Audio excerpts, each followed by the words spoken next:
Book 1 in Domrémy. Chapter 1 When Wolves Ran Free in Paris. I, the Sieur Louis de Conte, was born in Neufchâteau on the 6th of January, 1410. That is to say, exactly 2 years before Joan of Arc was born in Domrémy. My family had fled to those distant regions from the neighborhood of Paris in the first years of the century. In politics, they were Armagnacs patriots. They were for our own French king, crazy and impotent as he was. The Burgundian party, who were for the English, had stripped them and done it well. They took everything but my father's small nobility, and when he reached Neufchâteau, he reached it in poverty and with a broken spirit. But the political atmosphere there was the sort he liked, and that was something. He came to a region of comparative quiet. He left behind him a region peopled with furies, madmen, devils, where slaughter was a daily pastime, and no man's life safe for a moment. In Paris, mobs roared through the streets nightly, sacking, burning, killing, unmolested, uninterrupted. The sun rose upon wrecked and smoking buildings, and upon mutilated corpses lying here, there, and yonder about the streets just as they fell and stripped naked by thieves, the unholy gleaners after the mob. None had the courage to gather these dead for burial. They were left there to rot and create plagues. And plagues they did create. Epidemics swept away the people like flies, and the burials were conducted secretly and by night, for public funerals were not allowed, lest the revelation of the magnitude of the plague's work unman the people and plunge them into despair. Then came, finally, the bitterest winter which had visited France in 500 years. Famine, pestilence, slaughter, ice, snow, Paris had all these at once. The dead lay in heaps about the streets, and wolves entered the city in daylight and devoured them. Ah, France had fallen low, so low. For more than 3/4 of a century, the English fangs had been bedded in her flesh, and so cowed had her armies become by ceaseless rout and defeat that it was said, and accepted that the mere sight of an English army was sufficient to put a French one to flight. When I was 5 years old, the prodigious disaster of Agincourt fell upon France, and although the English king went home to enjoy his glory, he left the country prostrate and a prey to roving bands of free companions in the service of the Burgundian party. And one of these bands came raiding through Neufchâteau one night, and by the light of our burning roof thatch, I saw all that were dear to me in this world, save an elder brother, your ancestor, left behind with the court, butchered while they begged for mercy, and heard the butchers laugh at their prayers and mimic their pleadings. I was overlooked and escaped without hurt. When the savages were gone, I crept out and cried the night away watching the burning houses, and I was all alone except for the company of the dead and the wounded, for the rest had taken flight and hidden themselves. I was sent to Domrémy, to the priest, whose housekeeper became a loving mother to me. The priest, in the course of time, taught me to read and write, and he and I were the only persons in the village who possessed this learning. At the time that the house of this good priest, Guillaume Front, became my home, I was 6 years old. We lived close by the village church, and the small garden of Joan's parents was behind the church. As to that family, there were Jacques d'Arc the father, his wife Isabelle Romy, 3 sons, Jacques, 10 years old, Pierre, 8, and Jean, 7, Joan, 4, and her baby sister Catherine, about a year old. I had these children for playmates from the beginning. I had some other playmates besides, particularly 4 boys, Pierre Morel, Etienne Rose, Noël Rainson, and Edmond Aubry, whose father was mayor at that time.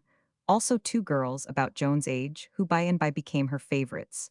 One was named Hometer, the other was called Little Mengette. These girls were common peasant children, like Joan herself. When they grew up, both married common laborers. Their estate was lowly enough, you see. Yet a time came, many years after, when no passing stranger, howsoever great he might be, failed to go and pay his reverence to those 2 humble old women who had been honored in their youth by the friendship of Joan of Arc.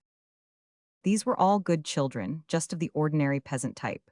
Not bright, of course, you would not expect that, but good-hearted and companionable, obedient to their parents and the priest, and as they grew up they became properly stocked with narrowness and prejudices got at second hand from their elders, and adopted without reserve, and without examination also, which goes without saying.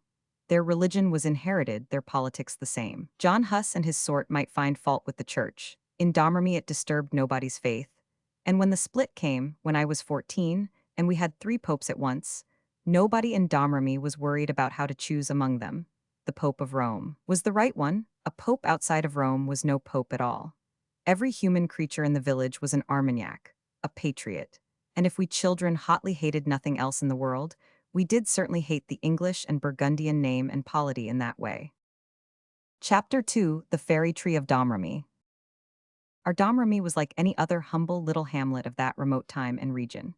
It was a maze of crooked, narrow lanes and alleys, shaded and sheltered by the overhanging thatch roofs of the barn-like houses. The houses were dimly lighted by wooden shuttered windows, that is, holes in the walls which served for windows. The floors were dirt, and there was very little furniture. Sheep and cattle grazing was the main industry. All the young folks tended flocks. The situation was beautiful. From one edge of the village, a flowery plain extended in a wide sweep to the river, the Meuse. From the rear edge of the village, a grassy slope rose gradually, and at the top was the great oak forest.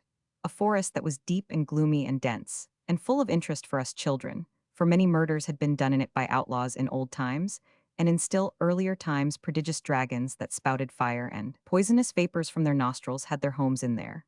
In fact, one was still living in there in our own time. It was as long as a tree, and had a body as big around as a tierce, and scales like overlapping great tiles, and deep ruby eyes as large as a cavalier's hat, and an anchor fluke on its tail as big as I don't know what, but very big, even unusually so for a dragon, as everybody said who knew about dragons. It was thought that this dragon was of a brilliant blue color, with gold mottlings, but no one had ever seen it, therefore this was not known to be so, it was only an opinion. It was not my opinion. I think there is no sense in forming an opinion when there is no evidence to form it on. If you build a person without any bones in him, he may look fair enough to the eye, but he will be limber and cannot stand up. And I consider that evidence is the bones of an opinion. But I will take up this matter more at large at another time, and try to make the justness of my position appear. As to that dragon, I always held the belief that its color was gold and without blue, for that has always been the color of dragons. That this dragon lay but a little way within the wood at one time is shown by the fact that Pierre Morel was in there one day and smelt it, and recognized it by the smell. It gives one a horrid idea of how near to us the deadliest danger can be, and we not suspect it. In the earliest times, 100 knights from many remote places in the earth would have gone in there one after another, to kill the dragon and get the reward. But in our time that method had gone out, and the priest had become the one that abolished dragons. Pierre Guillaume Front did it in this case. He had a procession, with candles and incense and banners, and marched around the edge of the wood and exorcised the dragon, and it was never heard of again, although it was the opinion of many that the smell never wholly passed away. Not that any had ever smelt the smell again, for none had. It was only an opinion like that other, and lacked bones, you see. I know that the creature was there before the exorcism, but whether it was there afterward or not is a thing which I cannot be so positive about.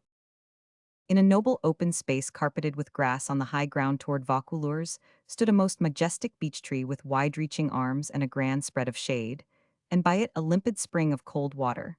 And on summer days the children went there. Oh, every summer for more than 500 years.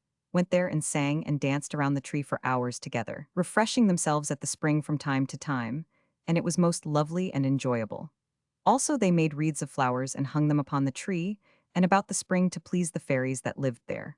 For they liked that, being idle innocent little creatures, as all fairies are, and fond of anything delicate and pretty like wild flowers put together in that way. And in return for this attention, the fairies did any friendly thing they could for the children, such as keeping the spring always full and clear and cold, and driving away serpents and insects that sting.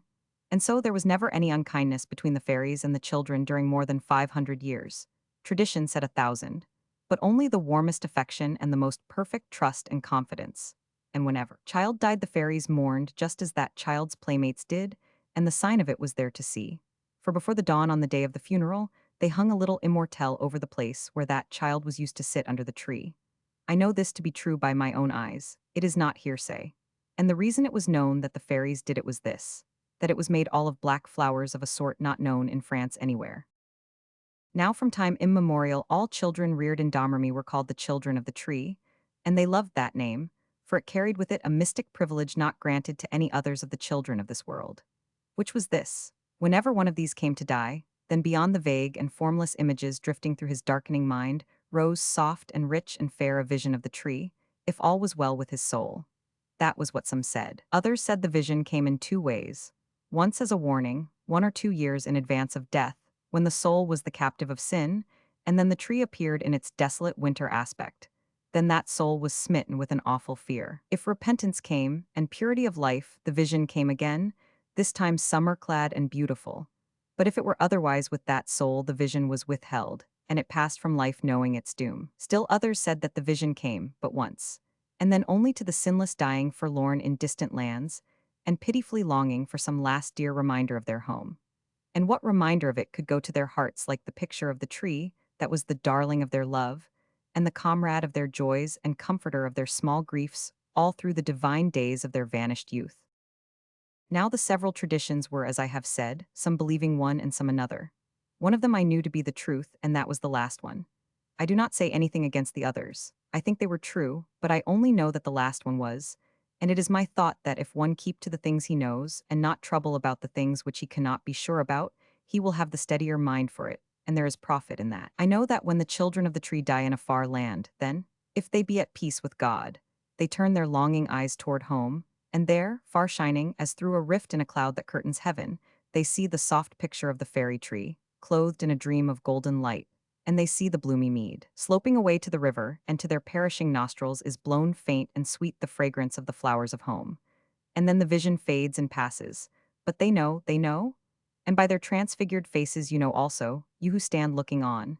Yes, you know the message that has come, and that it has come from heaven. Joan and I believed alike about this matter, but Pierre Morel and Jacques d'Arc, and many others believed that the vision appeared twice to a sinner. In fact, they and many others said they knew it, probably because their fathers had known it and had told them, for one gets most things at second hand in this world. Now one thing that does make it quite likely that there were really two apparitions of the tree is this fact. From the most ancient times, if one saw a villager of ours with his face ash-white and rigid with a ghastly fright, it was common for everyone to whisper to his neighbor, "Ah, he is in sin, and has got his warning." And the neighbor would shudder at the thought and whisper back, "Yes, poor soul, he has seen the tree." Such evidences as these have their weight. They are not to be put aside with a wave of the hand. A thing that is backed by the cumulative evidence of centuries naturally gets nearer and nearer to being proof all the time. And if this continue and continue, it will someday become authority. And authority is a bedded rock and will abide. In my long life, I have seen several cases where the tree appeared announcing a death which was still far away. But in none of these was the person in a state of sin. No, the apparition was in these cases only a special grace. In place of deferring the tidings of that soul's redemption till the day of death, the apparition brought them long before, and with them peace. Peace that might no more be disturbed, the eternal peace of God. I myself, old and broken, wait with serenity, for I have seen the vision of the tree. I have seen it and am content. Always from the remotest times, when the children joined hands and danced around the fairy tree, they sang a song which was the tree's song, the song of 50 arbor fee de Berlamont. They sang it to a quaint sweet air, a solacing sweet air which has gone murmuring through my dreaming spirit all my life when I was weary and troubled, resting me and carrying me through night and distance home again. No stranger can know or feel what that song has been, through the drifting centuries, to exiled children of the tree, homeless and heavy of heart in countries foreign to their speech and ways. You will think it a simple thing, that song, and poor, perchance, but if you will remember what it was to us, and what it brought before our eyes when it floated through our memories, then you will respect it. And you will understand how the water wells up in our eyes and makes all things dim, and our voices break and we cannot sing the last lines. And when, in exile wandering, we shall fainting yearn for glimpse of thee, oh, rise upon our sight. And you will remember that Joan of Arc sang this song with us around the tree when she was a little child, and always loved it. And that hallows it, yes, you will grant that. El arbor fee de Berlamont. Song of the Children. Now what has kept your leaves so green? Arbor fee de Berlamont. The children's tears, they brought each grief. And you did comfort them and cheer their bruised hearts and steal a tear. That healed rose a leaf. And what has built you up so strong? Arbor fee de Berlamont. The children's love, they've loved you long. 100 years in sooth. They've nourished you with praise and song, and warmed your heart and kept it young. 1,000 years of youth bide always green in our young hearts. Arbor fee de Berlamont. And we shall always youthful be, not heeding time his flight.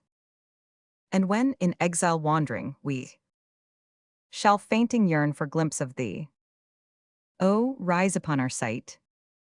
The fairies were still there when we were children, but we never saw them. because 100 years before that, the priest of Domrémy had held a religious function under the tree and denounced them as being bloodkin to the fiend and barred them from redemption.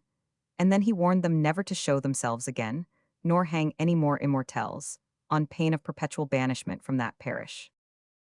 All the children pleaded for the fairies, and said they were their good friends and dear to them, and never did them any harm, but the priest would not listen, and said it was sin and shame to have such friends. The children mourned and could not be comforted, and they made an agreement among themselves that they would always continue to hang flower wreaths on the tree as a perpetual sign to the fairies that they were still loved and remembered, though lost to sight.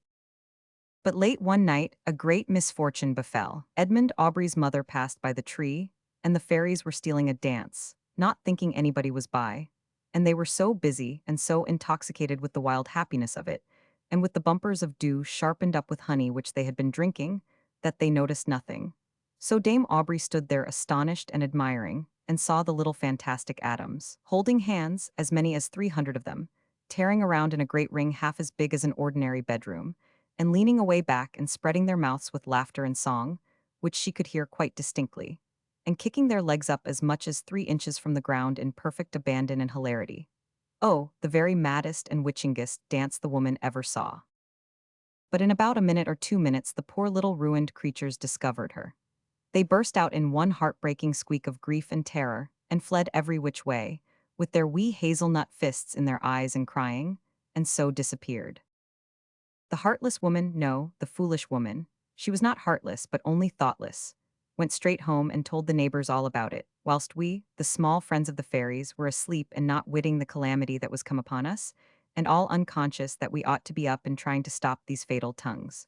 In the morning everybody knew, and the disaster was complete, for where everybody knows a thing the priest knows it, of course. We all flocked to Pier Front, crying and begging, and he had to cry, too, seeing our sorrow, for he had a most kind and gentle nature, and he did not want to banish the fairies, and said so, but said he had no choice, for it had been decreed that if they ever revealed themselves to man again, they must go. This all happened at the worst time possible, for Joan of Arc was ill of a fever and out of her head, and what could we do who had not her gifts of reasoning and persuasion? We flew in a swarm to her bed and cried out, "Joan, wake. Wake, there is no moment to lose. Come and plead for the fairies, come and save them, only you can do it." But her mind was wandering, she did not know what we said nor what we meant, so we went away knowing all was lost. Yes, all was lost, forever lost. The faithful friends of the children for 500 years must go, and never come back any more. It was a bitter day for us, that day that Pier Front held the function under the tree and banished the fairies. We could not wear mourning that any could have noticed, it would not have been allowed, so we had to be content with some poor small rag of black tied upon our garments where it made no show, but in our hearts we wore mourning, big and noble and occupying all the room, for our hearts were ours. They could not get at them to prevent that. The great tree, L'Arbre Fee de Berlaymont was its beautiful name, was never afterward quite as much to us as it had been before, but it was always dear. Is dear to me yet when I go there now, once a year in my old age, to sit under it and bring back the lost playmates of my youth and group them about me, and look upon their faces through my tears and break my heart. Oh my God! No, the place was not quite the same afterward. In one or two ways it could not be. For the fairies' protection being gone, the spring lost much of its freshness and coldness, and more than 2/3 of its volume, and the banished serpents and stinging insects returned and multiplied and became a torment and have remained so to this day. When that wise little child, Joan, got well, we realized how much her illness had cost us, for we found that we had been right in believing she could save the fairies. She burst into a great storm of anger for so little a creature, and went straight to Pier Front, and stood up before him where he sat, and made reverence and said, "The fairies were to go if they showed themselves to people again, is it not so?" "Yes, that was it, dear. If a man comes prying into a person's room at midnight, when that person is half naked, will you be so unjust as to say that that person is showing himself to that man?" Well, no. The good priest looked a little troubled and uneasy when he said it. Is a sin, anyway, even if one did not intend to commit it? Pier Front threw up his hands and cried out, "Oh, my poor little child, I see all my fault." And he drew her to his side and put an arm around her and tried to make his peace with her. But her temper was up so high that she could not get it down right away, but buried her head against his breast and broke out crying and said, Then the fairies committed no sin, for there was no intention to commit one, they not knowing that anyone was by, and because they were little creatures and could not speak for themselves, and say the law was against the intention, not against the innocent act, because they had no friend to think that simple thing for them and say it, they have been sent away from their home forever, and it was wrong, wrong to do it.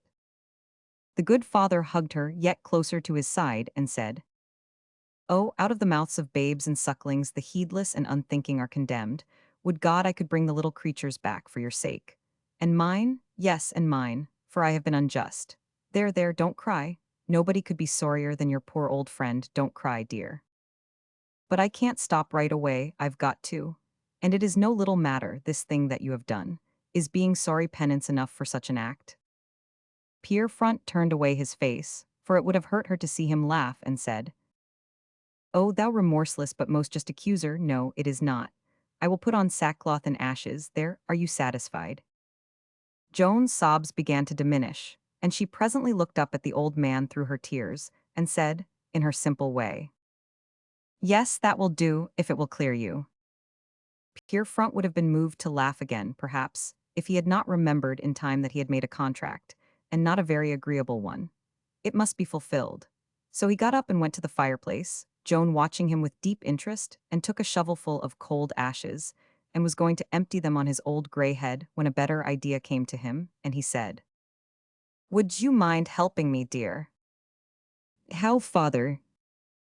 He got down on his knees and bent his head low and said, "Take the ashes and put them on my head for me."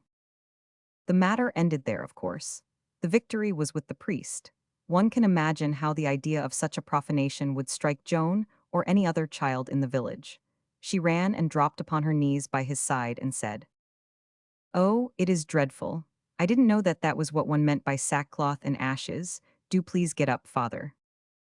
"But I can't until I am forgiven. Do you forgive me?" Oh, you have done nothing to me, father. It is yourself that must forgive yourself for wronging those poor things. Please get up, father, won't you?" "But I am worse off now than I was before. I thought I was earning your forgiveness, but if it is my own, I can't be lenient. It would not become me. Now what can I do? Find me some way out of this with your wise little head." The peer would not stir, for all Joan's pleadings. She was about to cry again. Then she had an idea, and seized the shovel and deluged her own head with the ashes, stammering out through her chokings and suffocations. "There, now it is done. Oh, please get up, father." The old man, both touched and amused, gathered her to his breast and said, "Oh, you incomparable child.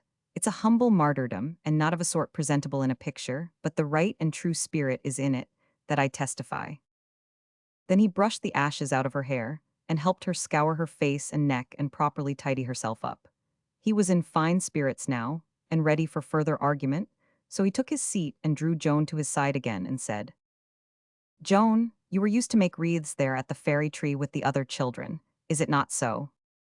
That was the way he always started out when he was going to corner me up and catch me in something, just that gentle, indifferent way that fools a person so, and leads him into the trap, he never noticing which way he is traveling until he is in and the door shut on him. He enjoyed that. I knew he was going to drop corn along in front of Joan now. Joan answered, "Yes, father." "Did you hang them on the tree?" "No, father." "Didn't hang them there?" "No." "Why didn't you?" I didn't wish to." "Didn't wish to?" "No, father." "What did you do with them?" "I hung them in the church." "Why didn't you want to hang them in the tree?" "Because it was said that the fairies were of kin to the fiend, and that it was sinful to show them honor." "Did you believe it was wrong to honor them so?" "Yes, I thought it must be wrong." "Then if it was wrong to honor them in that way, and if they were of kin to the fiend, they could be dangerous company for you and the other children, couldn't they?" "I suppose so, yes, I think so." He studied a minute, and I judged he was going to spring his trap, and he did. He said, "Then the matter stands like this. They were banned creatures of fearful origin. They could be dangerous company for the children. Now give me a rational reason, dear, if you can think of any, why you call it a wrong to drive them into banishment, and why you would have saved them from it." In a word, what loss have you suffered by it? How stupid of him to go and throw his case away like that. I could have boxed his ears for vexation if he had been a boy. He was going along all right until he ruined everything by winding up in that foolish and fatal way. What had she lost by it? Was he never going to find out what kind of a child Joan of Arc was? Was he never going to learn that things which merely concerned her own gain or loss she cared nothing about? Could he never get the simple fact into his head that the sure way, and the only way to rouse her up and set her on fire was to show her where some other person was going to suffer wrong or hurt or loss? Why, he had gone and set a trap for himself. That was all he had accomplished. The minute those words were out of his mouth, her temper was up. The indignant tears rose in her eyes, and she burst out on him with an energy and passion which astonished him, but didn't astonish me, for I knew he had fired a mine when he touched off his ill-chosen climax. "Oh, father, how can you talk like that? Who owns France?" "God and the king." "Not Satan." "Satan, my child? This is the footstool of the Most High. Satan owns no handful of its soil." "Then who gave those poor creatures their home? God. Who protected them in it all those centuries? God. Who allowed them to dance and play there all those centuries and found no fault with it? God. Who disapproved of God's approval and put a threat upon them? A man. Who caught them again in harmless sports that God allowed and a man forbade, and carried out that threat, and drove the poor things away from the home the good God gave them in his mercy and his pity, and sent down his rain and dew and sunshine upon it 500 years in token of his peace? It was their home, theirs by the grace of God and his good heart, and no man had a right to rob them of it. And they were the gentlest, truest friends that children ever had, and did them sweet and loving service all these 5 long centuries, and never any hurt or harm. And the children loved them, and now they mourn for them, and there is no healing for their grief. And what had the children done that they should suffer this cruel stroke? The poor fairies could have been dangerous company for the children?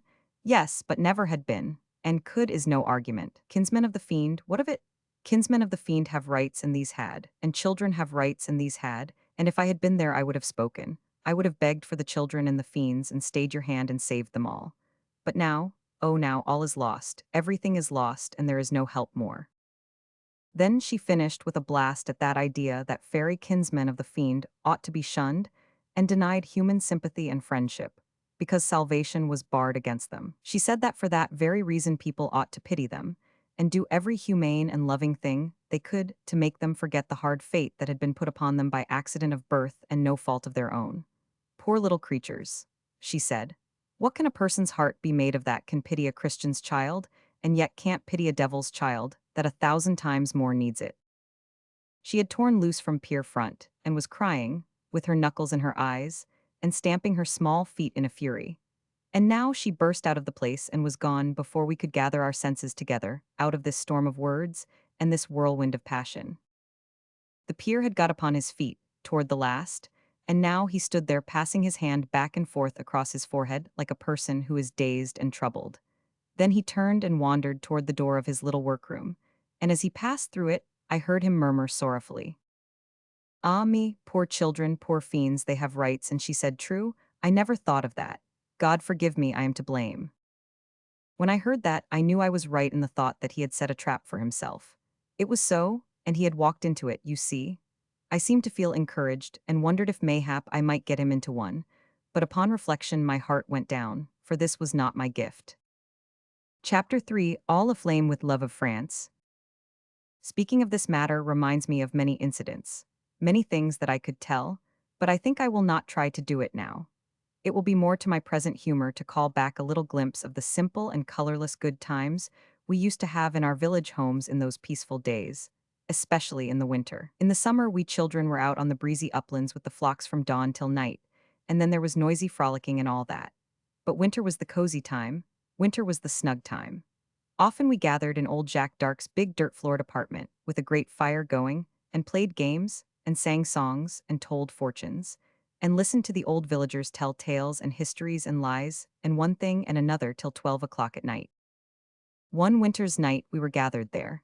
It was the winter that for years afterward they called the hard winter, and that particular night was a sharp one. It blew a gale outside, and the screaming of the wind was a stirring sound, and I think I may say it was beautiful, for I think it is great and fine and beautiful to hear the wind rage and storm and blow its clarions like that, when you are inside and comfortable.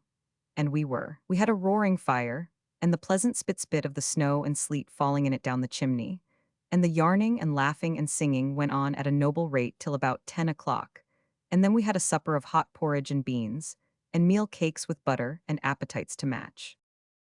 Little Joan sat on a box apart, and had her bowl and bread on another one, and her pets around her helping. She had more than was usual of them or economical, because all the outcast cats came and took up with her, and homeless or unlovable animals of other kinds heard about it and came, and these spread the matter to the other creatures, and they came also. And as the birds and the other timid wild things of the woods were not afraid of her, but always had an idea she was a friend when they came across her, and generally struck up an acquaintance with her to get invited to the house, she always had samples of those breeds in stock. She was hospitable to them all, for an animal was an animal to her, and dear by mere reason of being an animal, no matter about its sort or social station. And as she would allow of no cages, no collars, no fetters, but left the creatures free to come and go as they liked, that contented them, and they came. But they didn't go to any extent, and so they were a marvelous nuisance, and made Jacques d'Arc swear a good deal. But his wife said God gave the child the instinct, and knew what he was doing when he did it, therefore it must have its course. It would be no sound prudence to meddle with his affairs when no invitation had been extended. So the pets were left in peace. And here they were, as I have said, rabbits, birds, squirrels, cats, and other reptiles, all around the child and full of interest in her supper, and helping what they could. There was a very small squirrel on her shoulder, sitting up, as those creatures do, and turning a rocky fragment of prehistoric chestnut cake over and over in its knotty hands, and hunting for the less indurated places, and giving its elevated bushy tail a flirt and its pointed ears a toss when it found one, signifying thankfulness and surprise. And then it filed that place off with those two slender front teeth, which a squirrel carries for that purpose, and not for ornament, for ornamental they never could be, as any will admit that have noticed them. Everything was going fine and breezy and hilarious, but then there came an interruption, for somebody hammered on the door. It was one of those ragged road stragglers. The eternal wars kept the country full of them. He came in all over snow, and stamped his feet, and shook and brushed himself, and shut the door, and took off his limp ruin of a hat, and slapped it once or twice against his leg to knock off its fleece of snow, and then glanced around on the company with a pleased look upon his thin face, and a most yearning and famished one in his eye when it fell upon the victuals, and then he gave us a humble and conciliatory salutation, and said it was a blessed thing to have a fire like that on such a night, and a roof overhead like this, and that rich food to eat, and loving friends to talk with. Ah, yes, this was true, and God help the homeless, and such as must trudge the roads in this weather. Nobody said anything. The embarrassed poor creature stood there and appealed to one face after the other with his eyes, and found no welcome in any, the smile on his own face flickering and fading and perishing, meanwhile. Then he dropped his gaze, the muscles of his face began to twitch, and he put up his hand to cover this womanish sign of weakness. Sit down. This thunderblast was from old Jacques d'Arc, and Joan was the object of it. The stranger was startled and took his hand away, and there was Joan standing before him offering him her bowl of porridge. The man said, God Almighty bless you, my darling. And then the tears came and ran down his cheeks, but he was afraid to take the bowl. Do you hear me? Sit down, I say. There could not be a child more easy to persuade than Joan, but this was not the way. Her father had not the art, neither could he learn it, Joan said. Father, he is hungry, I can see it. Let him work for food, then. We are being eaten out of house and home by his like, and I have said I would endure it no more, and will keep my word. He has the face of a rascal anyhow, and a villain. Sit down, I tell you. I know not if he is a rascal or no, but he is hungry, father, and shall have my porridge. I do not need it. If you don't obey me, rascals are not entitled to help from honest people, and no bite nor sup shall they have in this house. Joan. She set her bowl down on the box, and came over and stood before her scowling father, and said, Father, if you will not let me, then it must be as you say, but I would that you would think. Then you would see that it is not right to punish one part of him for what the other part has done. For it is that poor stranger's head that does the evil things, but it is not his head that is hungry, it is his stomach, and it has done no harm to anybody, but is without blame, and innocent, not having any way to do a wrong, even if it was minded to it. Please let. What an idea! It is the most idiotic speech I ever heard. But Aubrey, the mayor, broke in. he being fond of an argument, and having a pretty gift in that regard, as all acknowledged. Rising in his place and leaning his knuckles upon the table and looking about him with easy dignity, after the manner of such as be orators, he began, smooth and persuasive. I will differ with you there, gossip, and will undertake to show the company. Here he looked around upon us and nodded his head in a confident way, that there is a grain of sense in what the child has said. For look you, it is of a certainty most true and demonstrable that it is a man's head that is master and supreme ruler over his whole body. Is that granted? Will any deny it? He glanced around again. Everybody indicated assent. Very well then, that being the case, no part of the body is responsible for the result when it carries out an order delivered to it by the head. Ergo, the head is alone responsible for crimes done by a man's hands or feet or stomach. Do you get the idea? Am I right thus far? Everybody said yes and said it with enthusiasm, and some said, one to another, that the mayor was in great form tonight and at his very best, which pleased the mayor exceedingly and made his eyes sparkle with pleasure, for he overheard these things, so he went on in the same fertile and brilliant way. Now then, we will consider what the term responsibility means and how it affects the case in point. Responsibility makes a man responsible for only those things for which he is properly responsible. And he waved his spoon around in a wide sweep to indicate the comprehensive nature of that class of responsibilities which render people responsible. And several exclaimed admiringly, "He is right. He has put that whole tangled thing into a nutshell. It is wonderful." After a little pause to give the interest opportunity to gather and grow, he went on, "Very good. Let us suppose the case of a pair of tongs that falls upon a man's foot, causing a cruel hurt. Will you claim that the tongs are punishable for that? The question is answered. I see by your faces that you would call such a claim absurd. Now, why is it absurd? It is absurd because, there being no reasoning faculty, that is to say, no faculty of personal command, in a pair of tongs, personal responsibility for the acts of the tongs is wholly absent from the tongs, and therefore, responsibility being absent, punishment cannot ensue. Am I right?" A hearty burst of applause was his answer. Now then, we arrive at a man's stomach. Consider how exactly, how marvelously, indeed, its situation corresponds to that of a pair of tongs. Listen and take careful note, I beg you. Can a man's stomach plan a murder? No. Can it plan a theft? No. Can it plan an incendiary fire? No. Now answer me, can a pair of tongs? There were admiring shouts of no. And the cases are just exact. And don't he do it splendid? Now then, friends and neighbors, a stomach which cannot plan a crime cannot be a principal in the commission of it. That is plain, as you see.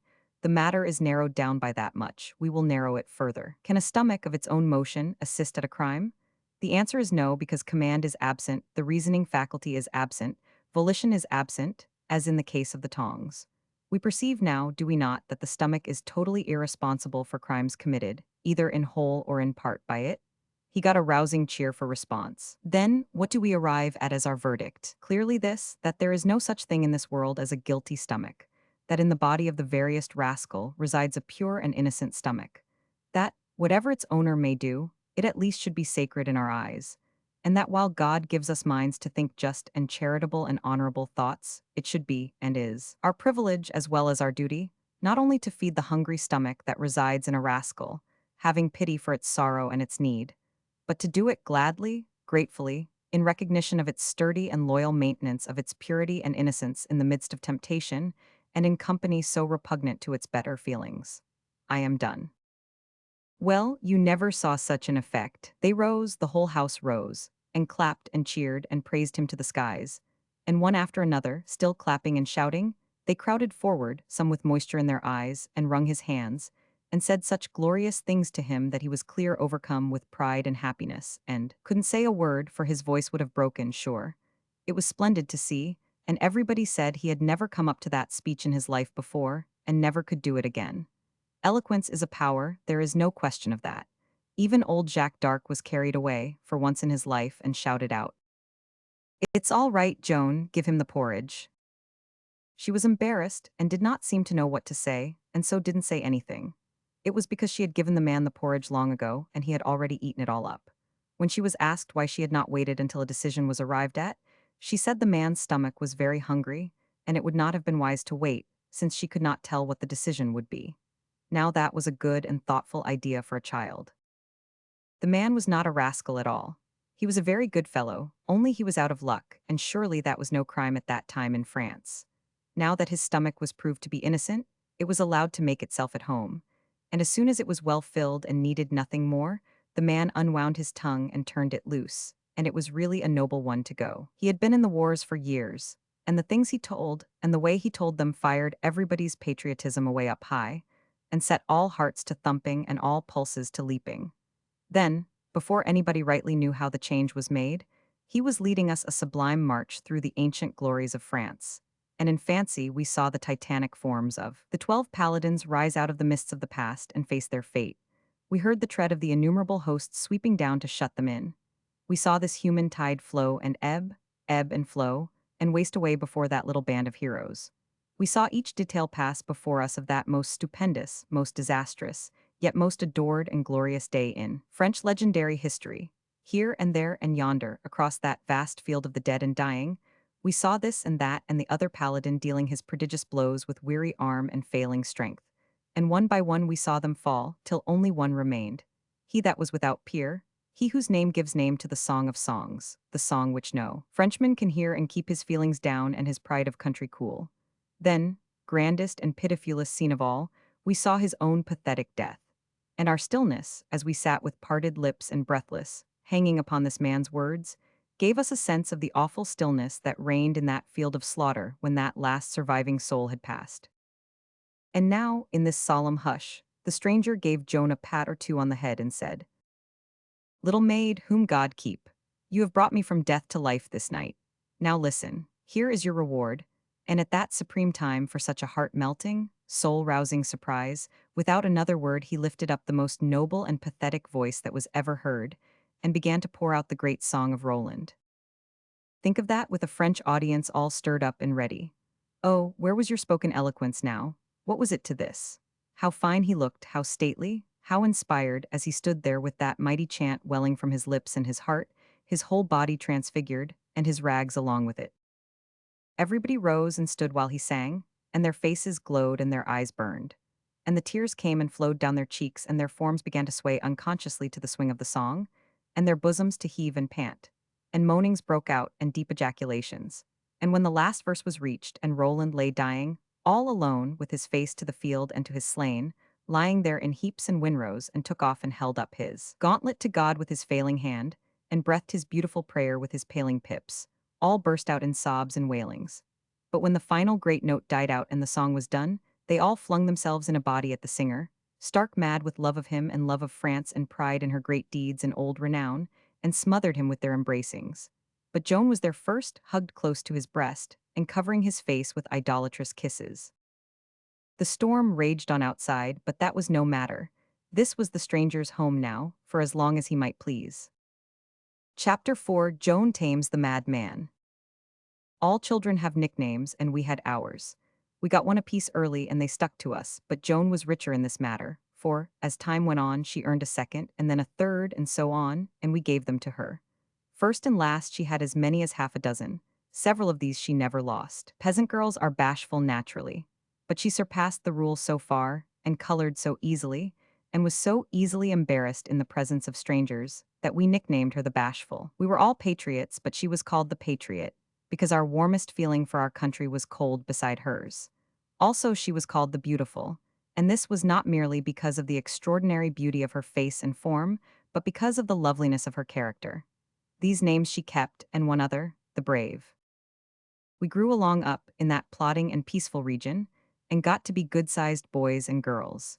Big enough, in fact, to begin to know as much about the wars raging perpetually to the west and north of us as our elders, and also to feel as stirred up over the occasional news from these red fields as they did.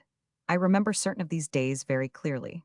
One Tuesday, a crowd of us were romping and singing around the fairy tree, and hanging garlands on it in memory of our lost little fairy friends, when little Mengette cried out, "Look, what is that?"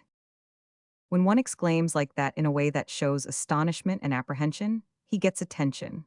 All the panting breasts and flushed faces flocked together, and all the eager eyes were turned in one direction, down the slope toward the village. "It's a black flag." "A black flag, no, is it? You can see for yourself that it is nothing else." "It is a black flag, sure. Now, has any ever seen the like of that before?" "What can it mean?" "Mean? It means something dreadful, what else?" That is nothing to the point. Anybody knows that without the telling, but what? That is the question.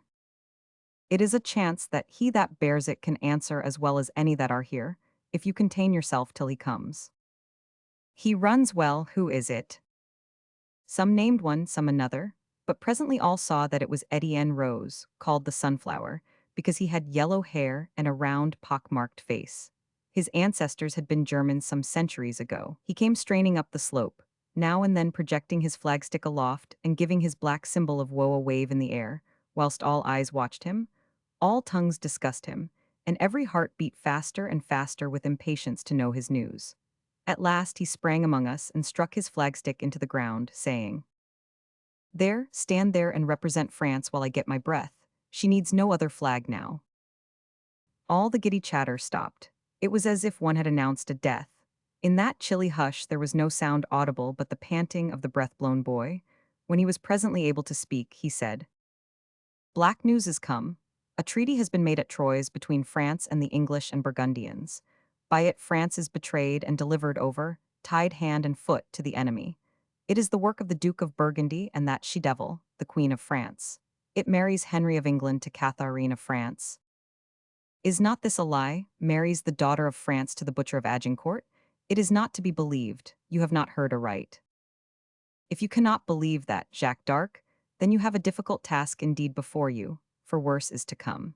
Any child that is born of that marriage, if even a girl, is to inherit the thrones of both England and France, and this double ownership is to remain with its posterity forever. Now that is certainly a lie, for it runs counter to our Salic law, and so is not legal and cannot have effect," said Edmund Aubrey, called the Paladin, because of the armies he was always going to eat up some day. He would have said more, but he was drowned out by the clamors of the others, who all burst into a fury over this feature of the treaty, all talking at once and nobody hearing anybody, until presently Hamet persuaded them to be still, saying, "It is not fair to break him up so in his tale. Pray let him go on. You find fault with his history because it seems to be lies. That were reason for satisfaction, that kind of lies, not discontent. Tell the rest, Etienne."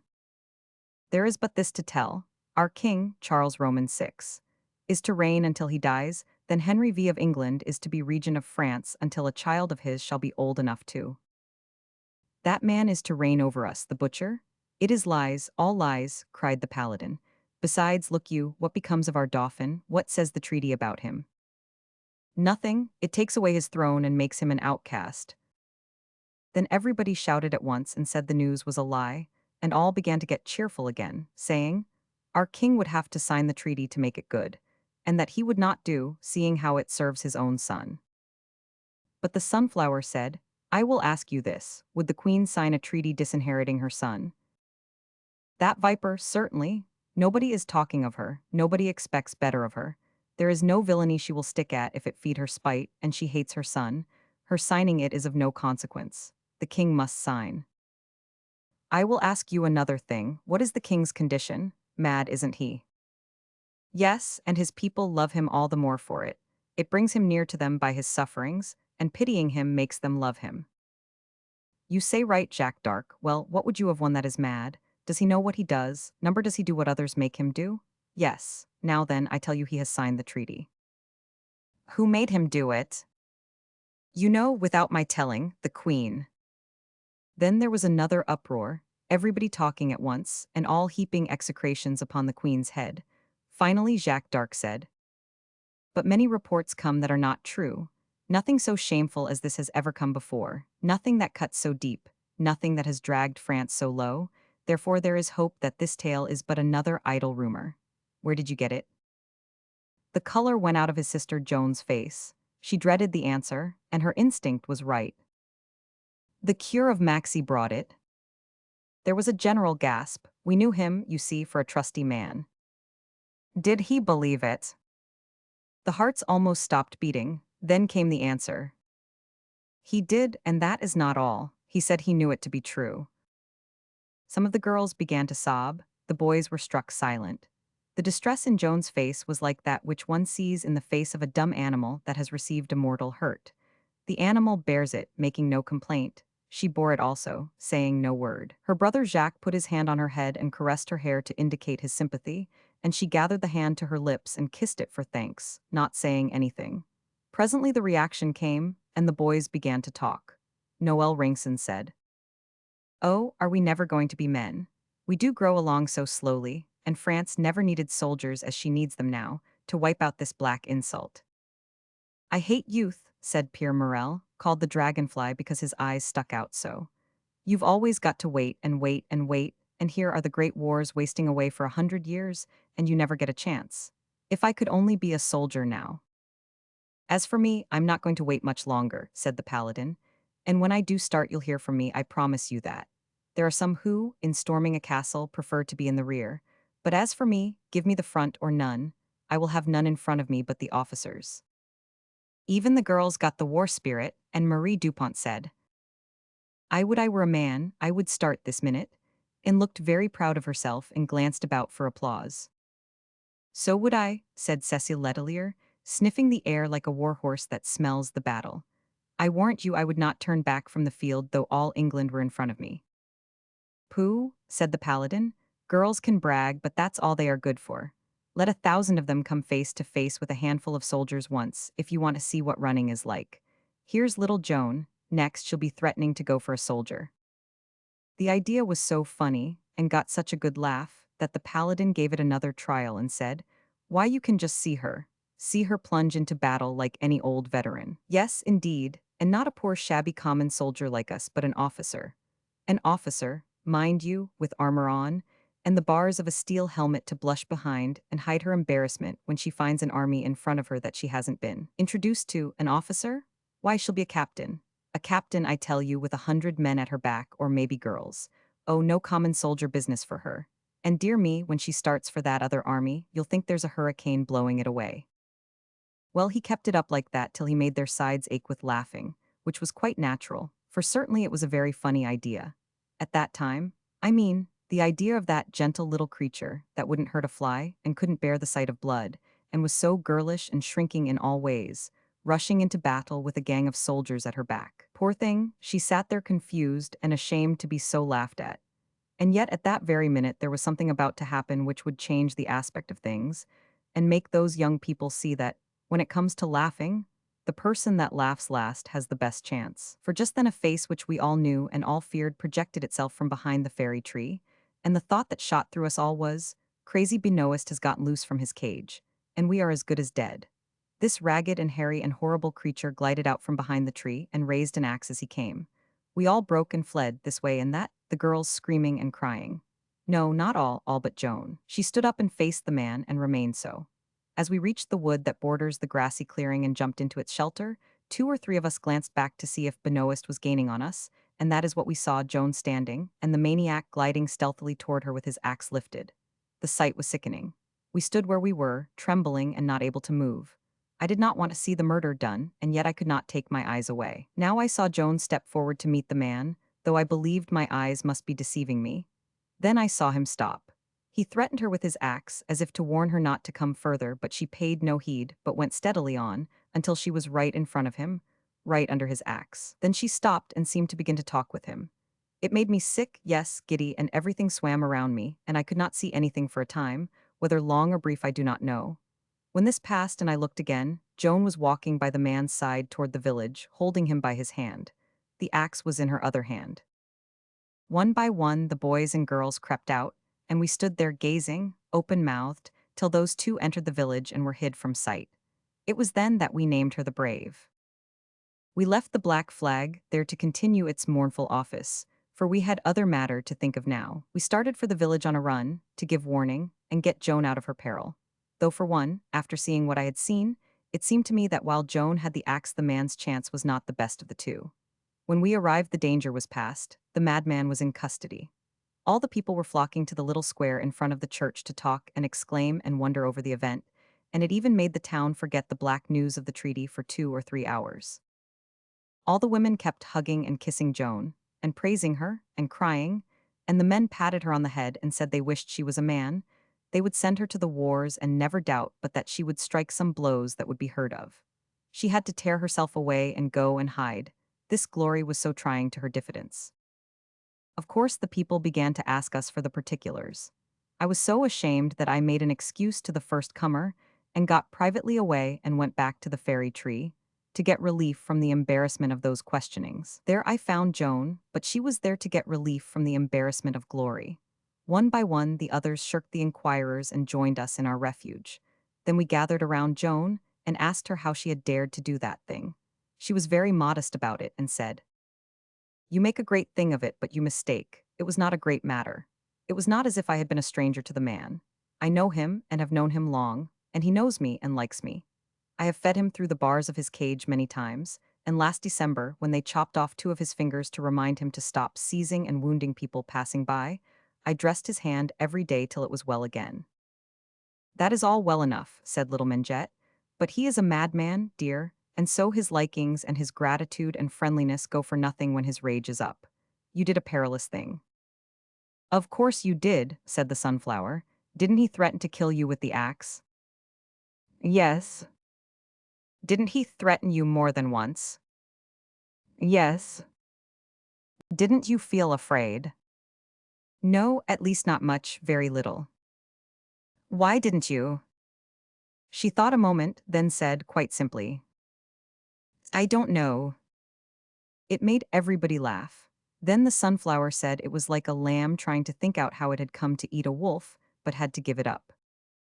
Cecile Letelier asked, "Why didn't you run when we did?" "Because it was necessary to get him to his cage, else he would kill someone, then he would come to the like harm himself."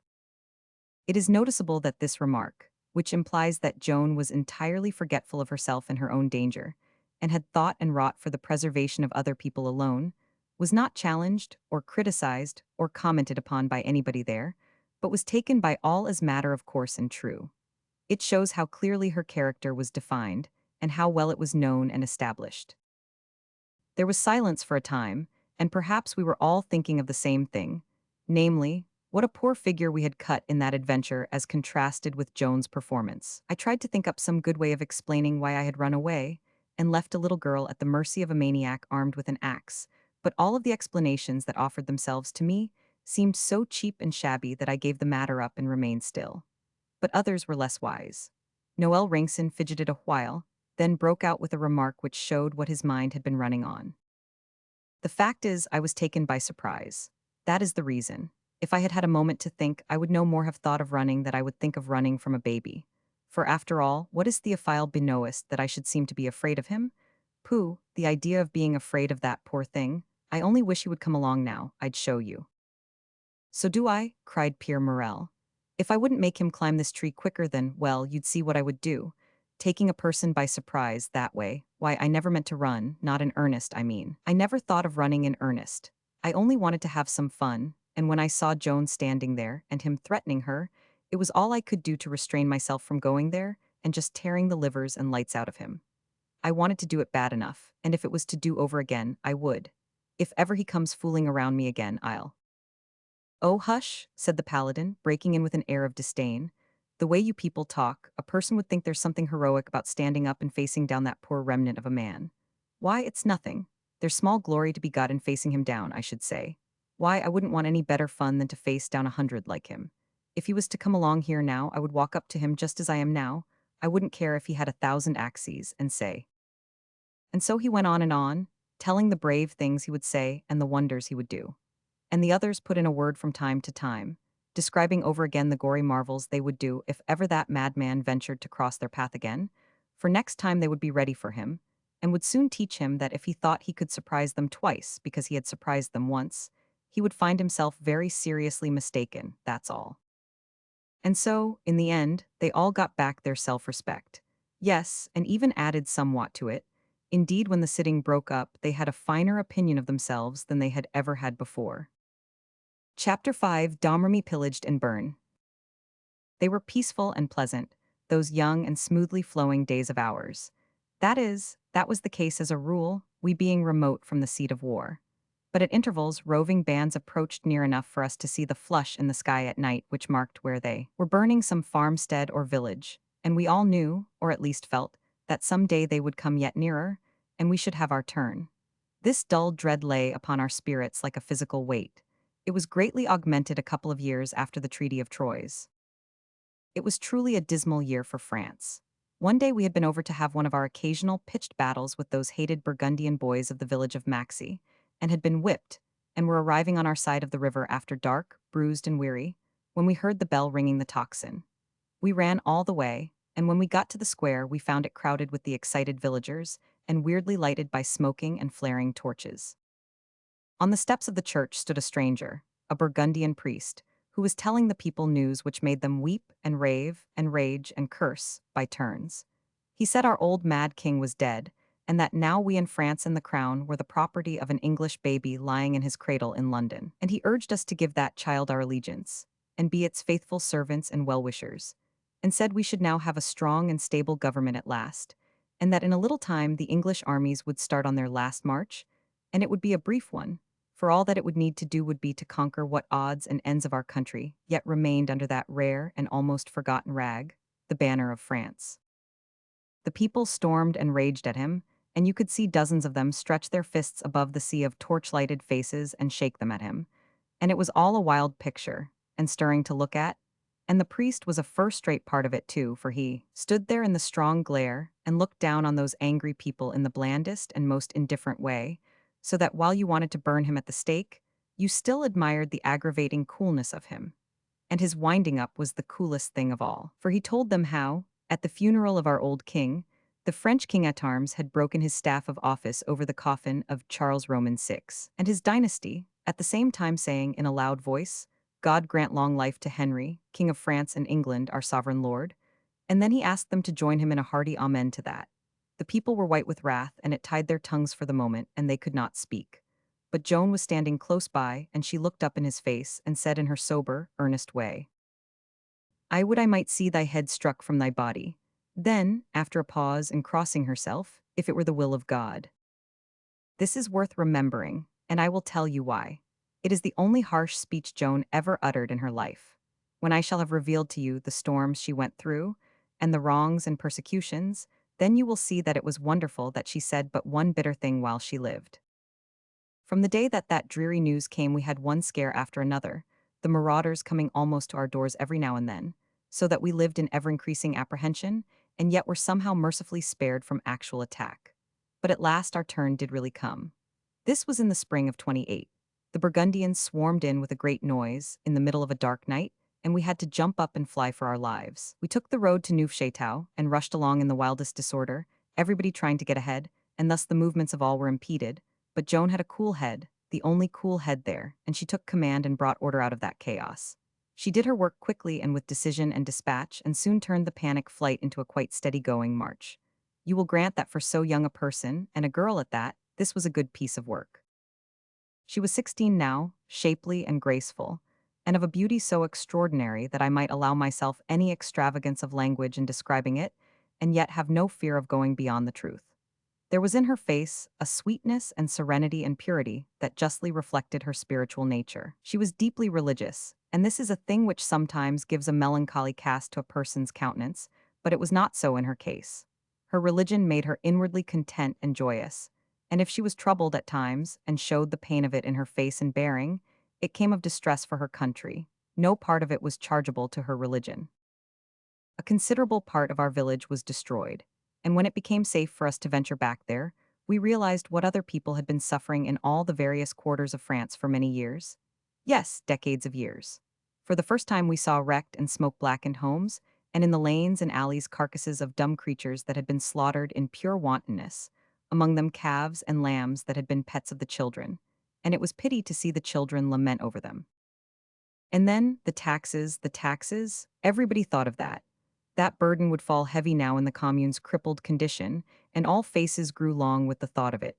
Joan said, "Paying taxes with naught to pay them with is what the rest of France has been doing these many years, but we never knew the bitterness of that before. We shall know it now." And so she went on talking about it and growing more and more troubled about it, until one could see that it was filling all her mind. At last we came upon a dreadful object. It was the madman, hacked and stabbed to death in his iron cage in the corner of the square. It was a bloody and dreadful sight. Hardly any of us young people had ever seen a man before who had lost his life by violence, so this cadaver had an awful fascination for us. We could not take our eyes from it. I mean, it had that sort of fascination for all of us but one. That one was Joan. She turned away in horror and could not be persuaded to go near it again. There, it is a striking reminder that we are but creatures of use and custom. Yes, and it is a reminder, too, of how harshly and unfairly fate deals with us sometimes. For it was so ordered that the very ones among us who were most fascinated with mutilated and bloody death were to live their lives in peace, while that other, who had a native and deep horror of it, must presently go forth and have it as a familiar spectacle every day on the field of battle. You may well believe that we had plenty of matter for talk now, since the raiding of our village seemed by long odds the greatest event that had really ever occurred in the world. For although these dull peasants may have thought they recognized the bigness of some of the previous occurrences that had filtered from the world's history dimly into their minds, the truth is that they hadn't. One biting little fact, visible to their eyes of flesh and felt in their own personal vitals, became at once more prodigious to them than the grandest remote episode in the world's history, which they had got at second hand and by hearsay. It amuses me now when I recall how our elders talked then. They fumed and fretted in a fine fashion. "Ah, yes," said old Jacques d'Arc, "things are come to a pretty pass indeed. The king must be informed of this. It is time that he cease from idleness and dreaming and get at his proper business." He meant our young disinherited king, the hunted refugee, Charles Roman VII. "You say well," said the mayor. "He should be informed, and that at once. It is an outrage that such things would be permitted. Why, we are not safe in our beds, and he taking his ease yonder. It shall be made known, indeed it shall, all France shall hear of it."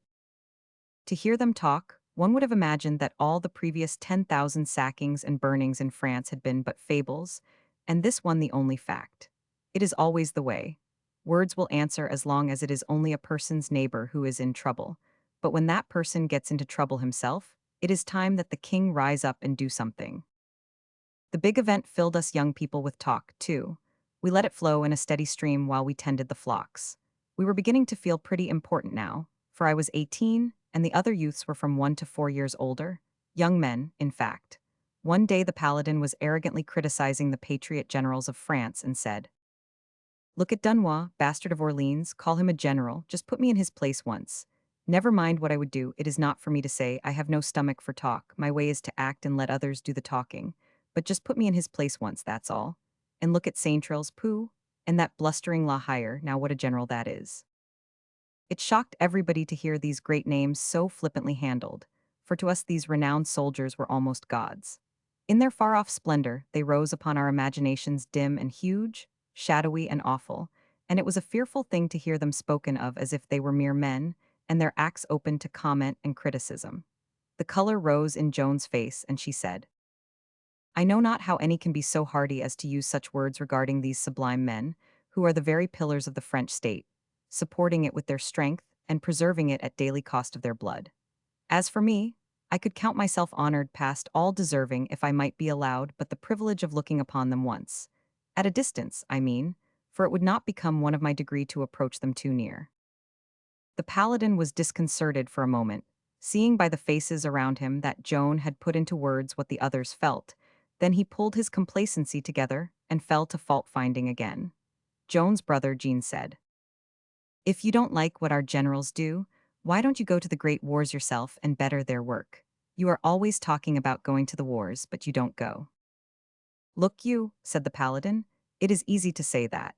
Now I will tell you why I remain chafing here in a bloodless tranquility which my reputation teaches you is repulsive to my nature.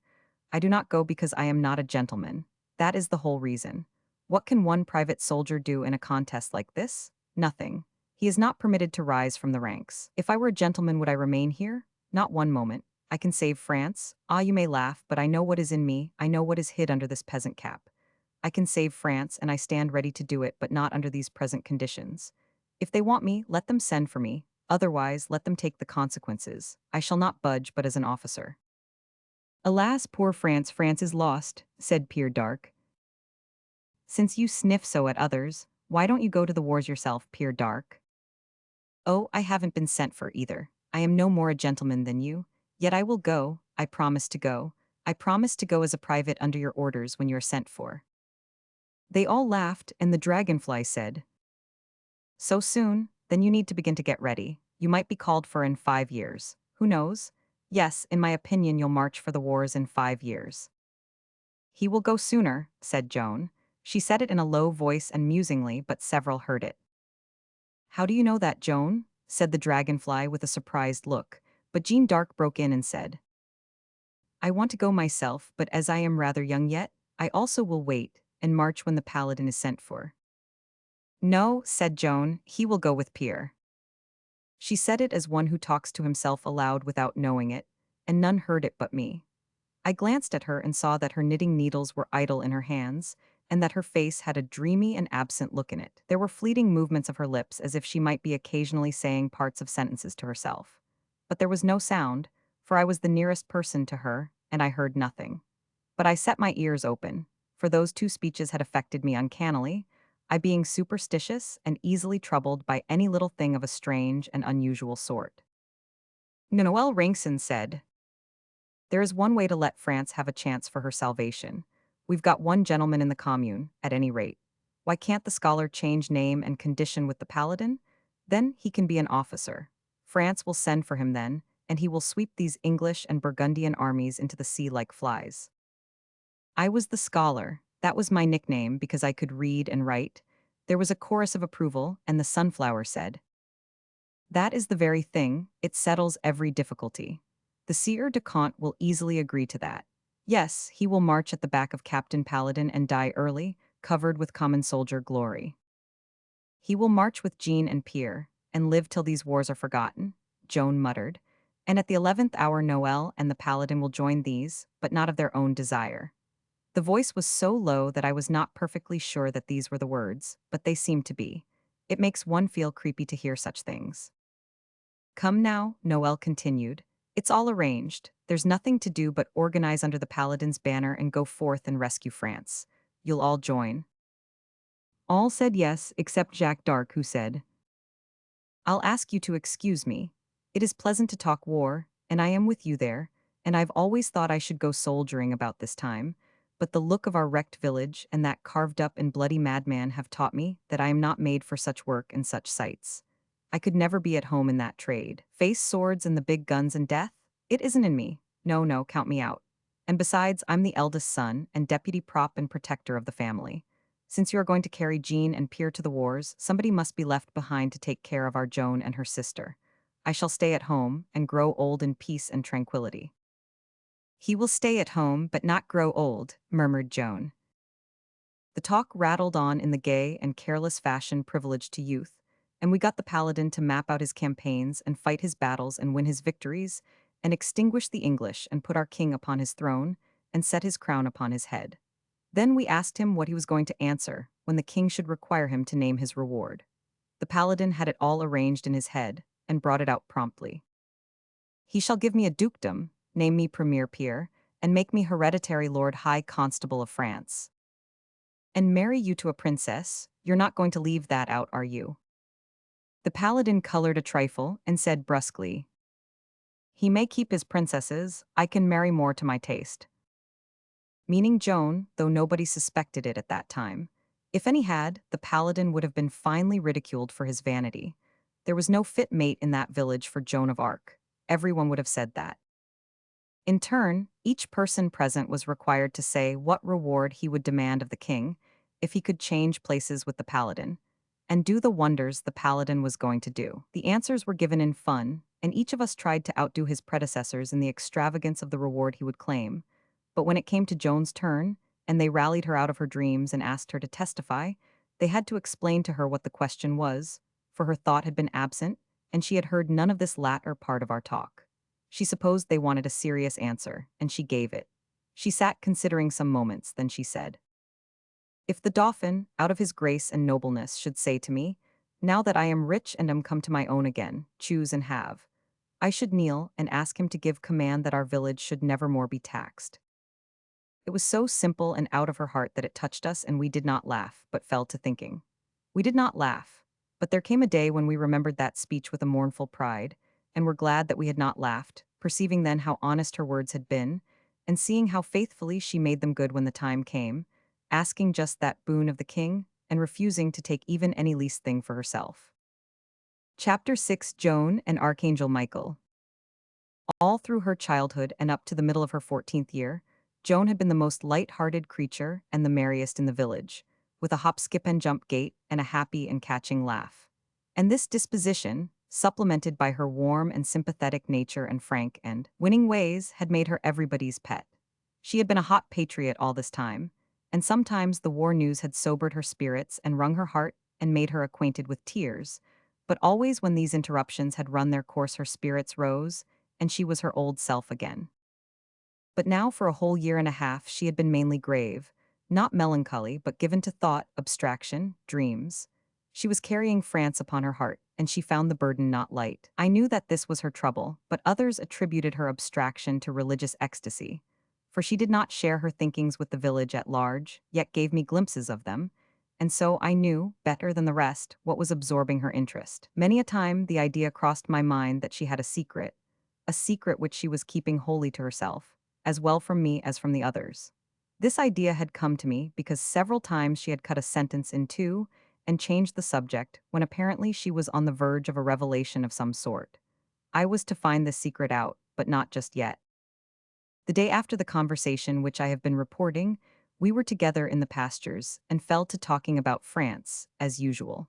For her sake I had always talked hopefully before, but that was mere lying, for really there was not anything to hang a rag of hope for France upon. Now it was such a pain to lie to her, and cost me such shame to offer this treachery to one so snow-pure from lying and treachery, and even from suspicion of such baseness in others as she was, that I was resolved to face about now and begin over again, and never insult her more with deception. I started on the new policy by saying, still opening up with a small lie of course, for habit is habit, and not to be flung out of the window by any man, but coaxed downstairs a step at a time. Joan, I have been thinking the thing all over last night, and have concluded that we have been in the wrong all this time, that the case of France is desperate, that it has been desperate ever since Agincourt, and that today it is more than desperate, it is hopeless. I did not look her in the face while I was saying it. It could not be expected of a person. To break her heart, to crush her hope with a so frankly brutal speech as that, without one charitable soft place in it, it seemed a shameful thing, and it was. But when it was out, the weight gone, and my conscience rising to the surface, I glanced at her face to see the result. There was none to see, at least none that I was expecting. There was a barely perceptible suggestion of wonder in her serious eyes, but that was all, and she said, in her simple and placid way, "The case of France hopeless? Why should you think that, tell me? It is a most pleasant thing to find that what you thought would inflict a hurt upon one whom you honor, has not done it." I was relieved now, and could say all my say without any furtivenesses and without embarrassment. So I began. Let us put sentiment and patriotic illusions aside, and look at the facts in the face. What do they say? They speak as plainly as the figures in a merchant's account book. One has only to add the two columns up to see that the French house is bankrupt, that one half of its property is already in the English sheriff's hands, and the other half in nobody's, except those of irresponsible raiders and robbers confessing allegiance to nobody. Our king is shut up with his favorites and fools in inglorious idleness and poverty in a narrow little patch of the kingdom, a sort of back lot, as one may say, and has no authority there or anywhere else, hasn't a farthing to his name, nor a regiment of soldiers. He is not fighting, he is not intending to fight, he means to make no further resistance. In truth, there is but one thing that he is intending to do: give the whole thing up, pitch his crown into the sewer, and run away to Scotland. There are the facts, are they correct? Yes, they are correct. Then it is as I have said, one needs but to add them together in order to realize what they mean. She asked in an ordinary, level tone. What, that the case of France is hopeless? Necessarily, in face of these facts, doubt of it is impossible. How can you say that? How can you feel like that? How could I think or feel in any other way in the circumstances? Joan, with these fatal figures before you, have you really any hope for France, really and actually? Hope? Oh, more than that. France will win her freedom and keep it, do not doubt it. It seemed to me that her clear intellect must surely be clouded today. It must be so, or she would see that those figures could mean only one thing. Perhaps if I marshaled them again she would see, so I said.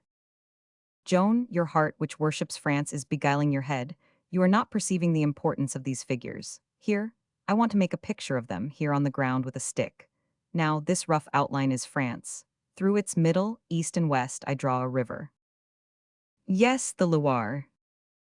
Now then, this whole northern half of the country is in the tight grip of the English. Yes. And this whole southern half is really in nobody's hands at all, as our king confesses by meditating desertion and flight to a foreign land.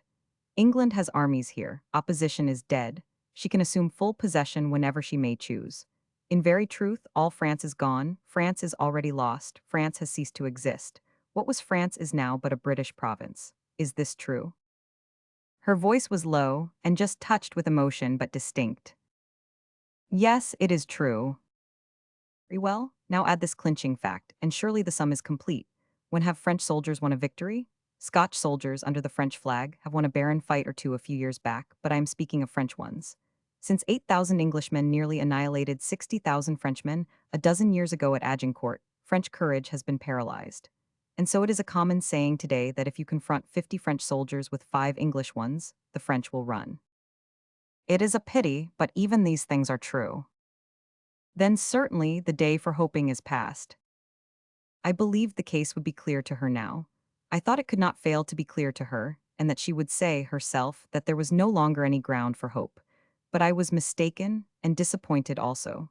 She said, without any doubt in her tone, France will rise again, you shall see. Rise, with this burden of English armies on her back. She will cast it off, she will trample it underfoot, this with spirit.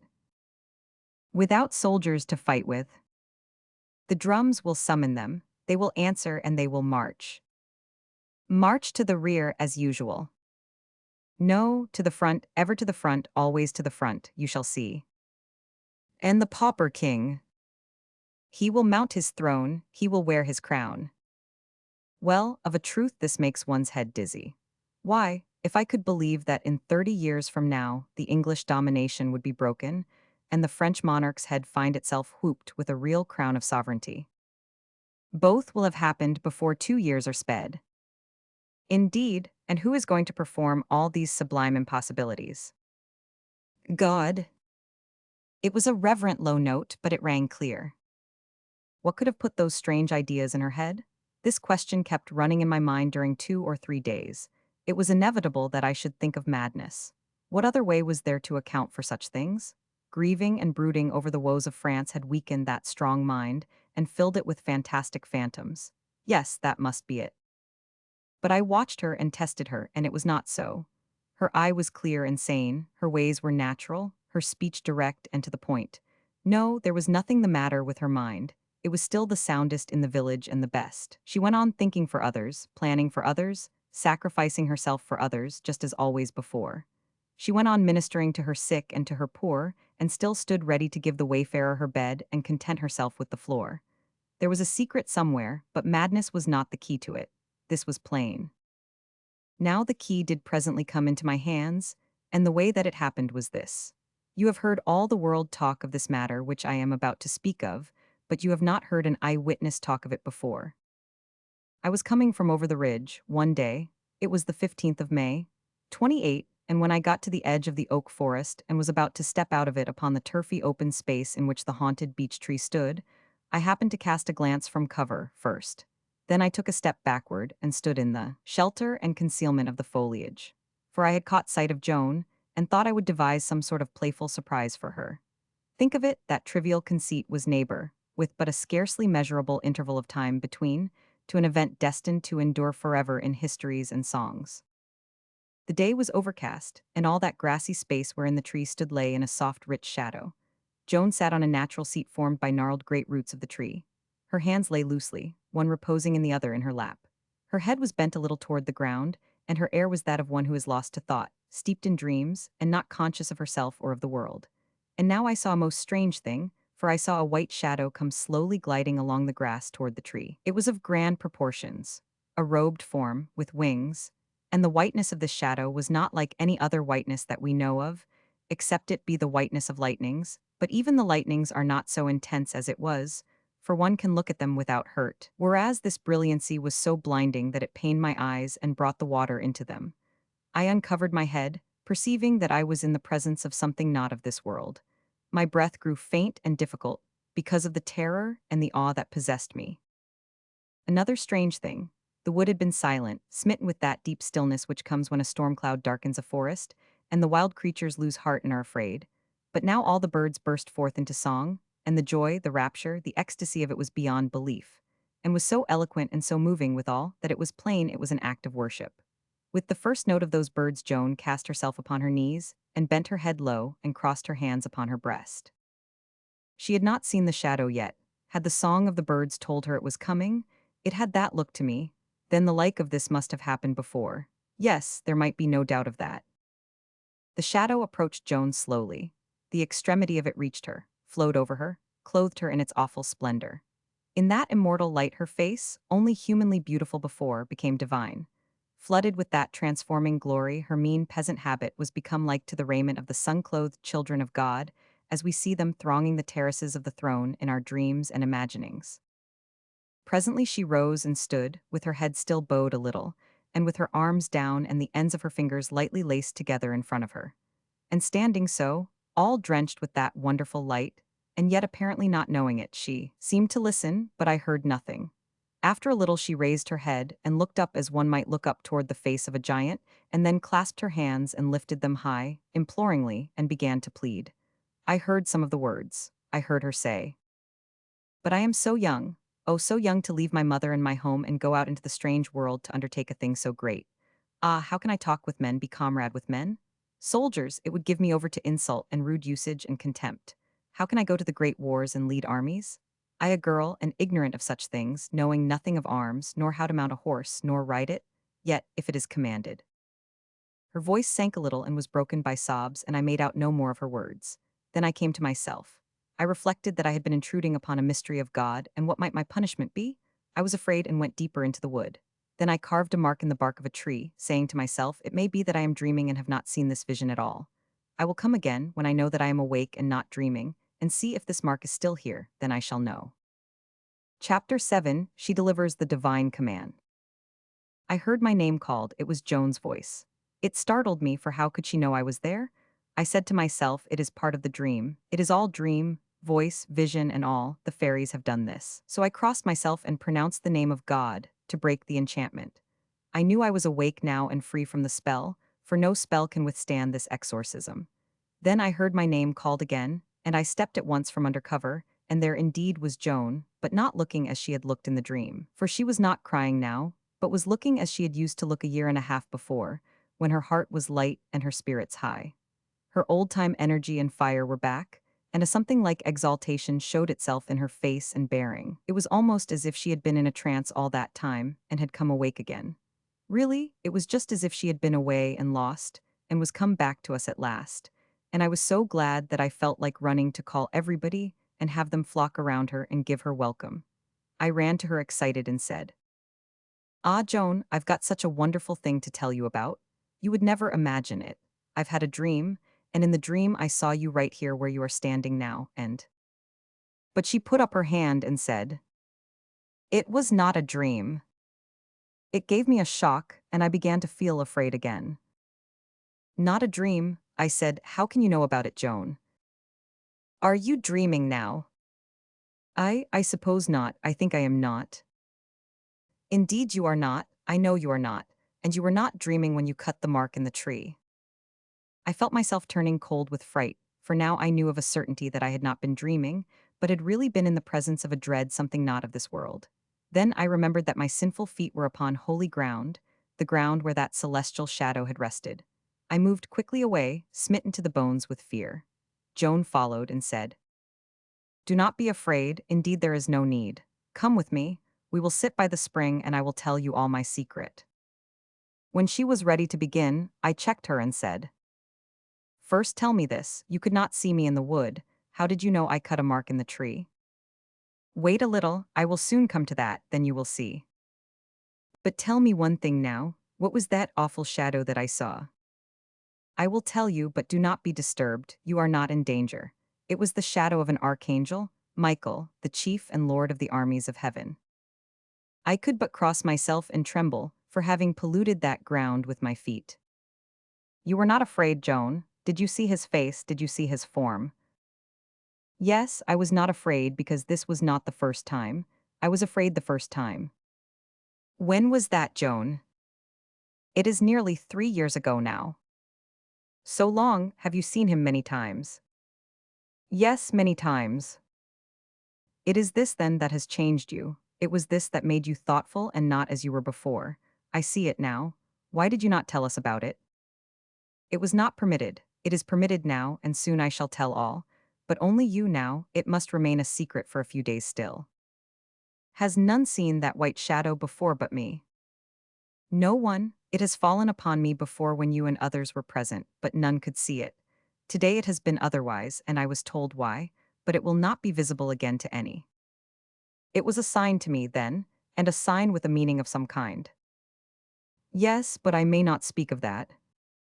Strain, that that dazzling light could rest upon an object before one's eyes and not be visible. With it comes speech also. Several saints come, attended by myriads of angels, and they speak to me. I hear their voices, but others do not. They are very dear to me, my voices, that is what I call them to myself. Joan, what do they tell you? All manner of things, about France, I mean. What things have they been used to tell you? She sighed and said, disasters, only disasters and misfortunes and humiliation. There was naught else to foretell. They spoke of them to you beforehand? Yes, so that I knew what was going to happen before it happened. It made me grave, as you saw. It could not be otherwise, but always there was a word of hope, too. More than that, France was to be rescued and made great and free again. But how and by whom, that was not told, not until today. As she said those last words, a sudden deep glow shone in her eyes, which I was to see there many times in after days, when the bugles sounded the charge and learned to call it the battle light. Her breast heaved, and the color rose in her face. But today I know God has chosen the meanest of his creatures for this work. And by his command, and in his protection, and by his strength, not mine, I am to lead his armies and win back France, and set the crown upon the head of his servant that is Dauphin and shall be king. I was amazed and said, you, Joan, you a child lead armies. Yes, for one little moment or two the thought crushed me, for it is as you say, I am only a child and ignorant of everything that pertains to war, and not fitted for the rough life of camps and the companionship of soldiers. But those weak moments passed, they will not come again. I am enlisted, I will not turn back, God helping me, till the English grip is loosed from the throat of France. My voices have never told me lies, they have not lied today. They say I am to go to Robert de Baudricourt, governor of Vaucouleurs, and he will give me men-at-arms for escort and send me to the king. A year from now a blow will be struck which will be the beginning of the end, and the end will follow swiftly. Where will it be struck? My voices have not said, nor what will happen this present year before it is struck. It is appointed me to strike it, that is all I know, and follow it with others, sharp and swift, undoing in 10 weeks England's long years of costly labor, and setting the crown upon the Dauphin's head, for such is God's will. My voices have said it, and shall I doubt it? No, it will be as they have said, for they say only that which is true.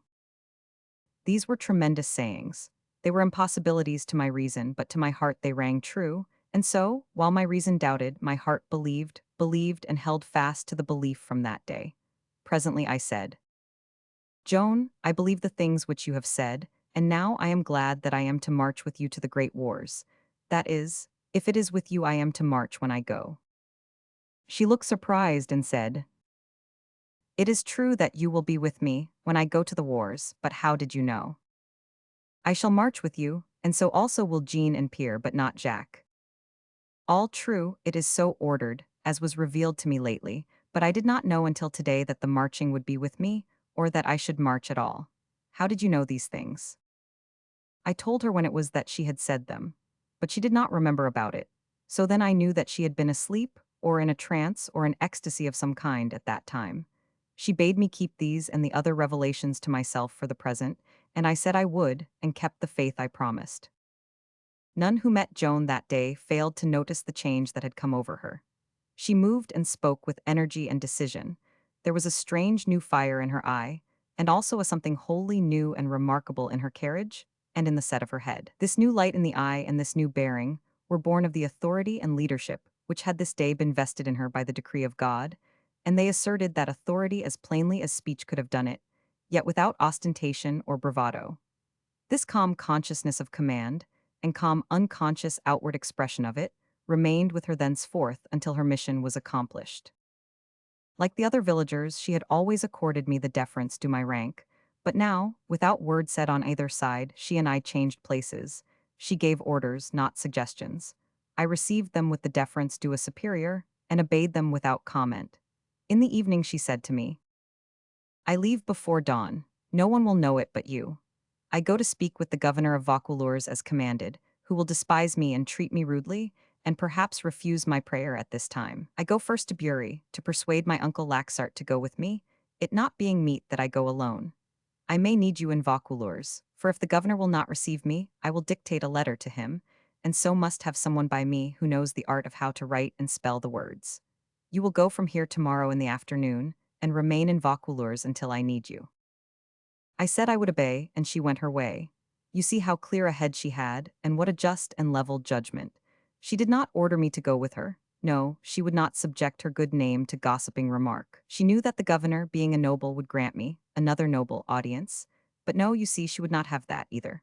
A poor peasant girl presenting a petition through a young nobleman, how would that look? She always protected her modesty from hurt, and so, for reward, she carried her good name unsmirched to the end. I knew what I must do now if I would have her approval. Go to Vaucouleurs, keep out of her sight, and be ready when wanted. I went the next afternoon and took an obscure lodging. The next day I called at the castle and paid my respects to the governor, who invited me to dine with him at noon of the following day.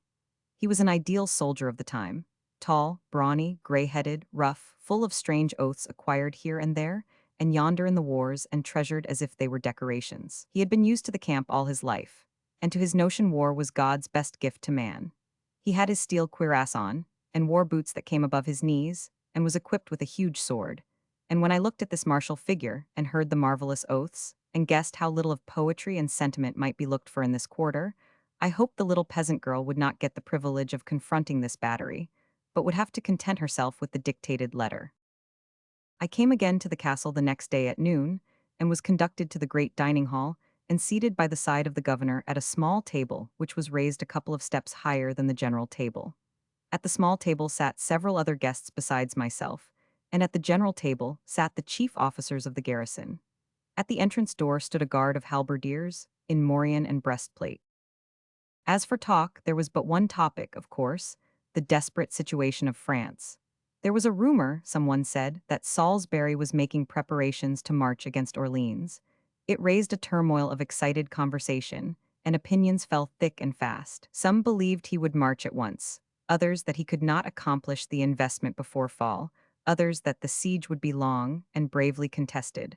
But upon one thing all voices agreed, that Orleans must eventually fall, and with it France. With that the prolonged discussion ended, and there was silence.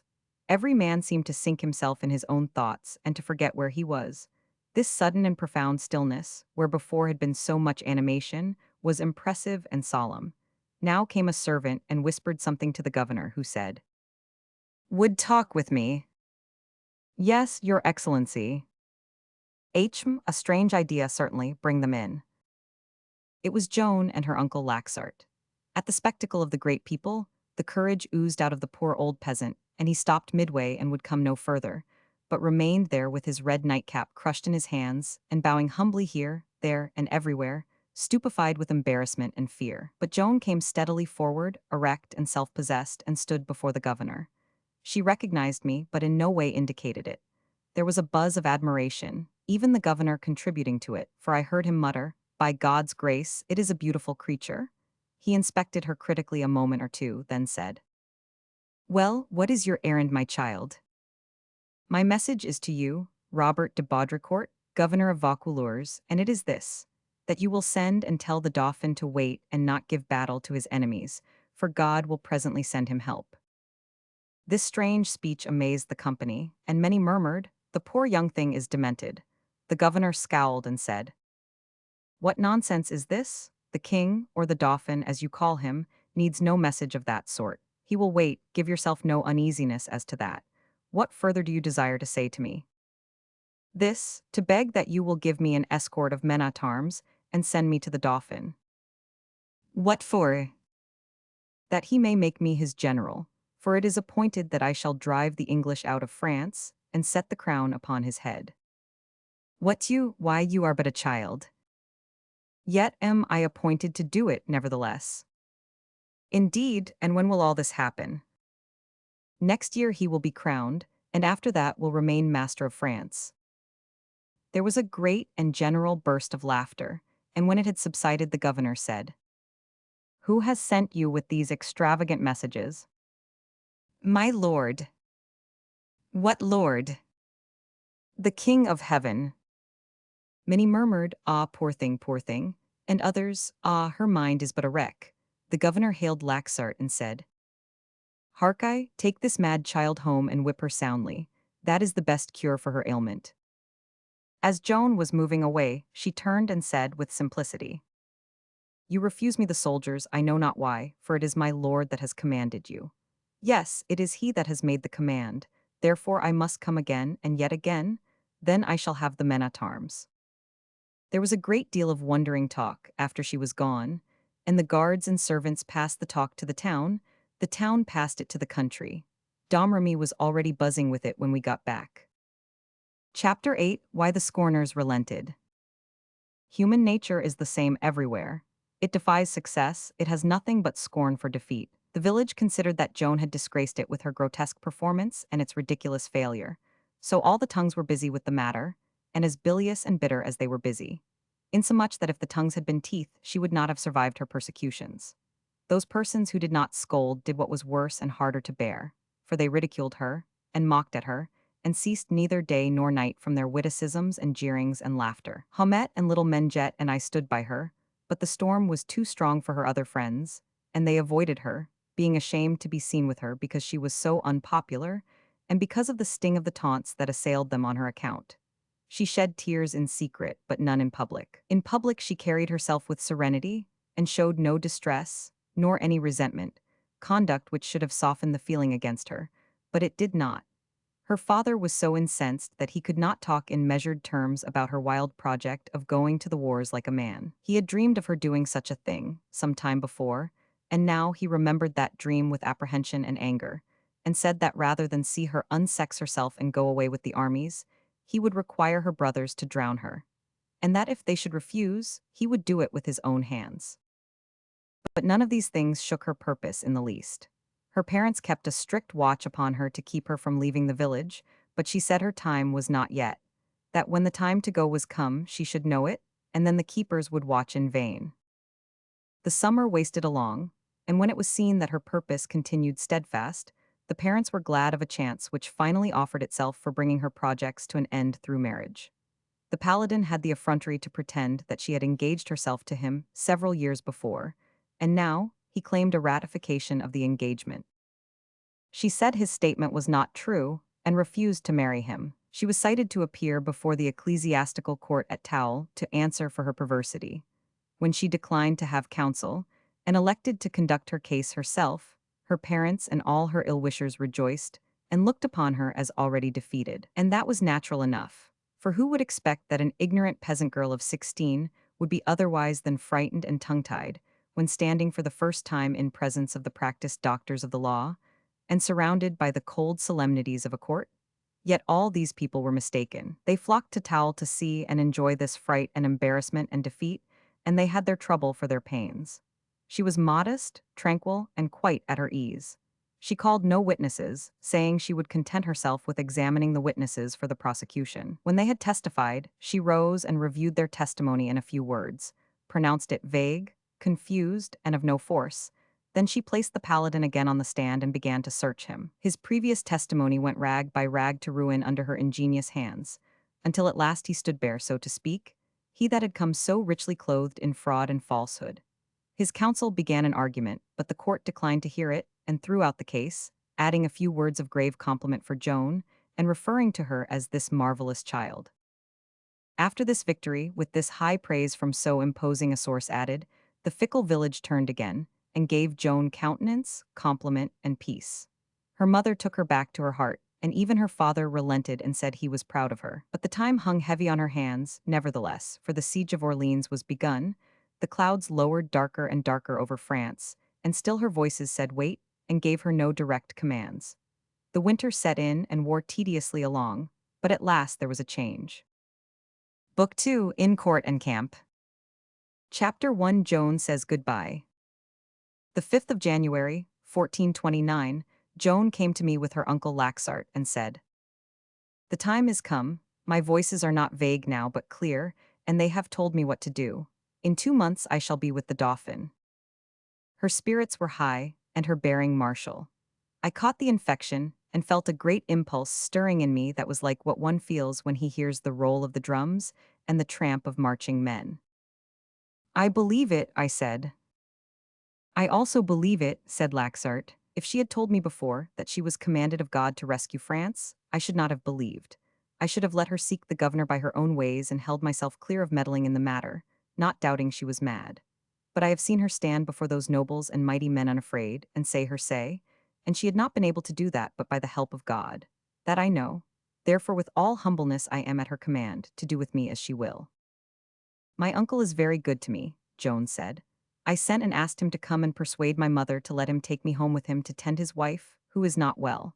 It is arranged, and we go at dawn tomorrow. From his house I shall go soon to Vaucouleurs, and wait and strive until my prayer is granted. Who were the 2 cavaliers who sat to your left at the governor's table that day?" "One was the Sieur Jean de Novelonpont de Metz, the other the Sieur Bertrand de Pouligny." Good metal, both. I marked them for men of mine. What is it I see in your face, doubt?" I was teaching myself to speak the truth to her, not trimming it or polishing it, so I said, "They considered you out of your head, and said so. It is true they pitied you for being in such misfortune, but still, they held you to be mad." This did not seem to trouble her in any way or wound her. She only said, "The wise change their minds when they perceive that they have been in error. They will march with me, I shall see them presently. You seem to doubt again, do you doubt?" "And no, not now. I was remembering that it was a year ago, and that they did not belong here, but only chanced to stop a day on their journey. They will come again, but as to matters now in hand, I came to leave with you some instructions. You will follow me in a few days, order your affairs, for you will be absent long." "Will Jean and Pierre go with me?" "No, they would refuse now, but presently they will come, and with them they will bring my parents' blessing, and likewise their consent that I take up my mission. I shall be stronger, then stronger for that, for lack of it I am weak now."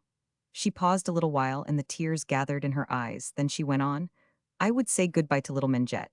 Bring her outside the village at dawn, she must go with me a little of the way. And Homet." She broke down and began to cry, saying, "No, oh no, she is too dear to me, I could not bear it, knowing I should never look upon her face again." Next morning I brought Mengette, and we 4 walked along the road in the cold dawn till the village was far behind. Then the 2 girls said their goodbyes, clinging about each other's neck, and pouring out their grief in loving words and tears, a pitiful sight to see. And Joan took one long look back upon the distant village, and the fairy tree, and the oak forest, and the flowery plain, and the river, as if she was trying to print these scenes on her memory so that they would abide there always and not fade, for she knew she would not see them any more in this life. Then she turned and went from us, sobbing bitterly. It was her birthday and mine. She was 17 years old. Chapter 2, The Governor Speeds Joan. After a few days, Laxart took Joan to Vaucouleurs, and found lodging and guardianship for her with Catherine Royer, a wheelwright's wife, an honest and good woman. Joan went to mass regularly, she helped do the housework, earning her keep in that way, and if any wished to talk with her about her mission, and many did, she talked freely, making no concealments regarding the matter now. I was soon housed nearby, and witnessed the effects which followed. At once the tidings spread that a young girl was come who was appointed of God to save France. The common people flocked in crowds to look at her and speak with her, and her fair young loveliness won the half of their belief, and her deep earnestness and transparent sincerity won the other half. The well-to-do remained away and scoffed, but that is their way. Next, a prophecy of Merlin's, more than 800 years old, was called to mind, which said that in a far future time France would be lost by a woman and restored by a woman. France was now, for the first time, lost, and by a woman, Isabel of Bavaria, her base queen. Doubtless this fair and pure young girl was commissioned of heaven to complete the prophecy. This gave the growing interest a new and powerful impulse. The excitement rose higher and higher, and hope and faith along with it. And so from Vaucouleurs wave after wave of this inspiring enthusiasm flowed out over the land, far and wide, invading all the villages and refreshing and revivifying the perishing children of France. And from these villages came people who wanted to see for themselves, hear for themselves, and they did see and hear and believe. They filled the town, they more than filled it. Inns and lodgings were packed, and yet half of the inflow had to go without shelter. And still they came, winter as it was, for when a man's soul is starving, what does he care for meat and roof so he can but get that nobler hunger fed? Day after day, and still day after day, the great tide rose. Domrémy was dazed, amazed, stupefied, and said to itself, "Was this world wonder in our familiar midst all these years, and we too dull to see it?" Jean and Pierre went out from the village, stared at and envied like the great and fortunate of the earth, and their progress to Vaucouleurs was like a triumph, all the countryside flocking to see and salute the brothers of one with whom angels had spoken face to face, and into whose hands by command of God they had delivered the destinies of France. The brothers brought the parents' blessing and Godspeed to Joan, and their promise to bring it to her in person later. And so, with this culminating happiness in her heart and the high hope it inspired, she went and confronted the governor again. But he was no more tractable than he had been before. He refused to send her to the king.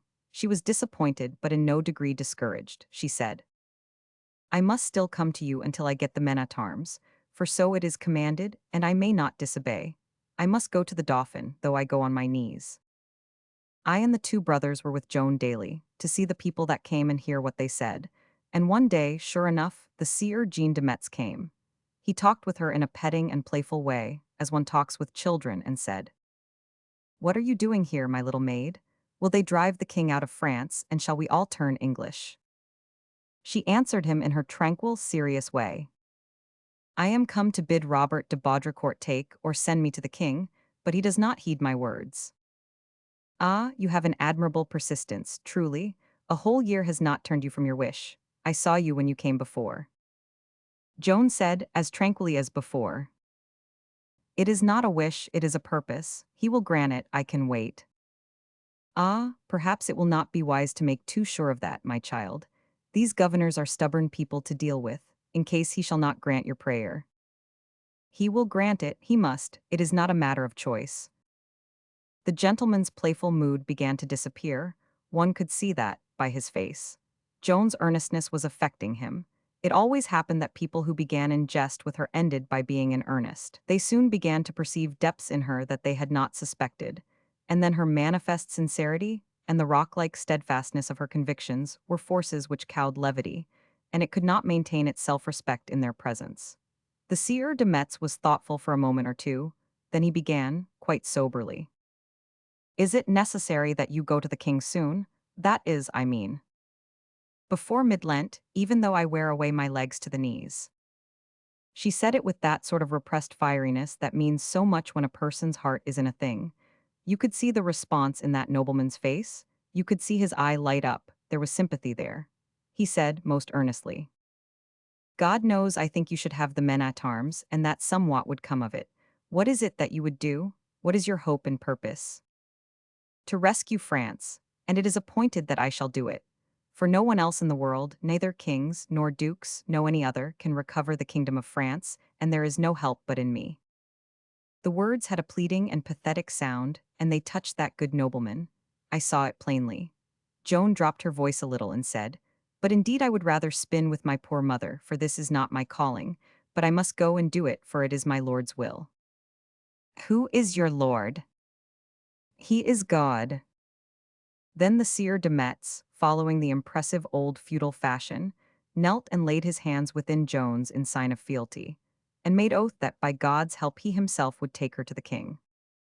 The next day came the Sieur Bertrand de Pouligny, and he also pledged his oath and knightly honor to abide with her, and follow her whithersoever she might lead. This day, too, toward evening, a great rumor went flying abroad through the town, namely, that the very governor himself was going to visit the young girl in her humble lodgings. So in the morning the streets and lanes were packed with people waiting to see if this strange thing would indeed happen. And happen it did. The governor rode in state, attended by his guards, and the news of it went everywhere, and made a great sensation. and modified the scoffings of the people of quality and raised Joan's credit higher than ever. The governor had made up his mind to one thing. Joan was either a witch or a saint, and he meant to find out which it was. So he brought a priest with him to exorcise the devil that was in her in case there was one there. The priest performed his office but found no devil. He merely hurt Joan's feelings and offended her piety without need, for he had already confessed her before this, and should have known, if he knew anything, that devils cannot abide the confessional, but utter cries of anguish and the most profane and furious cursings whenever they are confronted with that holy office. The governor went away troubled and full of thought, and not knowing what to do. And while he pondered and studied, several days went by and the 14th of February was come. Then Joan went to the castle and said, "In God's name, Robert de Baudricourt, you are too slow about sending me, and have caused damage thereby. For this day the Dauphin's cause has lost a battle near Orleans, and will suffer yet greater injury if you do not send me to him soon." The governor was perplexed by this speech and said, "Today, child, today? How can you know what has happened in that region today? It would take 8 or 10 days for the word to come. My voices have brought the word to me, and it is true. A battle was lost today, and you are in fault to delay me so." The governor walked the floor a while, talking within himself, but letting a great oath fall outside now and finally he said, "Hark, I go in peace and wait. If it shall turn out as you say, I will give you the letter and send you to the king, and not otherwise." Joan said with fervor, "Now God be thanked, these waiting days are almost done. In 9 days you will fetch me the letter." Already the people of Vaucouleurs had given her a horse, and had armed and equipped her as a soldier. She got no chance to try the horse and see if she could ride it, for her great first duty was to abide at her post and lift up the hopes and spirits of all who would come to talk with her, and prepare them to help in the rescue and regeneration of the kingdom. This occupied every waking moment she had, but it was no matter. There was nothing she could not learn, and in the briefest time, too. Her horse would find this out in the first hour. Meantime, the brothers and I took the horse in turn and began to learn to ride, and we had teaching in the use of the sword and other arms also. On the 20th Joan called her small army together, the 2 knights and her 2 brothers and me, for a private council of war. No, it was not a council, that is not the right name, for she did not consult with us, she merely gave us orders. She mapped out the course she would travel toward the king, and did it like a person perfectly versed in geography. And this itinerary of daily marches was so arranged as to avoid here and their peculiarly dangerous regions by flank movements, which showed that she knew her political geography as intimately as she knew her physical geography. Yet she had never had a day's schooling, of course, and was without education. I was astonished, but thought her voices must have taught her. But upon reflection, I saw that this was not so. By her references to what this and that and the other person had told her, I perceived that she had been diligently questioning those crowds of visiting strangers, and that out of them she had patiently dug all this mass of invaluable knowledge. The 2 knights were filled with wonder at her good sense and sagacity. She commanded us to make preparations to travel by night and sleep by day in concealment, as almost the whole of our long journey would be through the enemy's country. Also, she commanded that we should keep the date of our departure a secret, since she meant to get away unobserved. Otherwise, we should be sent off with a grand demonstration which would advertise us to the enemy, and we should be ambushed and captured somewhere. Finally, she said, "Nothing remains now but that I confide to you the date of our departure, so that you may make all needful preparation in time, leaving nothing to be done in haste and badly at the last moment." We marched the 23d at 11 of the clock at night. Then we were dismissed. The 2 knights were startled, yes, and troubled, and the seer Bertrand said, "Even if the governor shall really furnish the letter and the escort, he still may not do it in time to meet the date she has chosen. Then how can she venture to name that date? It is a great risk to select and decide upon the date, in this state of uncertainty." I said, "Since she has named the 23d, we may trust her. The voices have told her, I think. We shall do best to obey." We did obey. Joan's parents were notified to come before the 23d, but prudence forbade that they be told why this limit was named. All day, the 23d, she glanced up wistfully whenever new bodies of strangers entered the house, but her parents did not appear. Still, she was not discouraged, but hoped on. But when night fell at last, her hopes perished and the tears came. However, she dashed them away and said, It was to be so, no doubt it was so ordered. I must bear it and will. De Metz tried to comfort her by saying, "The governor sends no word. It may be that they will come tomorrow, and—" He got no further, for she interrupted him, saying, "To what good end? We start at 11 tonight." And it was so. At 10 the governor came, with his guard and arms, with horses and equipment for me and for the brothers, and gave Joan a letter to the king. Then he took off his sword and belted it about her waist with his own hands and said, "You said true, child. The battle was lost on the day you said, so I have kept my word. Now go come of it what may." Joan gave him thanks and he went his way. The lost battle was the famous disaster that is called in history the Battle of the Herrings. All the lights in the house were at once put out, and a little while after, when the streets had become dark and still, we crept stealthily through them and out at the western gate and rode away under whip and spur. Chapter 3: The Paladin Groans and Boasts. We were 25 strong and well equipped. We rode in double file, Joan and her brothers in the center of the column, with Jean de Metz at the head of it and the seer Bertrand at its extreme rear. In 2 or 3 hours we should be in the enemy's country, and then none would venture to desert. By and by we began to hear groans and sobs and execrations from different points along the line, and upon inquiry, found that 6 of our men were peasants who had never ridden a horse before, and were finding it very difficult to stay in their saddles, and moreover were now beginning to suffer considerable bodily torture. They had been seized by the governor at the last moment and pressed into the service to make up the tale, and he had placed a veteran alongside of each with orders to help him stick to the saddle and kill him if he tried to desert. These poor devils had kept quiet as long as they could, but their physical miseries were become so sharp by this time that they were obliged to give them vent. But we were within the enemy's country now, so there was no help for them. They must continue the march, though Joan said that if they chose to take the risk they might depart. They preferred to stay with us. We modified our pace now, and moved cautiously, and the new men were warned to keep their sorrows to themselves, and not get the command into danger with their curses and lamentations. Toward dawn we rode deep into a forest, and soon all but the sentries were sound asleep, in spite of the cold ground and the frosty air. I woke at noon out of such a solid and stupefying sleep that at first my wits were all astray, and I did not know where I was nor what had been happening. Then my senses cleared, and I remembered. As I lay there thinking over the strange events of the past month or two, the thought came into my mind, greatly surprising me, that one of Joan's prophecies had failed. For where were Noel and the paladin, who were to join us at the 11th hour? By this time, you see, I had gotten used to expecting everything Joan said to come true. So, being disturbed and troubled by these thoughts, I opened my eyes. Well, there stood the paladin leaning against a tree and looking down on me. How often that happens. You think of a person, or speak of a person, and there he stands before you, and you not dreaming he is near. It looks as if his being near is really the thing that makes you think of him, and not just an accident, as people imagine. Well, be that as it may, there was the paladin anyway, looking down in my face and waiting for me to wake.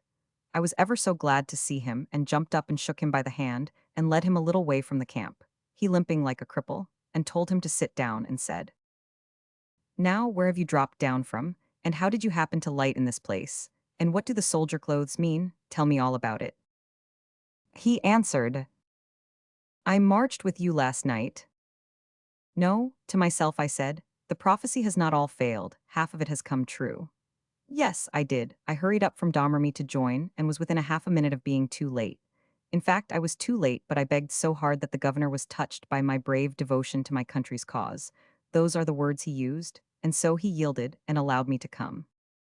I thought to myself, this is a lie. He is one of those 6 the governor recruited by force at the last moment. I know it, for Joan's prophecy said he would join at the 11th hour, but not by his own desire. Then I said aloud, "I am glad you came. It is a noble cause, and one should not sit at home in times like these." Sit at home? I could no more do it than the thunderstone could stay hid in the clouds when the storm calls it. "That is the right talk, it sounds like you." That pleased him.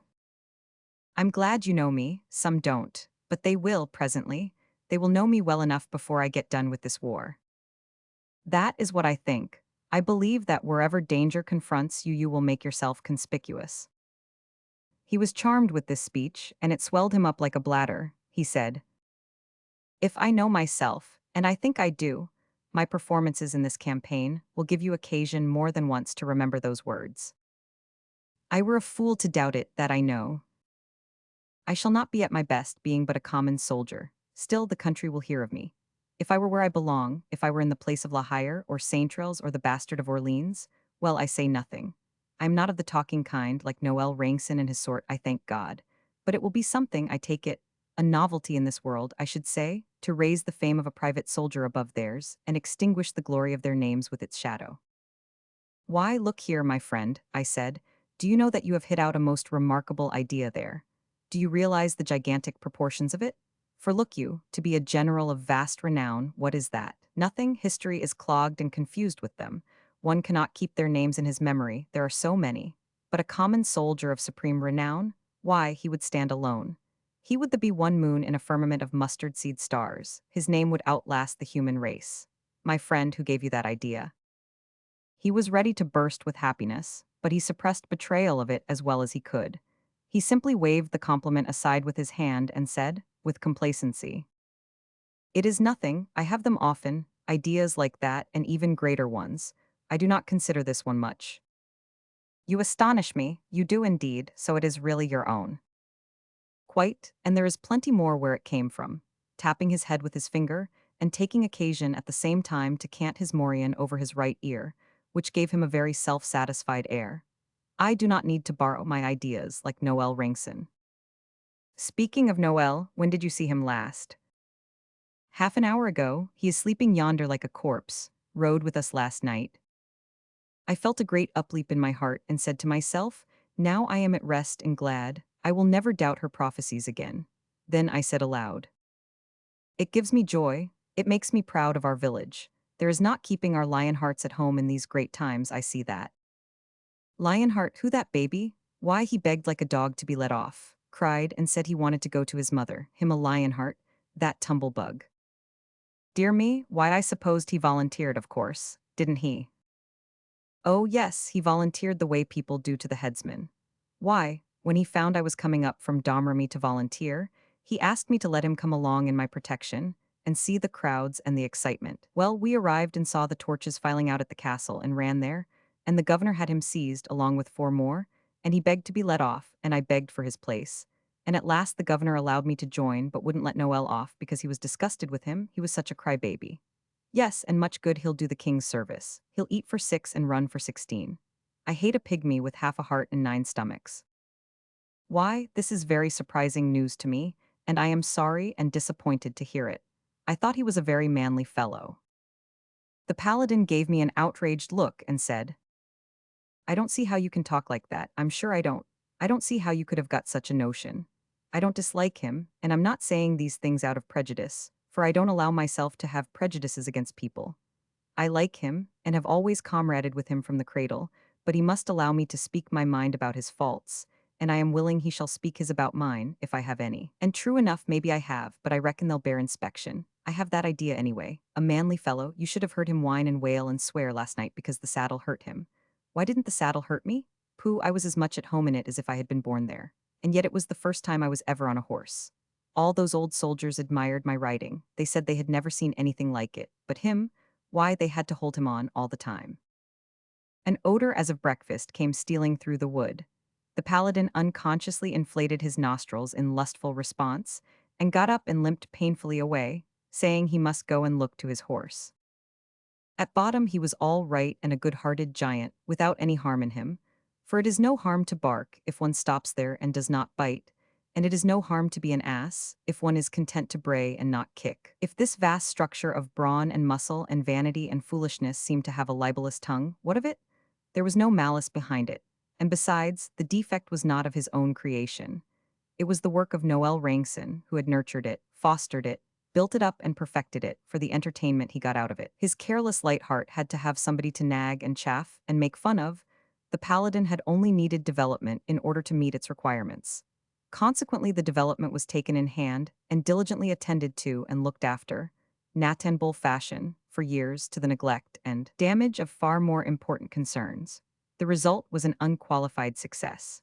Noel prized the society of the paladin above everybody else's. the paladin preferred anybody's to Noel's. The big fellow was often seen with the little fellow, but it was for the same reason that the bull is often seen with the gnat. With the first opportunity, I had a talk with Noel. I welcomed him to our expedition and said, "It was fine and brave of you to volunteer, Noel." His eye twinkled and he answered, "Yes, it was rather fine, I think. Still, the credit doesn't all belong to me, I had help." "Who helped you?" "The governor." "How?" "Well, I'll tell you the whole thing. I came up from Domrémy to see the crowds and the general show, for I hadn't ever had any experience of such things, of course, and this was a great opportunity. But I hadn't any mind to volunteer. I overtook the paladin on the road and let him have my company the rest of the way, although he did not want it and said so. And while we were gawking and blinking in the glare of the governor's torches, they seized us and 4 more and added us to the escort, and that is really how I came to volunteer. But after all, I wasn't sorry, remembering how dull life would have been in the village without the paladin. How did he feel about it? Was he satisfied? I think he was glad. Why? Because he said he was. He was taken by surprise, you see, and it is not likely that he could tell the truth without preparation. Not that he would have prepared if he had had the chance, for I do not think he would. I am not charging him with that. In the same space of time that he could prepare to speak the truth, he could also prepare to lie. Besides, his judgment would be cool then, and would warn him against fooling with new methods in an emergency. No, I am sure he was glad because he said he was. Do you think he was very glad? Yes, I know he was. He begged like a slave and bawled for his mother. He said his health was delicate, and he didn't know how to ride a horse, and he knew he couldn't outlive the first march. But really, he wasn't looking as delicate as he was feeling. There was a cask of wine there, a proper lift for 4 men. The governor's temper got afire, and he delivered an oath at him that knocked up the dust where it struck the ground, and told him to shoulder that cask, or he would carve him to cutlets and send him home in a basket. The paladin did it, and that secured his promotion to a privacy in the escort without any further debate. Yes, you seem to make it quite plain that he was glad to join. That is, if your premises are right that you start from. How did he stand the march last night? About as I did. If he made the more noise, it was the privilege of his bulk. We stayed in our saddles because we had help. We are equally lame today, and if he likes to sit down, let him. I prefer to stand. Chapter 4. Joan leads us through the enemy. We were called to quarters and subjected to a searching inspection by Joan. Then she made a short little talk in which she said that even the rude business of war could be conducted better without profanity and other brutalities of speech than with them, and that she should strictly require us to remember and apply this admonition. She ordered half an hour's horsemanship drill for the novices then, and appointed one of the veterans to conduct it. It was a ridiculous exhibition, but we learned something, and Joan was satisfied and complimented us. She did not take any instruction herself or go through the evolutions and maneuvers, but merely sat her horse like a martial little statue and looked on. That was sufficient for her, you see. She would not miss or forget a detail of the lesson. She would take it all in with her eye and her mind, and apply it afterward with as much certainty and confidence as if she had already practiced it. We now made 3 night marches of 12 or 13 legs each, riding in peace and undisturbed, being taken for a roving band of free companions. Country folk were glad to have that sort of people go by without stopping. Still, they were very wearying marches and not comfortable, for the bridges were few and the streams many. And as we had to ford them, we found the water dismally cold, and afterward had to bed ourselves, still wet, on the frosty or snowy ground, and get warm as we might, and sleep if we could, for it would not have been prudent to build fires. Our energies languished under these hardships and deadly fatigues, but Joan S. did not. Her step kept its spring and firmness, and her eye its fire. We could only wonder at this, we could not explain it. But if we had had hard times before, I know not what to call the 5 nights that now followed, for the marches were as fatiguing, the baths as cold, and we were ambuscaded 7 times in addition, and lost 2 novices and 3 veterans in the resulting fights. The news had leaked out and gone abroad that the inspired Virgin of Vaucouleurs was making for the king with an escort, and all the roads were being watched now. These 5 nights disheartened the command a good deal. This was aggravated by a discovery which Noel made, and which he promptly made known at headquarters. Some of the men had been trying to understand why Joan continued to be alert, vigorous, and confident, while the strongest men in the company were fagged with the heavy marches and exposure, and were become morose and irritable. There, It shows you how men can have eyes and yet not see. All their lives those men had seen their own women folks hitched up with a cow and dragging the plow in the fields while the men did the driving. They had also seen other evidences that women have far more endurance and patience and fortitude than men. But what good had their seeing these things been to them? None. It had taught them nothing. They were still surprised to see a girl of 17 bear the fatigues of war better than trained veterans of the army. Moreover, they did not reflect that a great soul, with a great purpose, can make a weak body strong and keep it so. And here was the greatest soul in the universe. But how could they know that, those dumb creatures?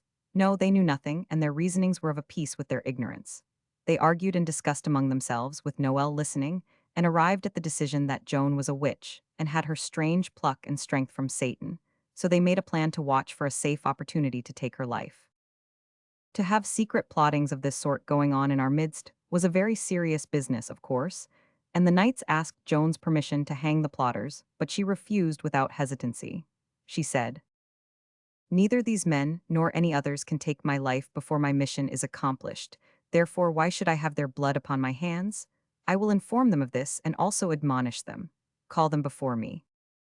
When they came, she made that statement to them in a plain matter-of-fact way, and just as if the thought never entered her mind that anyone could doubt it after she had given her word that it was true. The men were evidently amazed and impressed to hear her say such a thing in such a sure and confident way, for prophecies boldly uttered never fall barren on superstitious ears.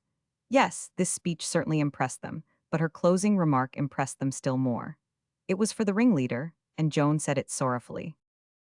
"It is a pity that you should plot another's death when your own is so close at hand. That man's horse stumbled and fell on him in the first ford which we crossed that night, and he was drowned before we could help him. We had no more conspiracies. This night was harassed with ambuscades, but we got through without having any men killed. One more night would carry us over the hostile frontier if we had good luck, and we saw the night close down with a good deal of solicitude. Always before, we had been more or less reluctant to start out into the gloom and the silence to be frozen in the fords and persecuted by the enemy. But this time, we were impatient to get under way and have it over, although there was promise of more and harder fighting than any of the previous nights had furnished. Moreover, in front of us about 3 leagues there was a deep stream with a frail wooden bridge over it, and as a cold rain mixed with snow had been falling steadily all day, we were anxious to find out whether we were in a trap or not. If the swollen stream had washed away the bridge, we might properly consider ourselves trapped and cut off from escape. As soon as it was dark, we filed out from the depth of the forest, where we had been hidden, and began the march. From the time that we had begun to encounter ambushes, Joan had ridden at the head of the column, and she took this post now. By the time we had gone a league, the rain and snow had turned to sleet, and under the impulse of the storm wind, it lashed my face like whips, and I envied Joan and the knights, who could close their visors and shut up their heads in their helmets as in a box. Now, out of the pitchy darkness and close at hand, came the sharp command. "Halt!" We obeyed. I made out a dim mass in front of us which might be a body of horsemen, but one could not be sure. A man rode up and said to Joan in a tone of reproof, "Well, you have taken your time, truly. And what have you found out? Is she still behind us or in front?" Joan answered in a level voice, "She is still behind." This news softened the stranger's tone. He said, "If you know that to be true, you have not lost your time, Captain. But are you sure? How do you know?" "Because I have seen her." "Seen her? Seen the Virgin herself?" "Yes, I have been in her camp." "Is it possible, Captain Raymond? I ask you to pardon me for speaking in that tone just now. You have performed a daring and admirable service. Where was she camped?" "In the forest, not more than a league from here." "Good, I was afraid we might be still behind her, but now that we know she is behind us, everything is safe. She is our game. We will hang her. You shall hang her yourself. No one has so well earned the privilege of abolishing this pestilent limb of Satan. I do not know how to thank you sufficiently. If we catch her, I will take care of that. Give yourself no uneasiness. All I want is just to look at her, to see what the imp is like that has been able to make all this noise, then you and the halter may have her. How many men has she?" "I counted but 18, but she may have had 2 or 3 pickets out." "Is that all? It won't be a mouthful for my force. Is it true that she is only a girl?" "Yes, she is not more than 17. It passes belief. Is she robust or slender?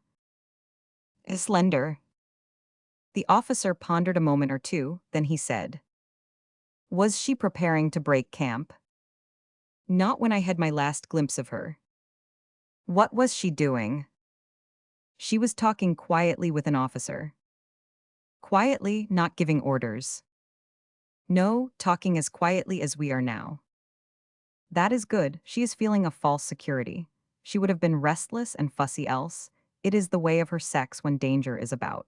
As she was making no preparation to break camp. She certainly was not when I saw her last. And was chatting quietly and at her ease. It means that this weather is not to her taste. Night marching in sleet and wind is not for chits of 17. No, she will stay where she is. She has my thanks. We will camp ourselves. Here is as good a place as any. Let us get about it. If you command it, certainly, but she has 2 nights with her. They might force her to march, particularly if the weather should improve. I was scared and impatient to be getting out of this peril, and it distressed and worried me to have Joan apparently set herself to work to make delay and increase the danger. Still, I thought she probably knew better than I what to do. The officer said, Well, in that case, we are here to block the way. Yes, if they come this way.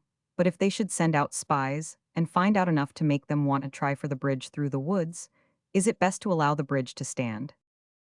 It made me shiver to hear her. The officer considered a while, then said, It might be well enough to send a force to destroy the bridge. I was intending to occupy it with the whole command, but that is not necessary now. Joan said tranquilly, With your permission, I will go and destroy it myself. Ah, now I saw her idea, and was glad she had had the cleverness to invent it, and the ability to keep her head cool and think of it in that tight place. The officer replied, You have it, Captain, and my thanks. With you to do it, it will be well done. I could send another in your place, but not a better. They saluted, and we moved forward. I breathed freer. A dozen times I had imagined I heard the hoofbeats of the real Captain Raymond's troop arriving behind us, and had been sitting on pins and needles all the while that conversation was dragging along. I breathed freer but was still not comfortable, for Joan had given only the simple command, forward. Consequently we moved in a dead walk past a dim and lengthening column of enemies at our side. The suspense was exhausting, yet it lasted but a short while, for when the enemy's bugles sang the dismount, Joan gave the word to trot, and that was a great relief to me. She was always at herself, you see. Before the command to dismount had been given, somebody might have wanted the countersign somewhere along that line if we came flying by at speed, but now we seemed to be on our way to our allotted camping position, so we were allowed to pass unchallenged. The further we went, the more formidable was the strength revealed by the hostile force. Perhaps it was only 100 or two, but to me it seemed 1,000. When we passed the last of these people, I was thankful, and the deeper we plowed into the darkness beyond them, the better I felt. I came nearer and nearer to feeling good for an hour, then we found the bridge still standing, and I felt entirely good. We crossed it and destroyed it, and then I felt, but I cannot describe what I felt. One has to feel it himself in order to know what it is like. We had expected to hear the rush of a pursuing force behind us, for we thought that the real Captain Raymond would arrive and suggest that perhaps the troop that had been mistaken for his belonged to the Virgin of Vaucouleurs. But he must have been delayed seriously, for when we resumed our march beyond the river, there were no sounds behind us, except those which the storm was furnishing. I said that Joan had harvested a good many compliments intended for Captain Raymond, and that he would find nothing of a crop left but a dry stubble of reprimands when he got back, and a commander just in the humor to superintend the gathering of it in. Joan said, It will be as you say, no doubt, for the commander took a troop for granted, in the night and unchallenged, and would have camped without sending a force to destroy the bridge if he had been left unadvised, and none are so ready to find fault with others as those who do things worthy of blame themselves. The seer Bertrand was amused at Joan's naive way of referring to her advice as if it had been a valuable present to a hostile leader who was saved by it from making a censurable blunder of omission. And then he went on to admire how ingeniously she had deceived that man and yet had not told him anything that was not the truth. This troubled Joan, and she said, I thought he was deceiving himself. I forbore to tell him lies, for that would have been wrong, but if my truths deceived him, perhaps that made them lies, and I am to blame. I would God I knew if I have done wrong. She was assured that she had done right, and that in the perils and necessities of war deceptions that help one's own cause and hurt the enemy, were always permissible. But she was not quite satisfied with that, and thought that even when a great cause was in danger one ought to have the privilege of trying honorable ways first. Jean said. Joan, you told us yourself that you were going to Uncle Laxart, to nurse his wife, but you didn't say you were going further, yet you did go on to Vaucouleurs. There. I see now, said Joan sorrowfully. I told no lie, yet I deceived. I had tried all other ways first, but I could not get away, and I had to get away. My mission required it. I did wrong, I think, and am to blame. She was silent a moment, turning the matter over in her mind. Then she added, with quiet decision, but the thing itself was right, and I would do it again. It seemed an over-nice distinction, but nobody said anything. If we had known her as well as she knew herself, and as her later history revealed her to us, we should have perceived that she had a clear meaning there, and that her position was not identical with ours, as we were supposing, but occupied a higher plane. She would sacrifice herself and her best self, that is, her truthfulness, to save her cause, but only that. She would not buy her life at that cost, whereas our war ethics permitted the purchase of our lives, or any mere military advantage, small or great, by deception. Her saying seemed a commonplace at the time, the essence of its meaning escaping us, but one sees now that it contained a principle which lifted it above that and made it great and fine. Presently the wind died down, the sleet stopped falling, and the cold was less severe. The road was become a bog, and the horses labored through it at a walk. They could do no better. As the heavy time wore on, exhaustion overcame us, and we slept in our saddles. Not even the dangers that threatened us could keep us awake. This 10th night seemed longer than any of the others, and of course it was the hardest, because we had been accumulating fatigue from the beginning, and had more of it on hand now than at any previous time. But we were not molested again. When the dull dawn came at last, we saw a river before us, and we knew it was the Loire. We entered the town of Jean, and knew we were in a friendly land, with the hostels all behind us. That was a glad morning for us. We were a worn and bedraggled and shabby-looking troop, and still, as always, Joan was the freshest of us all, in both body and spirits. We had averaged above 13 leagues a night by tortuous and wretched roads. It was a remarkable march, and shows what men can do when they have a leader with a determined purpose and a resolution that never flags. Chapter 5. We pierced the last ambuscades. We rested and otherwise refreshed ourselves 2 or 3 hours at Jean, but by that time, the news was abroad that the young girl commissioned of God to deliver France was come. Wherefore, such a press of people flocked to our quarters to get sight of her that it seemed best to seek a quieter place. So we pushed on and halted at a small village called Fierbois. We were now within 6 leagues of the king, who was at the castle of Chinon. Joan dictated a letter to him at once, and I wrote it. In it she said she had come 150 leagues to bring him good news, and begged the privilege of delivering it in person. She added that, although she had never seen him, she would know him in any disguise and would point him out. The 2 knights rode away at once with the letter. The troop slept all the afternoon, and after supper we felt pretty fresh and fine, especially our little group of young Domrémians. We had the comfortable tap room of the village into ourselves, and for the first time in 10 unspeakably long days were exempt from bodings and terrors and hardships and fatiguing labors. The paladin was suddenly become his ancient self again, and was swaggering up and down, a very monument of self-complacency. Noel Rankson said, I think it is wonderful, the way he has brought us through. Who? Asked Jean. Why's the paladin? The paladin seemed not to hear. What had he to do with it? Asked Pierre Dark. Everything. It was nothing but Joan's confidence in his discretion that enabled her to keep up her heart.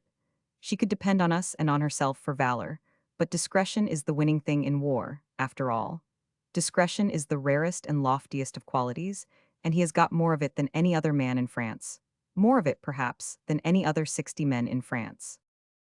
Now you are getting ready to make a fool of yourself, Noel Rankson, said the paladin, and you want to coil some of that long tongue of yours around your neck and stick the end of it in your ear, then you'll be the less likely to get into trouble. I didn't know he had more discretion than other people, said Pierre, for discretion argues brains, and he hasn't any more brains than the rest of us, in my opinion. No, you are wrong there. Discretion hasn't anything to do with brains. Brains are an obstruction to it, for it does not reason, it feels. Perfect discretion means absence of brains. Discretion is a quality of the heart, solely a quality of the heart. It acts upon us through feeling. We know this because if it were an intellectual quality, it would only perceive a danger, for instance, where a danger exists, whereas, "Hear him twaddle, the damned idiot," muttered the paladin. Whereas, it being purely a quality of the heart, and proceeding by feeling, not reason, its reach is correspondingly wider and sublimer, enabling it to perceive and avoid dangers that haven't any existence at all. As, for instance, that night in the fog, when the paladin took his horse's ears for hostile lances and got off and climbed a tree. It's a lie without shadow of foundation, and I call upon you all to beware you give credence to the malicious inventions of this ramshackle slander mill that has been doing its best to destroy my character for years and will grind up your own reputations for you next. I got off to tighten my saddle girth. I wish I may die in my tracks if it isn't so, and whoever wants to believe it can, and whoever don't can let it alone. There, that is the way with him, you see. He never can discuss a theme temperately, but always flies off the handle and becomes disagreeable. And you notice his defect of memory. He remembers getting off his horse, but forgets all the rest, even the tree. But that is natural. He would remember getting off the horse because he was so used to doing it.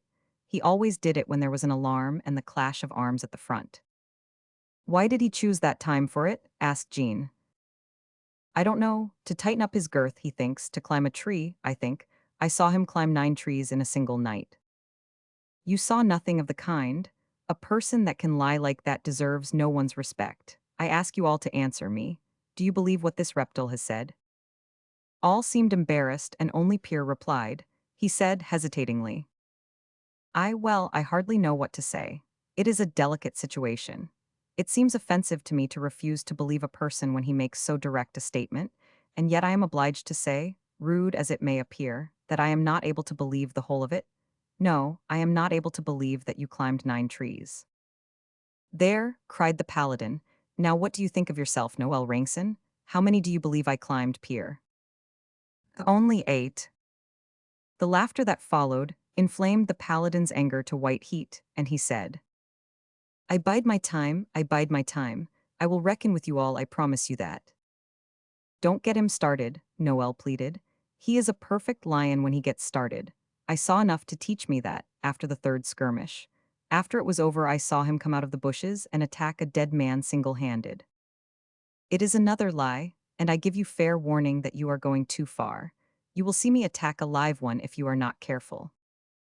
Meaning me, of course. This wounds me more than any number of injurious and unkind speeches could do. Ingratitude to one's benefactor. "Benefactor, what do I owe you, I should like to know?" "You owe me your life. I stood between the trees and the foe, and kept hundreds and thousands of the enemy at bay when they were thirsting for your blood. And I did not do it to display my daring. I did it because I loved you and could not live without you. There, you have said enough. I will not stay here to listen to these infamies. I can endure your lies, but not your love. Keep that corruption for somebody with a stronger stomach than mine. And I want to say this before I go, that you people's small performances might appear the better and win you the more glory. I hid my own deeds through all the march. I went always to the front, where the fighting was thickest, to be remote from you in order that you might not see and be discouraged by the things I did to the enemy. It was my purpose to keep this a secret in my own breast, but you force me to reveal it. If you ask for my witnesses, yonder they lie on the road we have come. I found that road mud, I paved it with corpses. I found that country sterile, I fertilized it with blood. Time and again I was urged to go to the rear because the command could not proceed on account of my dead. And yet you miscreant, accuse me of climbing trees? Pah." And he strode out with a lofty air, for the recital of his imaginary deeds had already set him up again and made him feel good. Next day we mounted and faced toward Chinon. Orleans was at our back now, and close by, lying in the strangling grip of the English. Soon, please God, we would face about and go to their relief. From Jean, the news had spread to Orleans that the peasant maid of Vaucouleurs was on her way, divinely commissioned to raise the siege. The news made a great excitement and raised a great hope. The first breath of hope those poor souls had breathed in 5 months. They sent commissioners at once to the king to beg him to consider this matter and not throw this help lightly away. These commissioners were already at Chinon by this time. When we were halfway to Chinon, we happened upon yet one more squad of enemies. They burst suddenly out of the woods, and in considerable force, too, but we were not the apprentices we were 10 or 12 days before. No, we were seasoned to this kind of adventure now. Our hearts did not jump into our throats and our weapons tremble in our hands. We had learned to be always in battle array, always alert, and always ready to deal with any emergency that might turn up. We were no more dismayed by the sight of those people than our commander was. Before they could form, Joan had delivered the order, "Forward," and we were down upon them with a rush. They stood no chance, they turned tail and scattered, we plowing through them as if they had been men of straw. That was our last ambuscade, and it was probably laid for us by that treacherous rascal, the king's own minister and favorite, de la Tremouille. We housed ourselves in an inn, and soon the town came flocking to get a glimpse of the maid. Ah, the tedious king and his tedious people. Our two good knights came presently, their patience well wearied and reported. They and we reverently stood, as becomes persons who are in the presence of kings and the superiors of kings, until Joan, troubled by this mark of homage and respect, and not content with it nor yet used to it, although we had not permitted ourselves to do otherwise since the day she prophesied that wretched traitor's death, and he was straightway drowned, thus confirming many previous signs that she was indeed an ambassador commissioned of God, commanded us to sit. Then the Sieur de Metz said to Joan, "The king has got the letter, but they will not let us have speech with him. Who is it that forbids?" "None forbids, but there be 3 or 4 that are nearest his person, schemers and traitors every one, that put obstructions in the way, and seek all ways, by lies and pretexts, to make delay.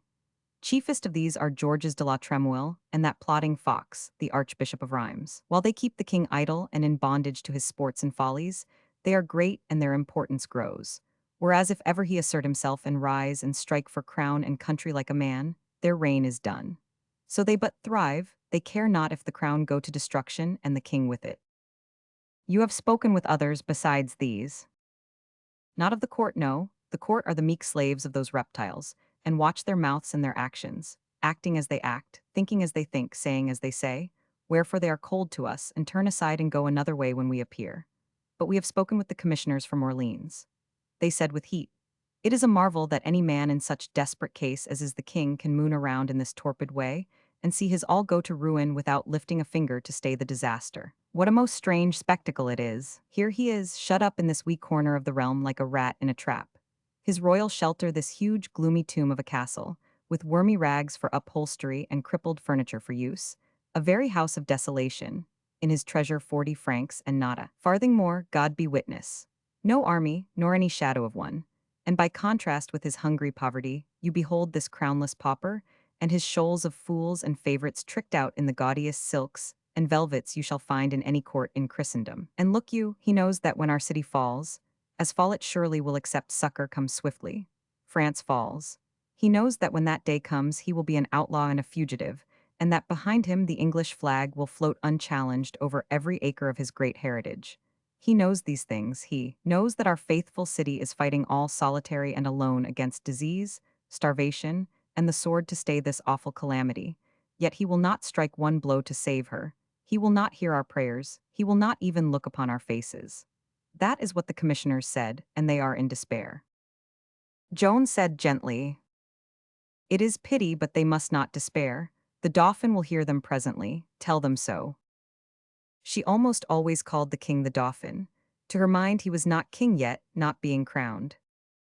"We will tell them so, and it will content them, for they believe you come from God." The archbishop and his confederate have for backer that veteran soldier Raoul de Gaucourt, grand master of the palace, a worthy man, but simply a soldier, with no head for any greater matter.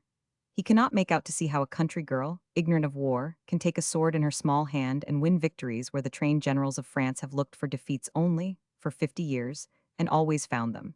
And so he lifts his frosty mustache and scoffs. When God fights, it is but small matter whether the hand that bears his sword is big or little. He will perceive this in time. Is there none in that castle of Chinon who favors us? Yes, the king's mother-in-law, Yolande, queen of Sicily, who is wise and good. She spoke with the seer Bertrand. "She favors us and she hates those others, the king's beguilers," said Bertrand.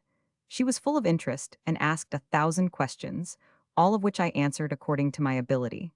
Then she sat thinking over these replies until I thought she was lost in a dream and would wake no more. But it was not so. At last she said slowly, and as if she were talking to herself, 'A child of 17, a girl, country-bred, untaught, ignorant of war, the use of arms and the conduct of battles, modest, gentle, shrinking, yet throws away her shepherd's crook and clothes herself in steel, and fights her way through 150 leagues of fear, and comes, she to whom a king must be a dread and awful presence, and will stand up before such an one and say, Be not afraid, God has sent me to save you. Ah, whence could come a courage and conviction so sublime as this but from very God himself? She was silent again a while, thinking and making up her mind. Then she said, And whether she comes of God or no, there is that in her heart that raises her above men, high above all men that breathe in France today, for in her is that mysterious something that puts heart into soldiers and turns mobs of cowards into armies of fighters that forget what fear is when they are in that presence. Fighters who go into battle with joy in their eyes and songs on their lips, and sweep over the field like a storm. That is the spirit that can save France, and that alone, come it whence it may. It is in her, I do truly believe, for what else could have borne up that child on that great march and made her despise its dangers and fatigues? The king must see her face to face, and shall? She dismissed me with those good words, and I know her promise will be kept. They will delay her all they can, those animals, but she will not fail in the end. Would she were king? Said the other knight fervently. For there is little hope that the king himself can be stirred out of his lethargy. He is wholly without hope, and is only thinking of throwing away everything and flying to some foreign land. The commissioners say there is a spell upon him that makes him hopeless. Yes, and that it is shut up in a mystery which they cannot fathom. I know the mystery, said Joan, with quiet confidence. I know it, and he knows it, but no other but God. When I see him, I will tell him a secret that will drive away his trouble, then he will hold up his head again.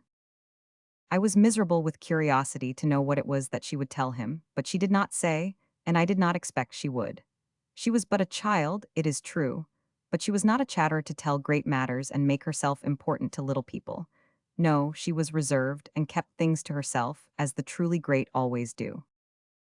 The next day Queen Yolande got one victory over the king's keepers, for, in spite of their protestations and obstructions, she procured an audience for our two knights, and they made the most they could out of their opportunity. They told the king what a spotless and beautiful character Joan was, and how great and noble a spirit animated her, and they implored him to trust in her, believe in her, and have faith that she was sent to save France.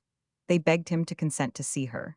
He was strongly moved to do this, and promised that he would not drop the matter out of his mind, but would consult with his council about it. This began to look encouraging. 2 hours later there was a great stir below, and the innkeeper came flying up to say a commission of illustrious ecclesiastics was come from the king his very self, understand. Think of this vast honor to his humble little hostelry, and he was so overcome with the glory of it that he could hardly find breath enough in his excited body to put the facts into words. They were come from the king to speak with the maid of Vaucouleurs. Then he flew downstairs, and presently appeared again, backing into the room, and bowing to the ground with every step, in front of 4 imposing and austere bishops and their train of servants. Joan rose, and we all stood. The bishops took seats, and for a while no word was said, for it was their prerogative to speak first, and they were so astonished to see what a child it was that was making such a noise in the world and degrading personages of their dignity, to the base function of ambassadors to her, in her plebeian tavern, that they could not find any words to say at first. Then presently their spokesman told Joan they were aware that she had a message for the king, wherefore she was now commanded to put it into words, briefly, and without waste of time or embroideries of speech. As for me, I could hardly contain my joy. Our message was to reach the king at last, and there was the same joy and pride and exultation in the faces of our knights, too, and in those of Joan's brothers. And I knew that they were all praying, as I was, that the awe which we felt in the presence of these great dignitaries, and which would have tied our tongues and locked our jaws, would not affect her in the like degree, but that she would be enabled to word her message well, and with little stumbling, and so make a favorable impression here, where it would be so valuable and so important.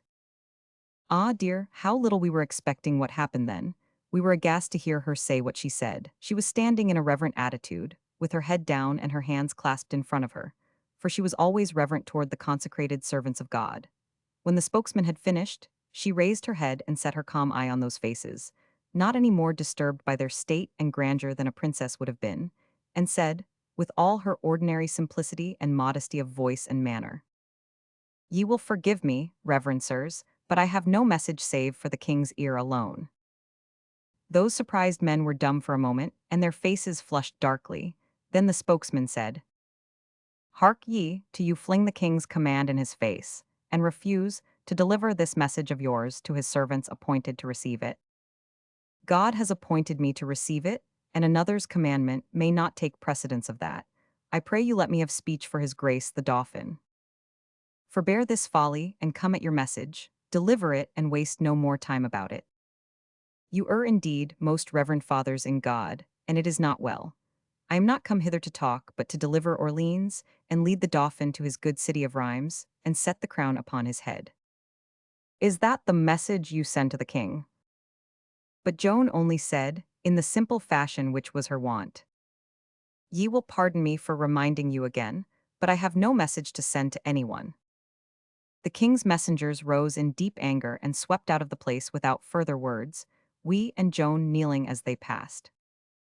Our countenances were vacant, our hearts full of a sense of disaster.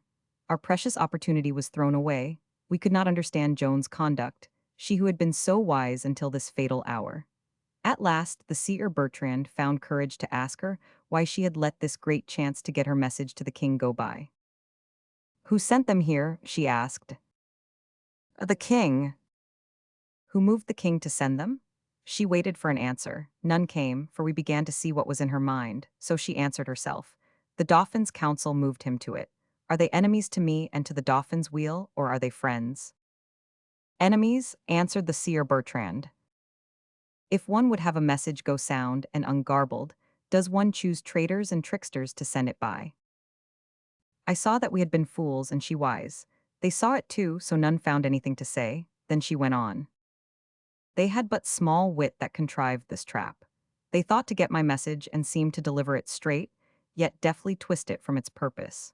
You know that one part of my message is but this, to move the Dauphin by argument and reasonings to give me men-at-arms and send me to the siege. If an enemy carried these in the right words, the exact words and no word missing, yet left out the persuasions of gesture and supplicating tone and beseeching looks that inform the words and make them live, where were the value of that argument? Whom could it convince? Be patient, the Dauphin will hear me presently, have no fear. The seer de Metz nodded his head several times, and muttered as to himself. She was right and wise, and we are but dull fools when all is said. It was just my thought, I could have said it myself, and indeed it was the thought of all there present.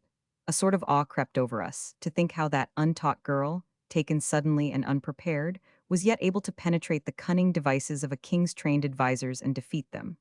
Marveling over this and astonished at it, we fell silent and spoke no more. We had come to know that she was great in courage, fortitude, endurance, patience, conviction, fidelity to all duties, in all things indeed that make a good and trusty soldier and perfect him for his post.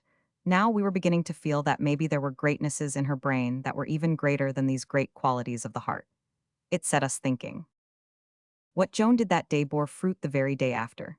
The king was obliged to respect the spirit of a young girl who could hold her own and stand her ground like that, and he asserted himself sufficiently to put his respect into an act instead of into polite and empty words. He moved Joan out of that poor inn, and housed her with us her servants in the castle of Courdray, personally confiding her to the care of Madame de Bellier, wife of old Raoul de Gaucourt, master of the palace. Of course, this royal attention had an immediate result. All the great lords and ladies of the court began to flock there to see and listen to the wonderful girl soldier that all the world was talking about, and who had answered the king's mandate with a bland refusal to obey. Joan charmed them every one with her sweetness and simplicity and unconscious eloquence, and all the best and capablest among them recognized that there was an indefinable something about her that testified that she was not made of common clay, that she was built on a grander plan than the mass of mankind, and moved on a loftier plane. These spread her fame. She always made friends and advocates that way. Neither the high nor the low could come within the sound of her voice and the sight of her face and go out from her presence indifferent. Chapter 6. Joan convinces the king. Well, anything to make delay. The king's council advised him against arriving at a decision in our matter too precipitately. He arrived at a decision too precipitately, so they sent a committee of priests, always priests, into Lorraine to inquire into Joan's character and history, a matter which would consume several weeks, of course. You see how fastidious they were. It was as if people should come to put out the fire when a man's house was burning down, and they waited till they could send into another country to find out if he had always kept the Sabbath or not, before letting him try. So the days poked along, dreary for us young people in some ways, but not in all, for we had one great anticipation in front of us. We had never seen a king, and now someday we should have that prodigious spectacle to see and to treasure in our memories all our lives. So we were on the lookout and always eager and watching for the chance. The others were doomed to wait longer than I, as it turned out. One day great news came. The Orleans commissioners, with Yolland and our knights, had at last turned the council's position and persuaded the king to see Joan. Joan received the immense news gratefully, but without losing her head, but with us others it was otherwise. We could not eat or sleep or do any rational thing for the excitement and the glory of it. During 2 days our pair of noble knights were in distress and trepidation on Joan's account, for the audience was to be at night, and they were afraid that Joan would be so paralyzed by the glare of light from the long files of torches, the solemn pomps and ceremonies, the great concourse of renowned personages, the brilliant costumes, and the other splendors of the court, that she, a simple country maid and all unused to such things, would be overcome by these terrors and make a piteous failure. No doubt I could have comforted them, but I was not free to speak. Would Joan be disturbed by this cheap spectacle, this tinsel show, with its small king and his butterfly dukelets? She who had spoken face to face with the princes of heaven, the familiars of God, and seen their retinue of angels stretching back into the remoteness of the sky, myriads upon myriads, like a measureless fan of light, a glory like the glory of the sun streaming from each of those innumerable heads, the massed radiance filling the deeps of space with a blinding splendor? I thought not. Queen Yolande wanted Joan to make the best possible impression upon the king and the court, so she was strenuous to have her clothed in the richest stuffs, wrought upon the princeliest pattern, and set off with jewels. But in that she had to be disappointed, of course, Joan not being persuadable to it, but begging to be simply and sincerely dressed, as became a servant of God, and one sent upon a mission of a serious sort and grave political import. So then the gracious queen imagined and contrived that simple and witching costume which I have described to you so many times, and which I cannot think of even now in my dull age without being moved just as rhythmical and exquisite music moves one. For that was music, that dress, that is what it was, music that one saw with the eyes and felt in the heart. Yes, she was a poem, she was a dream, she was a spirit when she was clothed in that. She kept that raiment always, and wore it several times upon occasions of state, and it is preserved to this day in the treasury of Orleans, with two of her swords and her banner, and other things now sacred because they had belonged to her. At the appointed time, the Count of Vendôme, a great lord of the court, came richly clothed, with his train of servants and assistants, to conduct Joan to the king, and the two knights and I went with her, being entitled to this privilege by reason of our official positions near her person. When we entered the great audience hall, there it all was just as I have already painted it. Here were ranks of guards in shining armor and with polished halberds. Two sides of the hall were like flower gardens for variety of color and the magnificence of the costumes. Light streamed upon these masses of color from 250 flambeaux. There was a wide free space down the middle of the hall, and at the end of it was a throne royally canopied, and upon it sat a crowned and sceptered figure, nobly clothed and blazing with jewels. It is true that Joan had been hindered and put off a good while, but now that she was admitted to an audience at last, she was received with honors granted to only the greatest personages.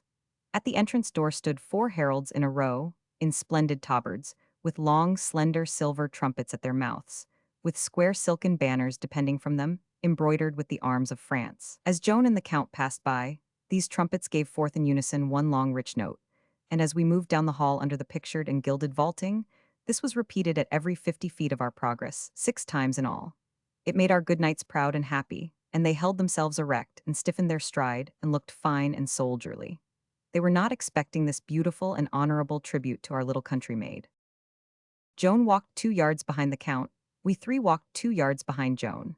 Our solemn march ended when we were as yet some 8 or 10 steps from the throne. The Count made a deep obeisance, pronounced Joan's name, then bowed again and moved to his place among a group of officials near the throne. I was devouring the crowned personage with all my eyes, and my heart almost stood still with awe. The eyes of all others were fixed upon Joan in a gaze of wonder which was half worship, and which seemed to say, "How sweet, how lovely, how divine." All lips were parted and motionless, which was a sure sign that those people, who seldom forget themselves, had forgotten themselves now, and were not conscious of anything but the one object they were gazing upon. They had the look of people who are under the enchantment of a vision. Then they presently began to come to life again, rousing themselves out of the spell, and shaking it off as one drives away little by little a clinging drowsiness or intoxication. Now they fixed their attention upon Joan with a strong new interest of another sort. They were full of curiosity to see what she would do, they having a secret and particular reason for this curiosity. So they watched. This is what they saw. She made no obeisance, nor even any slight inclination of her head, but stood looking toward the throne in silence. That was all there was to see at present. I glanced up at de Metz and was shocked at the paleness of his face. I whispered and said, "What is it, man, what is it?" His answering whisper was so weak I could hardly catch it. "They have taken advantage of the hint in her letter to play a trick upon her. She will err, and they will laugh at her. That is not the king that sits there." Then I glanced at Joan. She was still gazing steadfastly toward the throne, and I had the curious fancy that even her shoulders and the back of her head expressed bewilderment. Now she turned her head slowly, and her eye wandered along the lines of standing courtiers till it fell upon a young man who was very quietly dressed. Then her face lighted joyously, and she ran and threw herself at his feet and clasped his knees, exclaiming in that soft, melodious voice which was her birthright and was now charged with deep and tender feeling. "God of his grace give you long life, O dear and gentle Dauphin." In his astonishment and exultation de Metz cried out, "By the shadow of God, it is an amazing thing." Then he mashed all the bones of my hand in his grateful grip, and added with a proud shake of his mane, "Now, what have these painted infidels to say?" Meantime, the young person in the plain clothes was saying to Joan, "Ah, you mistake, my child, I am not the king. There he is," and he pointed to the throne. The knight's face clouded, and he muttered in grief and indignation, "Ah, it is a shame to use her so, but for this lie she had gone through safe. I will go and proclaim to all the house what—" "Stay where you are," whispered I in the seer Bertrand in a breath, and made him stop in his place. Joan did not stir from her knees, but still lifted her happy face toward the king and said, "No, gracious liege, you are he and none other." De Metz's troubles vanished away, and he said, "Verily she was not guessing, she knew. Now how could she know? It is a miracle. I am content and will meddle no more, for I perceive that she is equal to her occasions, having that in her head that cannot profitably be helped by the vacancy that is in mine." This interruption of his lost me a remark or two of the other talk. However, I caught the king's next question. "But tell me who you are, and what would you?" "I am called Joan the Maid, and am sent to say that the King of Heaven wills that you be crowned and consecrated in your good city of Rheims, and be thereafter lieutenant of the Lord of Heaven, who is King of France. And he willeth also that you set me at my appointed work, and give me men-at-arms." After a slight pause she added, her eye lighting at the sound of her words, "For then will I raise the siege of Orleans and break the English power." The young monarch's amused face sobered a little when this martial speech fell upon that sick air, like a breath blown from embattled camps and fields of war, and this trifling smile presently faded wholly away and disappeared. He was grave now, and thoughtful. After a little he waved his hand lightly, and all the people fell away and left those two by themselves in a vacant space. The knights and I moved to the opposite side of the hall and stood there. We saw Joan rise at a sign, then she and the king talked privately together. All that host had been consumed with curiosity to see what Joan would do. Well, they had seen, and now they were full of astonishment to see that she had really performed that strange miracle according to the promise in her letter. And they were fully as much astonished to find that she was not overcome by the pomps and splendors about her, but was even more tranquil and at her ease in holding speech with a monarch than ever they themselves had been, with all their practice and experience. As for our two knights, they were inflated beyond measure with pride in Joan, but nearly dumb, as to speech, they not being able to think out any way to account for her managing to carry herself through this imposing ordeal without ever a mistake or an awkwardness of any kind to mar the grace and credit of her great performance. The talk between Joan and the king was long and earnest, and held in low voices. We could not hear, but we had our eyes and could note effects. And presently we and all the house noted one effect which was memorable and striking, and has been set down in memoirs and histories, and in testimony at the process of rehabilitation by some who witnessed it. For all knew it was big with meaning, though none knew what that meaning was at that time, of course. For suddenly, we saw the king shake off his indolent attitude and straighten up like a man, and at the same time look immeasurably astonished. It was as if Joan had told him something almost too wonderful for belief, and yet of a most uplifting and welcome nature. It was long before we found out the secret of this conversation, but we know it now, and all the world knows it. That part of the talk was like this, as one may read in all histories. The perplexed king asked Joan for a sign. He wanted to believe in her and her mission, and that her voices were supernatural and endowed with knowledge hidden from mortals, but how could he do this unless these voices could prove their claim in some absolutely unassailable way? It was then that Joan said, I will give you a sign, and you shall no more doubt. There is a secret trouble in your heart which you speak of to none, a doubt which wastes away your courage, and makes you dream of throwing all away and fleeing from your realm. Within this little while you have been praying, in your own breast, that God of his grace would resolve that doubt, even if the doing of it must show you that no kingly right is lodged in you.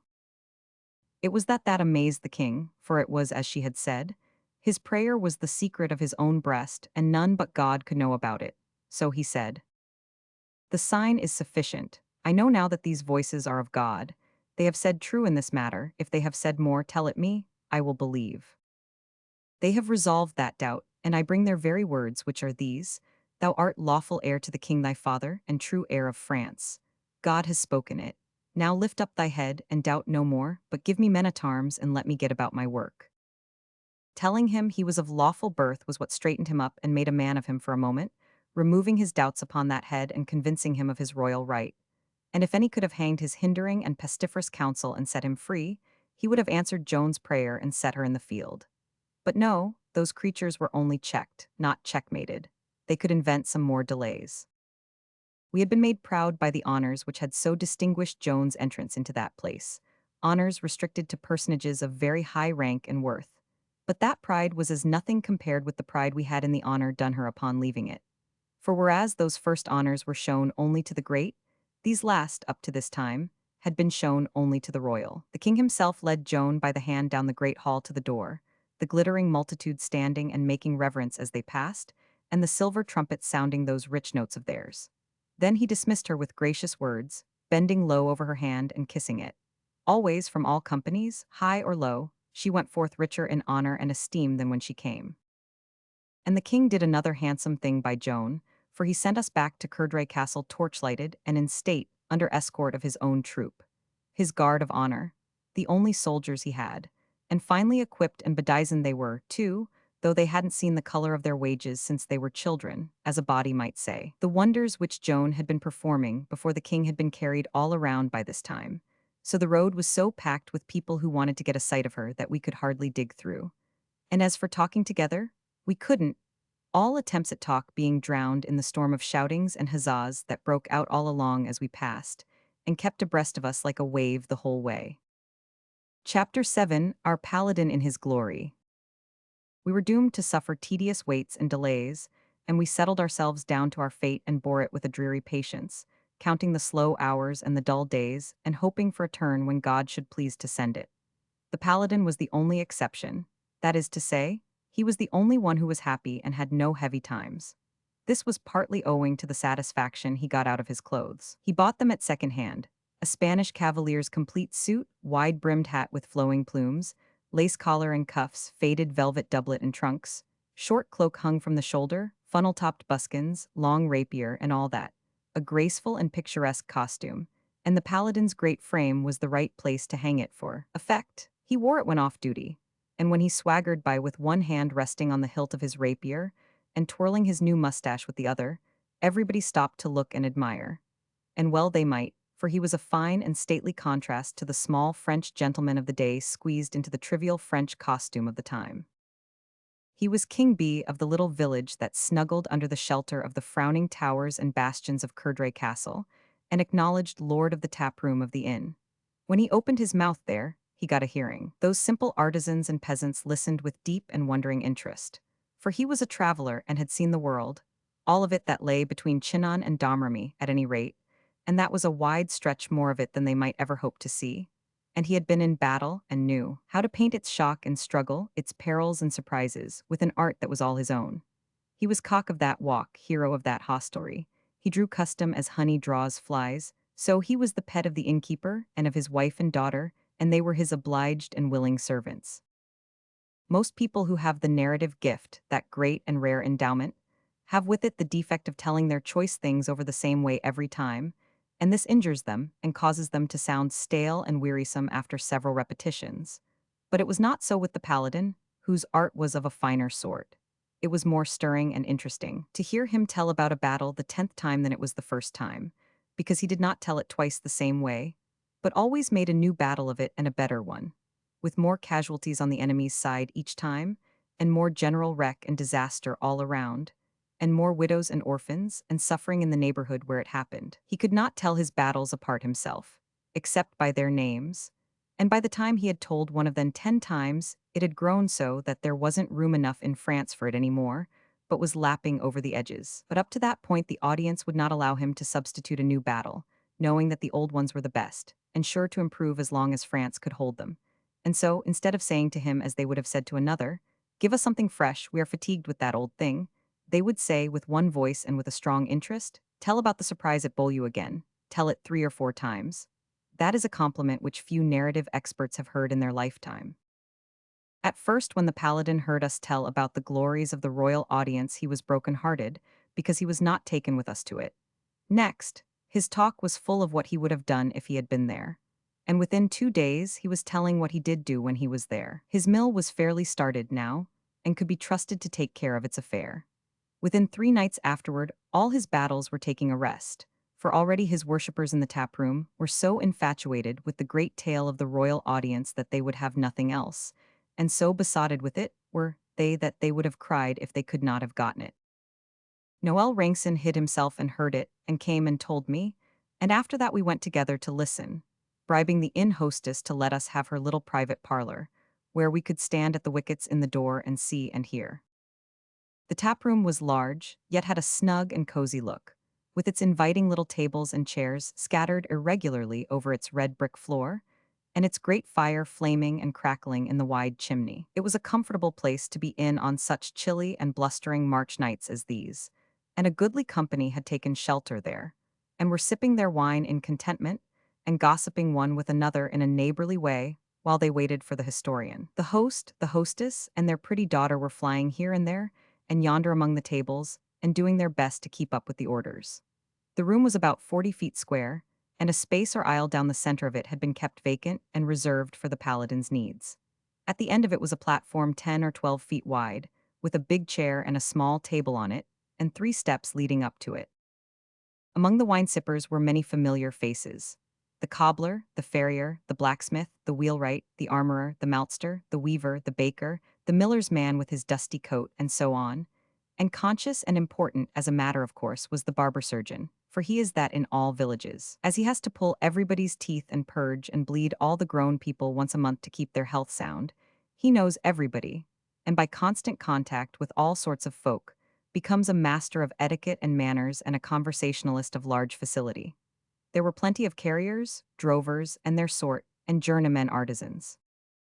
When the paladin presently came sauntering indolently in, he was received with a cheer, and the barber hustled forward and greeted him with several low and most graceful and courtly bows, also taking his hand and touching his lips to it. Then he called in a loud voice for a stoup of wine for the paladin, and when the host's daughter brought it up on the platform and dropped her courtesy and departed, the barber called after her, and told her to add the wine to his score. This won him ejaculations of approval, which pleased him very much and made his little rat eyes shine. And such applause is right and proper, for when we do a liberal and gallant thing, it is but natural that we should wish to see notice taken of it. The barber called upon the people to rise and drink the paladin's health, and they did it with alacrity and affectionate heartiness, clashing their metal flagons together with a simultaneous crash, and heightening the effect with a resounding cheer. It was a fine thing to see how that young swashbuckler had made himself so popular in a strange land in so little a while, and without other helps to his advancement than just his tongue, and the talent to use it given him by God. A talent which was but one talent in the beginning, but was now become 10 through husbandry, and the increment and usufruct that do naturally follow that, and reward it as by a law. The people sat down and began to hammer on the tables with their flagons and call for the king's audience. The king's audience? The king's audience? The paladin stood there in one of his best attitudes, with his plumed great hat tipped over to the left, the folds of his short cloak drooping from his shoulder, and the one hand resting upon the hilt of his rapier and the other lifting his beaker. As the noise died down, he made a stately sort of a bow, which he had picked up somewhere, then fetched his beaker with a sweep to his lips and tilted his head back and drained it to the bottom. The barber jumped for it and set it upon the paladin's table. Then the paladin began to walk up and down his platform with a great deal of dignity and quite at his ease, and as he walked he talked, and every little while stopped and stood facing his house, and so standing continued his talk. We went 3 nights in succession.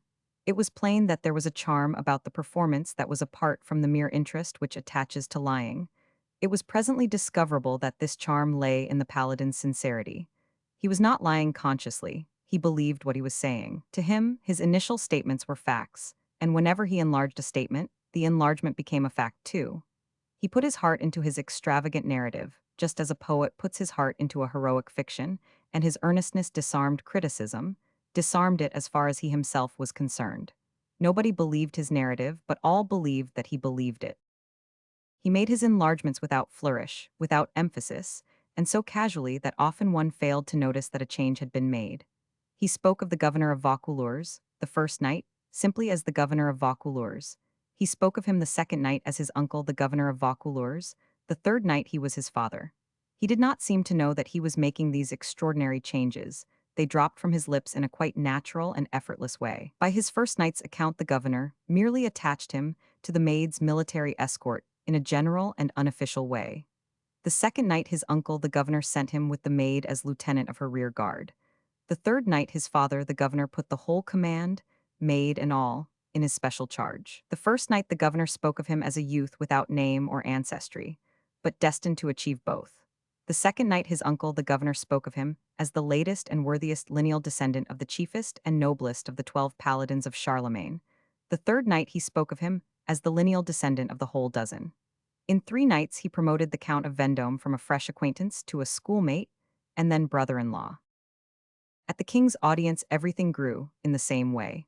First the 4 silver trumpets were 12, then 35, finally 96. And by that time he had thrown in so many drums and cymbals that he had to lengthen the hall from 500 feet to 900 to accommodate them. Under his hand the people present multiplied in the same large way. The first 2 nights he contented himself with merely describing and exaggerating the chief dramatic incident of the audience. But the third night he added illustration to description. He throned the barber in his own high chair to represent the sham king. Then he told how the court watched the maid with intense interest and suppressed merriment, expecting to see her fooled by the deception and get herself swept permanently out of credit by the storm of scornful laughter which would follow. He worked this scene up till he got his house in a burning fever of excitement and anticipation. Then came his climax. Turning to the barber, he said, "But mark you what she did. She gazed steadfastly upon that sham's villain face as I now gaze upon yours, this being her noble and simple attitude, just as I stand now. Then turned she thus to me, and stretching her arm out, so, and pointing with her finger, she said in that firm, calm tone which she was used to use in directing the conduct of a battle, 'Pluck me this false knave from the throne.' I, striding forward as I do now, took him by the collar and lifted him out and held him aloft, thus, as if he had been but a child. The house rose, shouting, stamping, and banging with their flagons, and went fairly mad over this magnificent exhibition of strength. And there was not the shadow of a laugh anywhere, though the spectacle of the limp but proud barber hanging there in the air like a puppy held by the scruff of its neck was a thing that had nothing of solemnity about it. Then I set him down upon his feet, thus, being minded to get him by a better hold and heave him out of the window, but she bid me forbear, so by that error he escaped with his life. Then she turned her about and viewed the throng with those eyes of hers, which are the clear shining windows whence her immortal wisdom looketh out upon the world, resolving its falsities, and coming at the kernel of truth that is hid within them. And presently they fell upon a young man modestly clothed, and him she proclaimed for what he truly was, saying, 'I am thy servant, thou art the king.' Then all were astonished, and a great shout went up, the whole 6,000 joining in it, so that the walls rocked with the volume and the tumult of it. He made a fine and picturesque thing of the march out from the audience, augmenting the glories of it to the last limit of the impossibilities. Then he took from his finger and held up a brass nut from a bolt head, which the head ostler at the castle had given him that morning, and made his conclusion thus. Then the king dismissed the maid most graciously, as indeed was her desert, and turning to me said, 'Take this signet ring, son of the paladins, and command me with it in your day of need. And look you,' said he, touching my temple, 'preserve this brain, France has use for it, and look well to its casket also, for I foresee that it will be whooped with a ducal coronet one day.' I took the ring and knelt and kissed his hand, saying, Sire, where glory calls, there will I be found. Where danger and death are thickest, that is my native air. When France and the throne need help, well, I say nothing, for I am not of the talking sort. Let my deeds speak for me, it is all I ask. So ended the most fortunate and memorable episode, so big with future weal for the crown and the nation, and unto God be the thanks. Rise, fill your flagons, now to France and the king drink. They emptied them to the bottom, then burst into cheers and huzzas, and kept it up as much as 2 minutes, the paladin standing at stately ease the while and smiling benignantly from his platform. Chapter 8. Joan persuades her inquisitors. When Joan told the king what that deep secret was that was torturing his heart, his doubts were cleared away. He believed she was sent of God, and if he had been let alone, he would have set her upon her great mission at once. But he was not let alone. Tremoil and the holy fox of rhymes knew their man. All they needed to say was this, and they said it. Your Highness says her voices have revealed to you, by her mouth, a secret known only to yourself and God. How can you know that her voices are not of Satan, and she his mouthpiece? For does not Satan know the secrets of men, and use his knowledge for the destruction of their souls? It is a dangerous business, and your Highness will do well not to proceed in it without probing the matter to the bottom. That was enough. It shriveled up the king's little soul like a raisin, with terrors and apprehensions, and straightway he privately appointed a commission of bishops to visit and question Joan daily, until they should find out whether her supernatural helps hailed from heaven or from hell.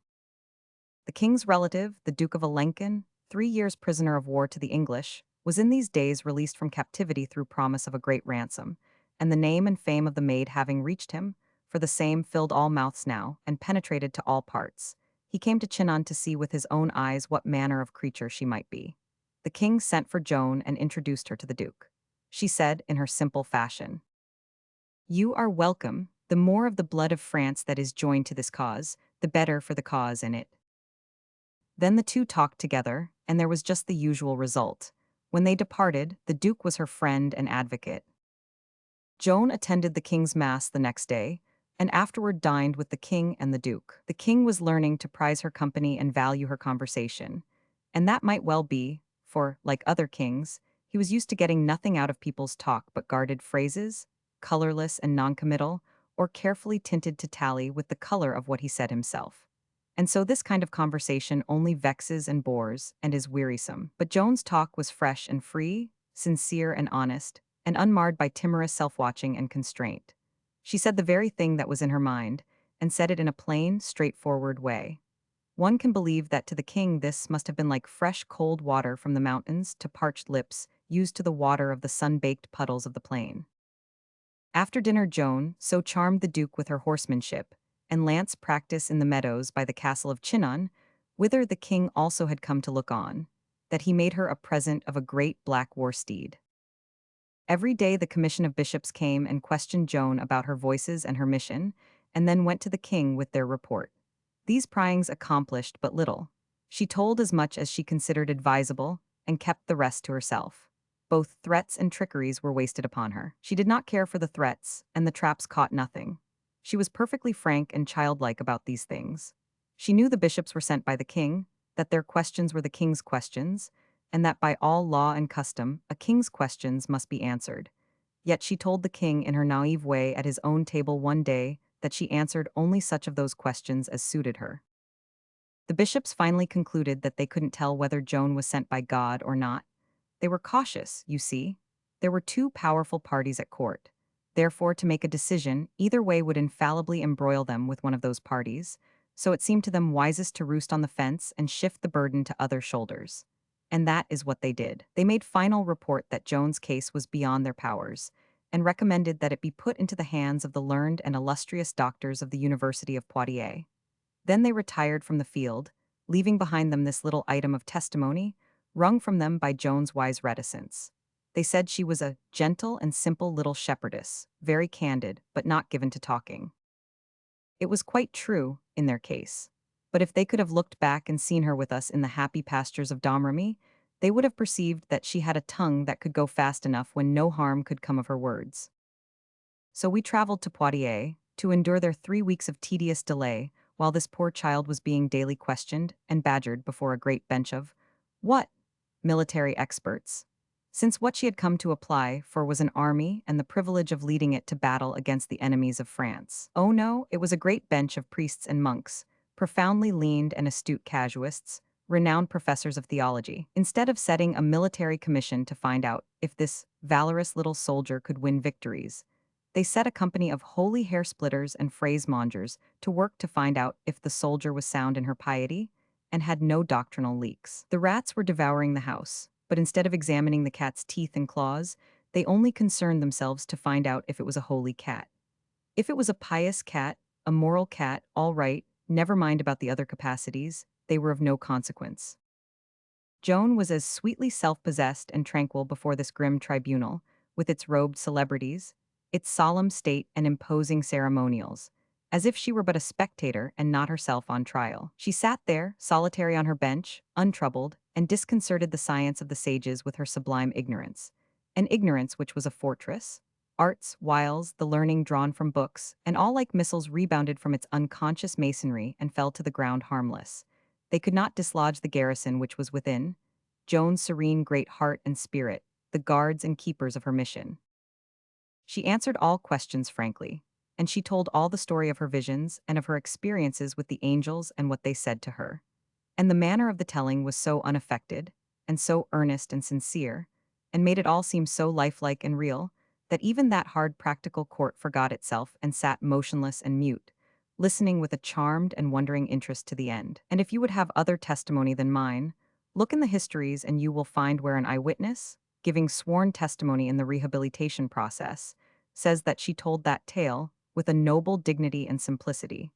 And as to its effect, says in substance what I have said. 17, she was 17, and all alone on her bench by herself. Yet was not afraid, but faced that great company of erudite doctors of law and theology, and by the help of no art learned in the schools, but using only the enchantments which were hers by nature, of youth, sincerity, a voice soft and musical, and an eloquence whose source was the heart, not the head, she laid that spell upon them. Now was not that a beautiful thing to see? If I could, I would put it before you just as I saw it. Then I know what you would say. As I have told you, she could not read. One day they harried and pestered her with arguments, reasonings, objections, and other windy and wordy trivialities, gathered out of the works of this and that and the other great theological authority, until at last her patience vanished, and she turned upon them sharply and said, I don't know A from B, but I know this, that I am come by command of the Lord of Heaven to deliver Orleans from the English power and crown the King of Rhymes, and the matters ye are puttering over are of no consequence. Necessarily those were trying days for her, and wearing for everybody that took part. But her share was the hardest, for she had no holidays, but must be always on hand and stay the long hours through, whereas this, that, and the other inquisitor could absent himself and rest, up from his fatigues when he got worn out. And yet she showed no wear, no weariness, and but seldom let fly her temper.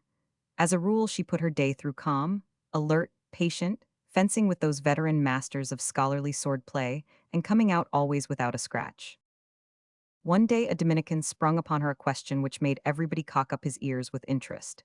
As for me, I trembled and said to myself, she is done this time, poor Joan, for there is no way of answering this. The sly Dominican began in this way, in a sort of indolent fashion, as if the thing he was about was a matter of no moment. You assert that God has willed to deliver France from this English bondage. Yes, he has willed it. You wish for men-at-arms, so that you may go to the relief of Orleans, I believe. Yes, and the sooner the better. God is all-powerful, and able to do whatsoever thing he wills to do, is it not so? Most surely, none doubts it. The Dominican lifted his head suddenly, and sprung that question I have spoken of, with exultation. Then answer me this. If he has willed to deliver France, and is able to do whatsoever he wills, where is the need for men-at-arms? There was a fine stir and commotion when he said that, and a sudden thrusting forward of heads and putting up of hands to ears to catch the answer, and the Dominican wagged his head with satisfaction, and looked about him collecting his applause, for it shone in every face. But Joan was not disturbed. There was no note of disquiet in her voice when she answered. He helps who help themselves. The sons of France will fight the battles, but he will give the victory. You could see a light of admiration sweep the house from face to face like a ray from the sun. Even the Dominican himself looked pleased to see his masterstroke so neatly parried, and I heard a venerable bishop mutter, in the phrasing common to priest and people in that robust time, "By God, the child has said true." He willed that Goliath should be slain, and he sent a child like this to do it. Another day, when the Inquisition had dragged along until everybody looked drowsy and tired but Joan, Brother Seguin, professor of theology at the University of Poitiers, who was a sour and sarcastic man, fell to plying Joan with all sorts of nagging questions in his bastard Limousin French, for he was from Limoges. Finally he said, "How is it that you understand those angels? What language did they speak?" "French." "Indeed, how pleasant to know that our language is so honored. Good French." "Yes, perfect." "Perfect, eh? Well, certainly you ought to know. It was even better than your own, eh?" "As to that, I believe I cannot say," said she, and was going on, but stopped. Then she added, almost as if she were saying it to herself, "Still, it was an improvement on yours." I knew there was a chuckle back of her eyes for all their innocence. Everybody shouted. Brother Seguin was nettled and asked brusquely, "Do you believe in God?" Joan answered with an irritating nonchalance, "Oh well, yes, better than you, it is likely." Brother Seguin lost his patience, and heaped sarcasm after sarcasm upon her, and finally burst out in angry earnest, exclaiming, "Very well, I can tell you this, you whose belief in God is so great.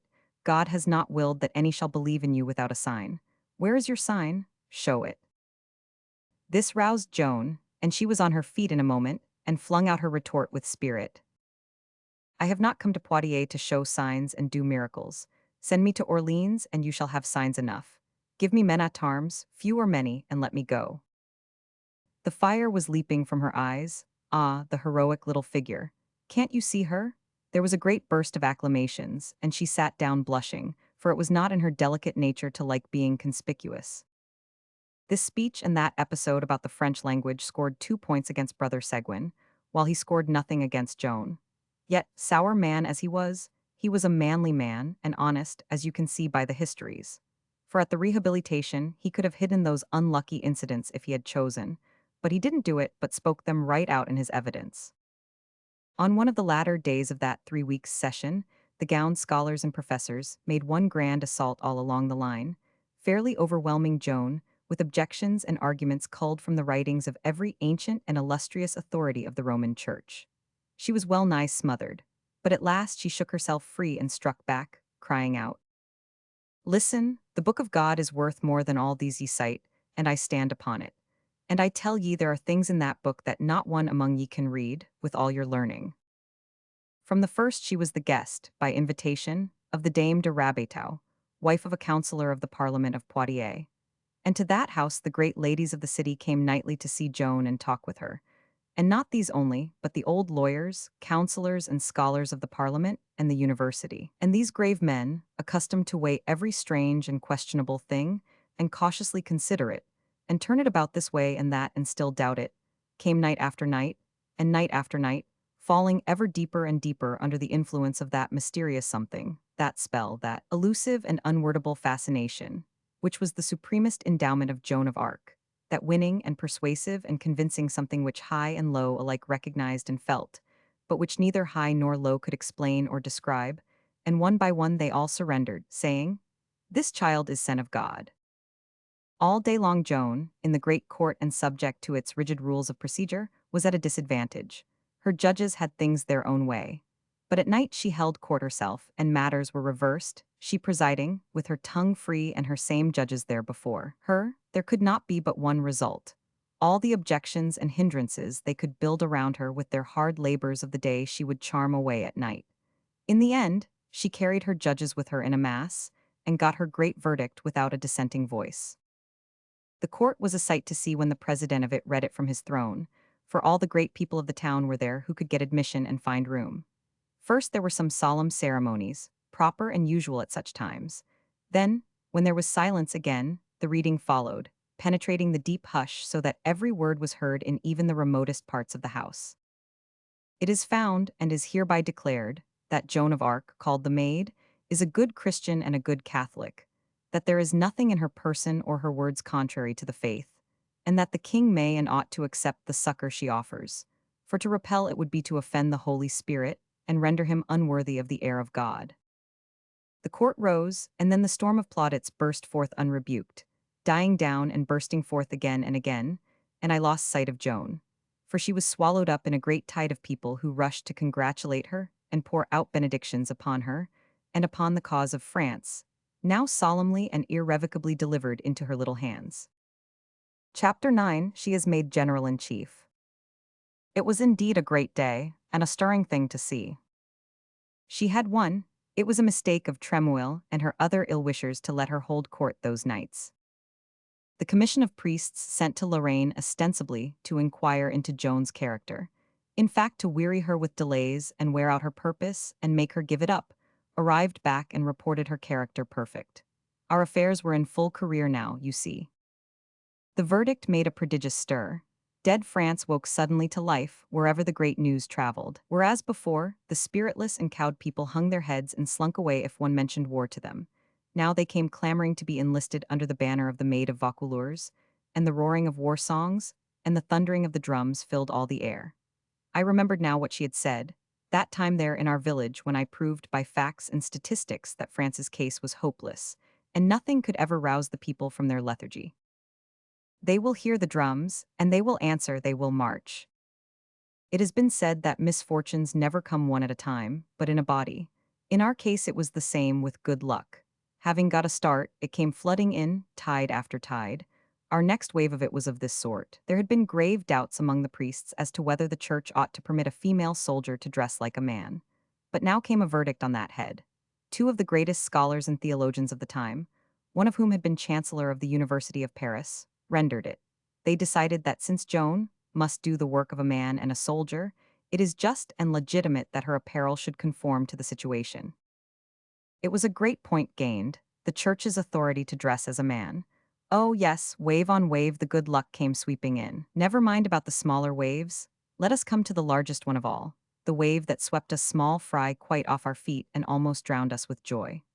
The day of the great verdict, couriers had been dispatched to the king with it, and the next morning bright and early, the clear notes of a bugle came floating to us on the crisp air, and we pricked up our ears and began to count them. 1, 2, 3, pause, 1, 2, pause, 1, 2, 3 again, and out we skipped and went flying. For that formula was used only when the king's herald-at-arms would deliver a proclamation to the people. As we hurried along, people came racing out of every street and house and alley, men, women, and children, all flushed, excited, and throwing lacking articles of clothing on as they ran. Still those clear notes pealed out, and still the rush of people increased till the whole town was abroad and streaming along the principal street. At last we reached the square, which was now packed with citizens, and there, high on the pedestal of the great cross, we saw the herald in his brilliant costume, with his servitors about him. The next moment he began his delivery in the powerful voice proper to his office. Know all men, and take heed therefore, that the Most High, the most illustrious Charles, by the grace of God King of France, hath been pleased to confer upon his well-beloved servant Joan of Arc, called the Maid, the title, emoluments, authorities, and dignity of General-in-Chief of the armies of France. Here 1,000 caps flew in the air, and the multitude burst into a hurricane of cheers that raged and raged till it seemed as if it would never come to an end. But at last it did. Then the herald went on and finished, and hath appointed to be her lieutenant and chief of staff a prince of his royal house, his grace the Duke of Alençon. That was the end, and the hurricane began again, and was split up into innumerable strips by the blowers of it, and wafted through all the lanes and streets of the town. General of the armies of France, with a prince of the blood for subordinate. Yesterday she was nothing, today she was this. Yesterday she was not even a sergeant, not even a corporal, not even a private. Today, with one step, she was at the top. Yesterday she was less than nobody to the newest recruit. Today her command was law to La Hire, Saintrels, the bastard of Orleans, and all those others, veterans of old renown, illustrious masters of the trade of war. These were the thoughts I was thinking. I was trying to realize this strange and wonderful thing that had happened, you see. My mind went traveling back, and presently lighted upon a picture which was still so new and fresh in my memory that it seemed a matter of only yesterday, and indeed its date was no further back than the first days of January. This is what it was.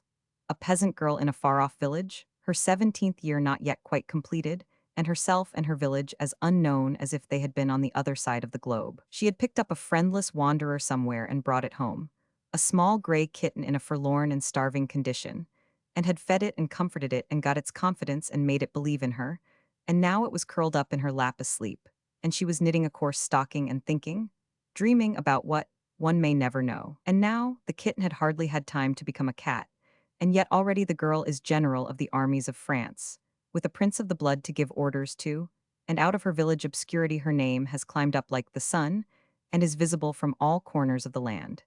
It made me dizzy to think of these things, they were so out of the common order, and seemed so impossible. Chapter 10: The Maid's Sword and Banner. Joan's first official act was to dictate a letter to the English commanders at Orleans, summoning them to deliver up all strongholds in their possession and depart out of France. She must have been thinking it all out before and arranging it in her mind. It flowed from her lips so smoothly, and framed itself into such vivacious and forcible language. Still, it might not have been so. She always had a quick mind and a capable tongue, and her faculties were constantly developing in these latter weeks. This letter was to be forwarded presently from Blois. Men, provisions, and money were offering in plenty now, and Joan appointed Blois as a recruiting station and depot of supplies, and ordered up La Hire from the front to take charge. The great bastard, him of the ducal house and governor of Orleans, had been clamoring for weeks for Joan to be sent to him, and now came another messenger, old 500 Allon, a veteran officer, a trusty man and fine and honest. The king kept him, and gave him to Joan to be chief of her household, and commanded her to appoint the rest of her people herself, making their number and dignity accord with the greatness of her office. And at the same time, he gave order that they should be properly equipped with arms, clothing, and horses. Meantime, the king was having a complete suit of armor made for her at Tours. It was of the finest steel, heavily plated with silver, richly ornamented with engraved designs, and polished like a mirror. Joan's voices had told her that there was an ancient sword hidden somewhere behind the altar of St. Catherine S. at Fierbois, and she sent de Metz to get it. The priests knew of no such sword, but a search was made, and sure enough it was found in that place, buried a little way under the ground.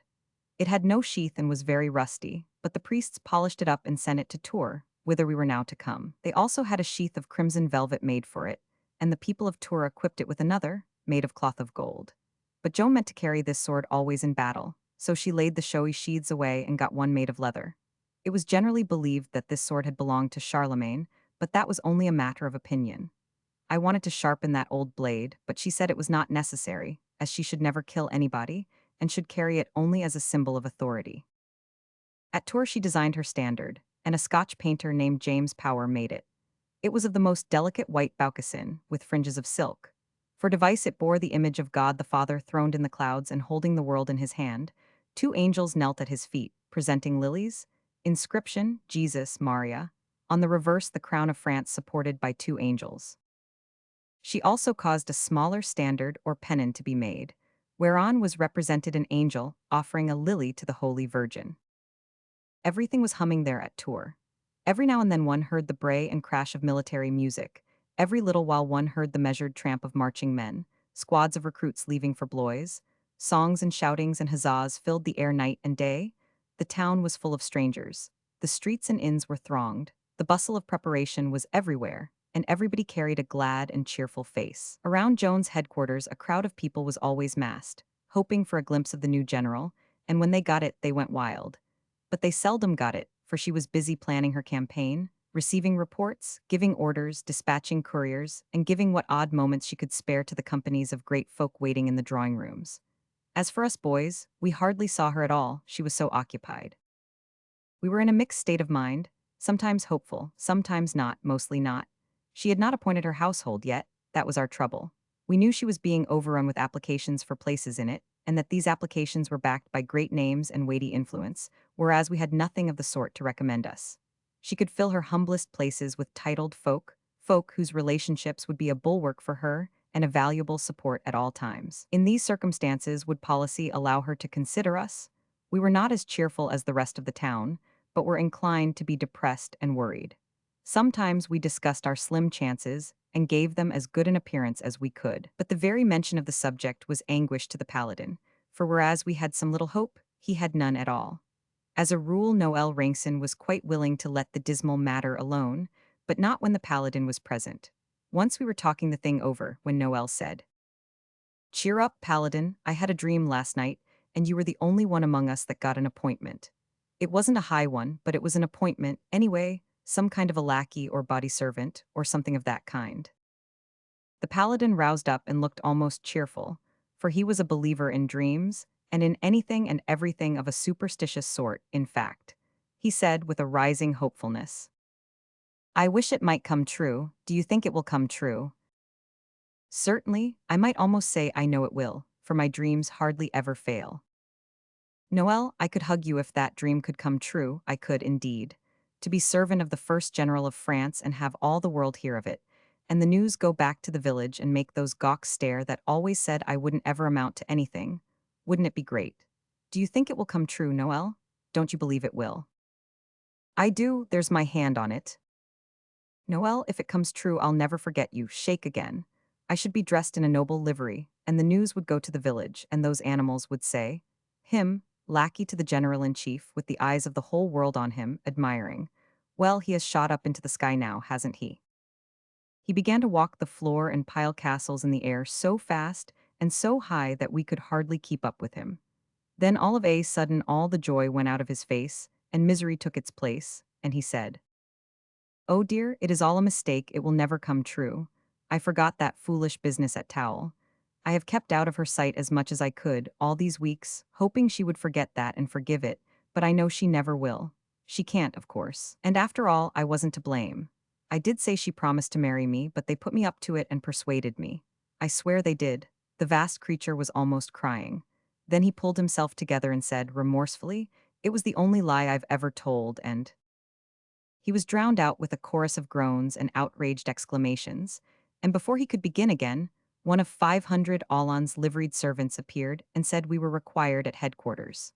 We rose, and Noel said, "There, what did I tell you? I have a presentiment, the spirit of prophecy is upon me. She is going to appoint him, and we are to go there and do him homage. Come along." But the paladin was afraid to go, so we left him. When we presently stood in the presence, in front of a crowd of glittering officers of the army, Joan greeted us with a winning smile, and said she appointed all of us to places in her household, for she wanted her old friends by her. It was a beautiful surprise to have ourselves honored like this, when she could have had people of birth and consequence instead, but we couldn't find our tongues to say so. She was become so great and so high above us now. One at a time we stepped forward and each received his warrant from the hand of our chief, 500 Alon. All of us had honorable places. The two knights stood highest. Then Joan's two brothers, I was first page and secretary. A young gentleman named Raymond was second page. Noel was her messenger. She had two heralds and also a chaplain and almoner whose name was Jean Pasquerel. She had previously appointed a maître d'hôtel and a number of domestics. Now she looked around and said, "But where is the paladin?" The seer Bertrand said, "He thought he was not sent for, your excellency." "Now that is not well, let him be called." The paladin entered humbly enough. He ventured no farther than just within the door. He stopped there, looking embarrassed and afraid. Then Joan spoke pleasantly and said, "I watched you on the road. You began badly, but improved. Of old you were a fantastic talker, but there is a man in you, and I will bring it out." It was fine to see the paladin's face light up when she said that. "Will you follow where I lead?" "Into the fire," he said, and I said to myself, "By the ring of that, I think she has turned this braggart into a hero. It is another of her miracles, I make no doubt of it." "I believe you," said Joan. "Here, take my banner. You will ride with me in every field, and when France is saved, you will give it me back." He took the banner, which is now the most precious of the memorials that remain of Joan of Arc, and his voice was unsteady with emotion when he said, "If I ever disgrace this trust, my comrades here will know how to do a friend's office upon my body, and this charge I lay upon them, as knowing they will not fail me." Chapter 11, The War March is Begun. Noel and I went back together, silent at first and impressed. Finally, Noel came up out of his thinkings and said, "The first shall be last and the last first. There's authority for this surprise. But at the same time, wasn't it a lofty hoist for our big bull?" It truly was. I am not over being stunned yet. It was the greatest place in her gift. Yes, it was. There are many generals and she can create more, but there is only one standard bearer. True, it is the most conspicuous place in the army after her own, and the most coveted and honorable. Sons of two dukes tried to get it, as we know, and of all people in the world, this majestic windmill carries it off. Well, isn't it a gigantic promotion when you come to look at it? There's no doubt about it, it's a kind of copy of Joan's own in miniature. I don't know how to account for it, do you? Yes, without any trouble at all, that is, I think I do. Noel was surprised at that, and glanced up quickly, as if to see if I was in earnest. He said, I thought you couldn't be in earnest, but I see you are. If you can make me understand this puzzle, do it. Tell me what the explanation is. I believe I can. You have noticed that our chief knight says a good many wise things and has a thoughtful head on his shoulders. One day, riding along, we were talking about Joan's great talents, and he said, but greatest of all her gifts, she has the seeing eye. I said, like an unthinking fool, the seeing eye? I shouldn't count on that for much, I suppose we all have it. No, he said, very few have it. Then he explained and made his meaning clear. He said the common eye sees only the outside of things, and judges by that, but the seeing eye pierces through and reads the heart and the soul, finding their capacities which the outside didn't indicate or promise, and which the other kind of eye couldn't detect. He said the mightiest military genius must fail and come to nothing if it have not the seeing eye. That is to say, if it cannot read men and select its subordinates with an infallible judgment. It sees as by intuition that this man is good for strategy, that one for dash and daredevil assault, the other for patient bulldog persistence, and it appoints each to his right place and wins, while the commander without the seeing eye would give to each the other's place and lose. He was right about Joan, and I saw it. When she was a child and the tramp came one night, her father and all of us took him for a rascal, but she saw the honest man through the rags. When I dined with the governor of Vaucouleurs so long ago, I saw nothing in our 2 nights, though I sat with them and talked with them 2 hours. Joan was there 5 minutes, and neither spoke with them nor heard them speak, yet she marked them for men of worth and fidelity, and they have confirmed her judgment. Whom has she sent for to take charge of this thundering rabble of new recruits at Blois, made up of old disbanded Armagnac raiders, unspeakable hellions, everyone? Why, she has sent for Satan himself, that is to say, La Hire.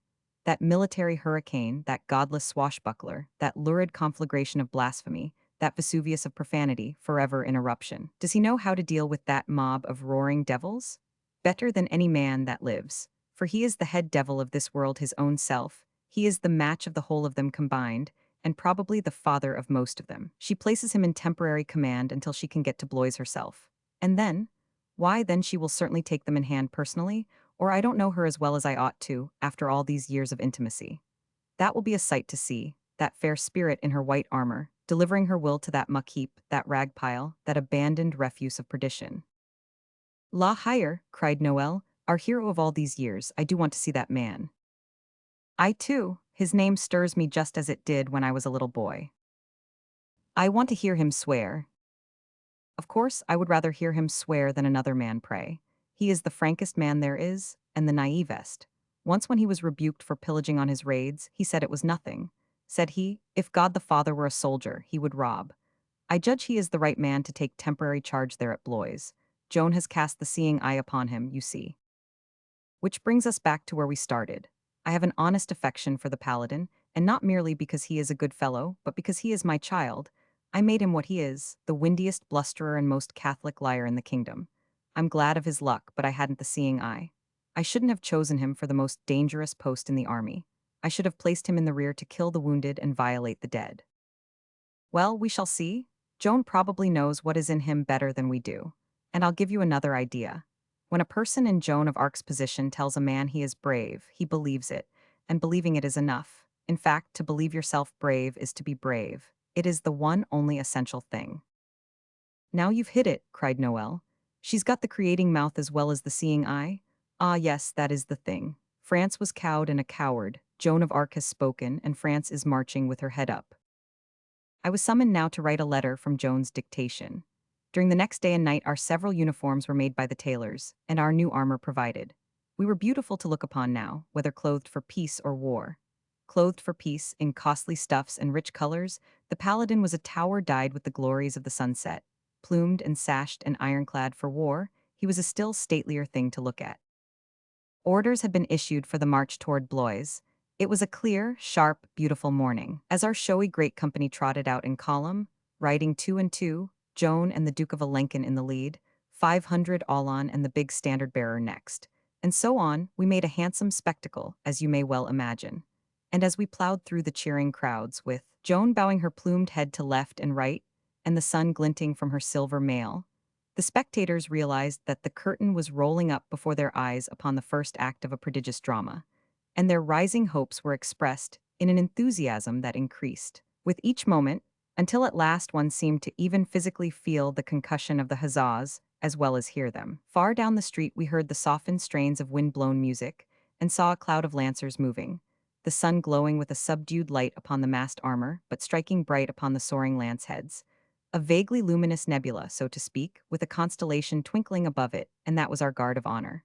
It joined us, the procession was complete, the first war march of Joan of Arc was begun, the curtain was up. Chapter 12, Joan puts heart in her army. We were at Blois 3 days. Oh, that camp, it is one of the treasures of my memory. Order? There was no more order among those brigands than there is among the wolves and the hyenas. They went roaring and drinking about, whooping, shouting, swearing, and entertaining themselves with all manner of rude and riotous horseplay. And the place was full of loud and lewd women, and they were no whit behind the men for romps and noise and fantastics. It was in the midst of this wild mob that Noel and I had our first glimpse of La Hire. He answered to our dearest dreams. He was of great size and of martial bearing. He was cased in mail from head to heel, with a bushel of swishing plumes on his helmet, and at his side the vast sword of the time. He was on his way to pay his respects in state to Joan, and as he passed through the camp he was restoring order and proclaiming that the maid had come, and he would have no such spectacle as this exposed to the head of the army. His way of creating order was his own, not borrowed. He did it with his great fists. As he moved along swearing and admonishing, he let drive this way, that way, and the other, and wherever his blow landed, a man went down. "Damn you," he said, staggering and cursing around like this, and the commander-in-chief in the camp, "straighten up," and he laid the man flat. What his idea of straightening up was his own secret. We followed the veteran to headquarters, listening, observing, admiring. Yes, devouring, you may say, the pet hero of the boys of France from our cradles up to that happy day, and their idol and ours. I called to mind how Joan had once rebuked the paladin, there in the pastures of Domrémy, for uttering lightly those mighty names, La Hire and the bastard of Orleans, and how she said that if she could but be permitted to stand afar off and let her eyes rest once upon those great men, she would hold it a privilege. They were to her and the other girls just what they were to the boys. Well, here was one of them at last, and what was his errand? It was hard to realize it, and yet it was true. He was coming to uncover his head before her and take her orders. While he was quieting a considerable group of his brigands in his soothing way, near headquarters, we stepped on ahead and got a glimpse of Joan's military family, the great chiefs of the army, for they had all arrived now. There they were, 6 officers of wide renown, handsome men in beautiful armor, but the Lord High Admiral of France was the handsomest of them all, and had the most gallant bearing.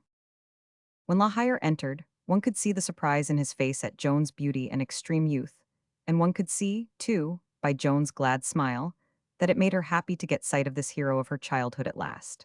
La Hire bowed low, with his helmet in his gauntleted hand, and made a bluff but handsome little speech with hardly an oath in it, and one could see that those two took to each other on the spot. The visit of ceremony was soon over, and the others went away. But La Hire stayed, and he and Joan sat there, and he sipped her wine, and they talked and laughed together like old friends. And presently she gave him some instructions, in his quality as master of the camp, which made his breath stand still. For, to begin with, she said that all those loose women must pack out of the place at once. She wouldn't allow one of them to remain. Next, the rough carousing must stop, drinking must be brought within proper and strictly defined limits, and discipline must take the place of disorder. And finally, she climaxed the list of surprises with this, which nearly lifted him out of his armor.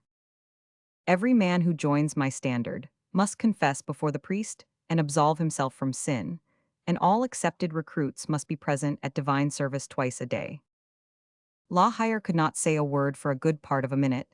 Then he said, in deep dejection, "Oh, sweet child, they were littered in hell, these poor darlings of mine. Attend mass? Why, dear heart, they'll see us both damned first." And he went on, pouring out a most pathetic stream of arguments and blasphemy, which broke Joan all up, and made her laugh as she had not laughed since she played in the Domrémy pastures. It was good to hear. But she stuck to her point, so the soldier yielded and said all right if such were the orders he must obey, and would do the best that was in him.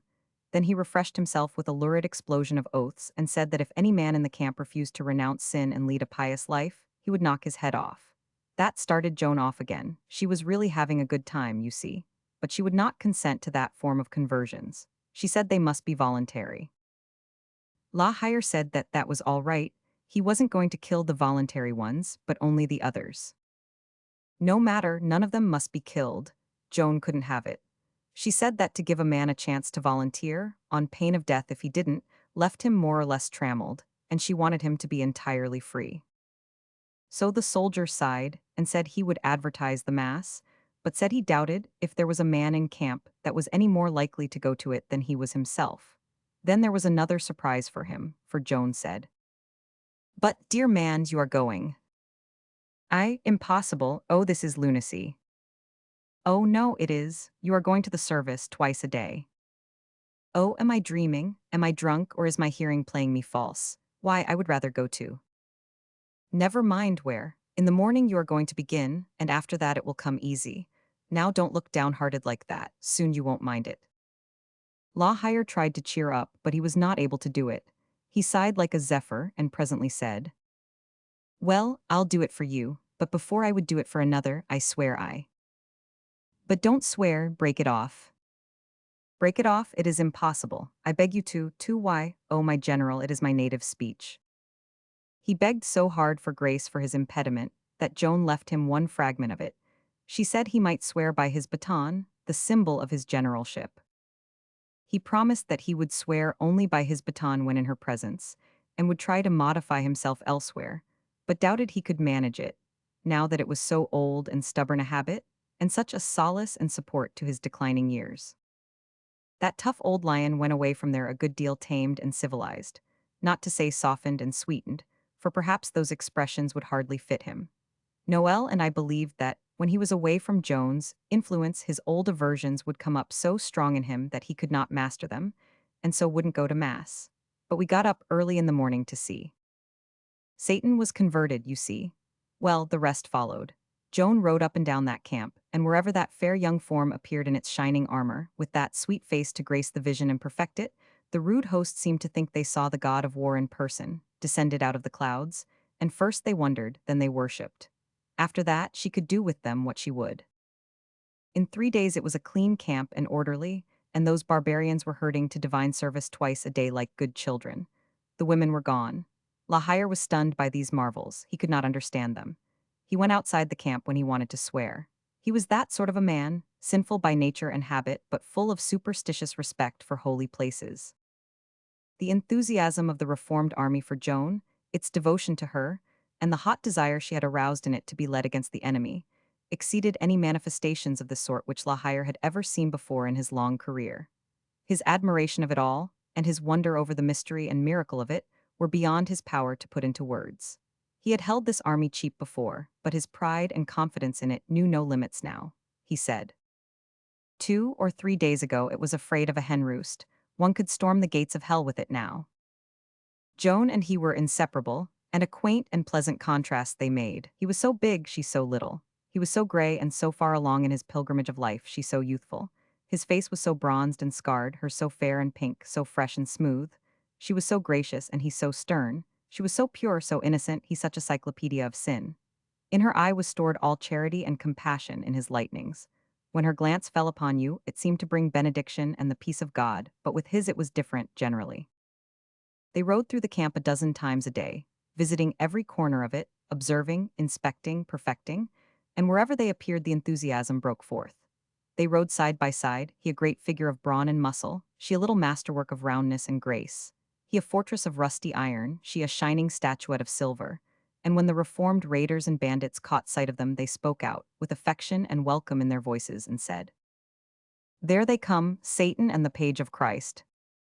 All the 3 days that we were in Blois, Joan worked earnestly and tirelessly to bring La Hire to God, to rescue him from the bondage of sin, to breathe into his stormy heart the serenity and peace of religion. She urged, she begged, she implored him to pray. He stood out 3 days of our stay, begging about piteously to be let off from just that one thing, that impossible thing. He would do anything else. Anything, command, and he would obey? He would go through the fire for her if she said the word. But spare him this, only this, for he couldn't pray, had never prayed. He was ignorant of how to frame a prayer, he had no words to put it in. And yet, can any believe it? She carried even that point, she won that incredible victory.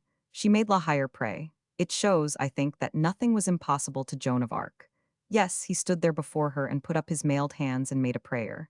And it was not borrowed, but was his very own. He had none to help him frame it, he made it out of his own head, saying, Fair Sir God, I pray you to do by La Hire as he would do by you, if you were La Hire and he were God. Then he put on his helmet and marched out of Joan's tent as satisfied with himself, as anyone might be who had arranged a perplexed and difficult business, to the content and admiration of all the parties concerned in the matter. If I had known that he had been praying, I could have understood why he was feeling so superior, but of course I could not know that. I was coming to the tent at that moment and saw him come out and saw him march away in that large fashion, and indeed it was fine and beautiful to see.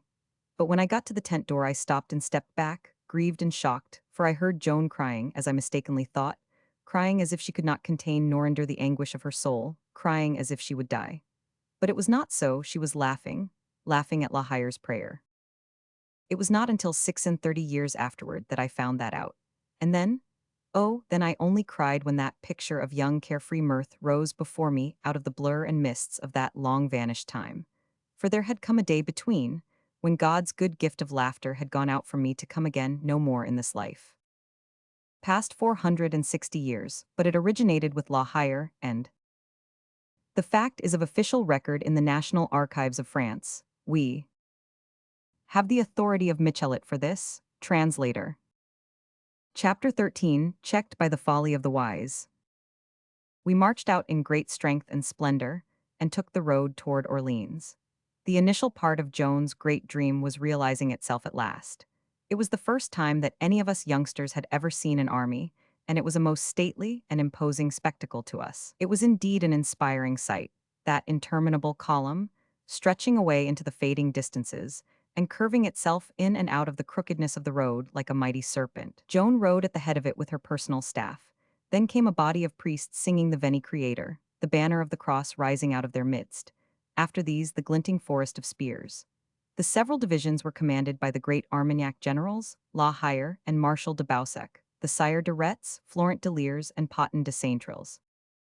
Each in his degree was tough, and there were 3 degrees, tough, tougher, toughest, and La Hire was the last by a shade, but only a shade. They were just illustrious official brigands, the whole party, and by long habits of lawlessness they had lost all acquaintanceship with obedience if they had ever had any. But what was the good of saying that? These independent birds knew no law. They seldom obeyed the king, they never obeyed him when it didn't suit them to do it. Would they obey the maid? In the first place, they wouldn't know how to obey her or anybody else, and in the second place, it was of course not possible for them to take her military character seriously. That country girl of 17 who had been trained for the complex and terrible business of war? How? By tending sheep. They had no idea of obeying her, except in cases where their veteran military knowledge and experience showed them that the thing she required was sound and right when gauged by the regular military standards. Were they to blame for this attitude? I should think not. Old war-worn captains are hard-headed, practical men. They do not easily believe in the ability of ignorant children to plan campaigns and command armies. No general that ever lived could have taken Joan seriously, militarily, before she raised the siege of Orleans and followed it with the great campaign of the Loire. Did they consider Joan valueless? Far from it. They valued her as the fruitful earth values the sun. They fully believed she could produce the crop, but that it was in their line of business, not hers, to take it off. They had a deep and superstitious reverence for her, as being endowed with a mysterious supernatural something that was able to do a mighty thing which they were powerless to do: blow the breath of life and valor into the dead corpses of cowed armies and turn them into heroes. To their minds they were everything with her but nothing without her. She could inspire the soldiers and fit them for battle, but fight the battle herself? Oh, nonsense, that was their function. They, the generals, would fight the battles, Joan would give the victory. That was their idea, an unconscious paraphrase of Joan's reply to the Dominican. So they began by playing a deception upon her. She had a clear idea of how she meant to proceed. It was her purpose to march boldly upon Orleans by the north bank of the Loire. She gave that order to her generals. They said to themselves, "The idea is insane. It is blunder number one. It is what might have been expected of this child who is ignorant of war." They privately sent the word to the bastard of Orleans. He also recognized the insanity of it, at least he thought he did, and privately advised the generals to get around the order in some way. They did it by deceiving Joan. She trusted those people, she was not expecting this sort of treatment, and was not on the lookout for it. It was a lesson to her, she saw to it that the game was not played a second time. Why was Joan's idea insane, from the general's point of view, but not from hers? Because her plan was to raise the siege immediately, by fighting, while theirs was to besiege the besiegers and starve them out by closing their communications, a plan which would require months in the consummation. The English had built a fence of strong fortresses called bastilles around Orleans, fortresses which closed all the gates of the city but one. To the French generals, the idea of trying to fight their way past those fortresses and lead the army into Orleans was preposterous. They believed that the result would be the army's destruction. One may not doubt that their opinion was militarily sound. No, would have been, but for one circumstance which they overlooked. That was this. The English soldiers were in a demoralized condition of superstitious terror. They had become satisfied that the Maid was in league with Satan. By reason of this, a good deal of their courage had oozed out and vanished. On the other hand, the Maid's soldiers were full of courage, enthusiasm, and zeal. Joan could have marched by the English forts. However, it was not to be. She had been cheated out of her first chance to strike a heavy blow for her country. In camp that night, she slept in her armor on the ground. It was a cold night, and she was nearly as stiff as her armor itself when we resumed the march in the morning, for iron is not good material for a blanket. However, her joy in being now so far on her way to the theater of her mission was fire enough to warm her, and it soon did it. Her enthusiasm and impatience rose higher and higher with every mile of progress, but at last we reached Olivet, and down it went, and indignation took its place. For she saw the trick that had been played upon her. The river lay between us and Orleans. She was for attacking one of the three bastilles that were on our side of the river, and forcing access to the bridge which it guarded, a project which, if successful, would raise the siege instantly. But the long-ingrained fear of the English came upon her generals, and they implored her not to make the attempt. The soldiers wanted to attack, but had to suffer disappointment. So we moved on and came to a halt at a point opposite Chessy, 6 miles above Orleans. Dunois, bastard of Orleans, with a body of knights and citizens, came up from the city to welcome Joan. Joan was still burning with resentment over the trick that had been put upon her, and was not in the mood for soft speeches, even to revered military idols of her childhood. She said, "Are you the bastard?" "Yes, I am he, and am right glad of your coming." "And did you advise that I be brought by this side of the river, instead of straight to Talbot and the English?" Her high manner abashed him, and he was not able to answer with anything like a confident promptness. But with many hesitations and partial excuses, he managed to get out the confession that, for what he and the council had regarded as imperative military reasons, they so advised. "In God's name," said Joan, "my lord's counsel is safer and wiser than yours. You thought to deceive me, but you have deceived yourselves, for I bring you the best help that ever knight or city had. For it is God's help, not sent for love of me, but by God's pleasure. At the prayer of St. Louis and St. Charlemagne he has had pity on Orleans, and will not suffer the enemy to have both the Duke of Orleans and his city. The provisions to save the starving people are here, the boats are below the city, the wind is contrary, they cannot come up hither.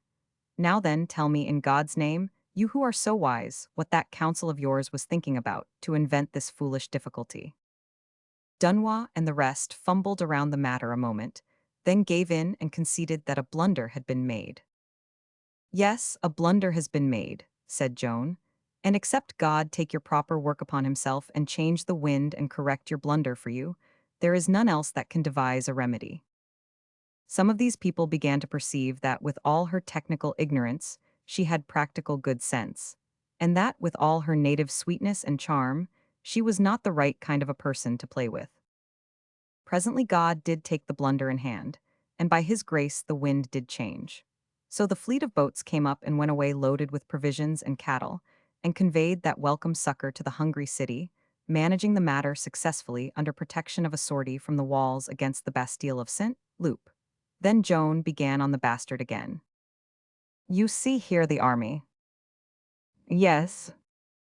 It is here on this side by advice of your council. Yes. Now, in God's name, can that wise counsel explain why it is better to have it here than it would be to have it in the bottom of the sea? Dunois made some wandering attempts to explain the inexplicable and excuse the inexcusable, but Joan cut him short and said, Answer me this, good sir, has the army any value on this side of the river? The bastard confessed that it hadn't, that is, in view of the plan of campaign which she had devised and decreed. And yet, knowing this, you had the hardihood to disobey my orders.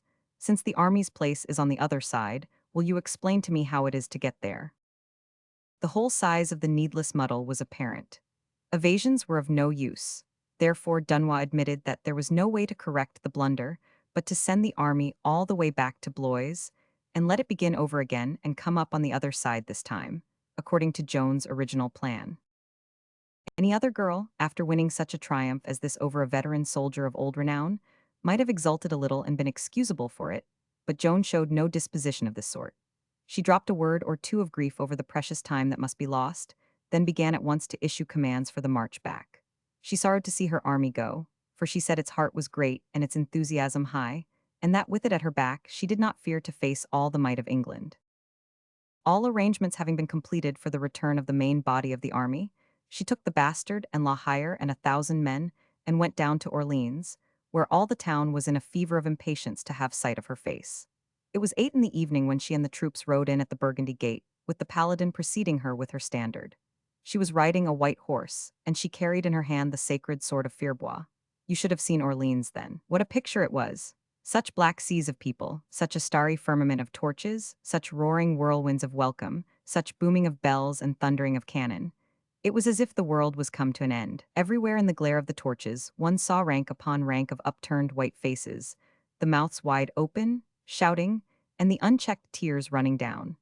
Joan forged her slow way through the solid masses, her mailed form projecting above the pavement of heads like a silver statue. The people about her struggled along, gazing up at her through their tears with the rapt look of men and women who believe they are seeing one who is divine. And always her feet were being kissed by grateful folk, and such as failed of that privilege touched her horse and then kissed their fingers.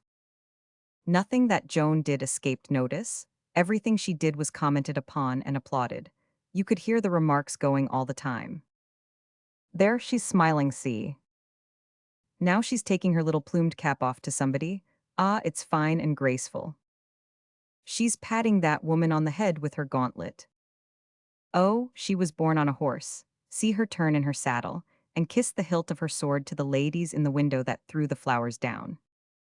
Now there's a poor woman lifting up a child. She's kissed it, oh, she's divine.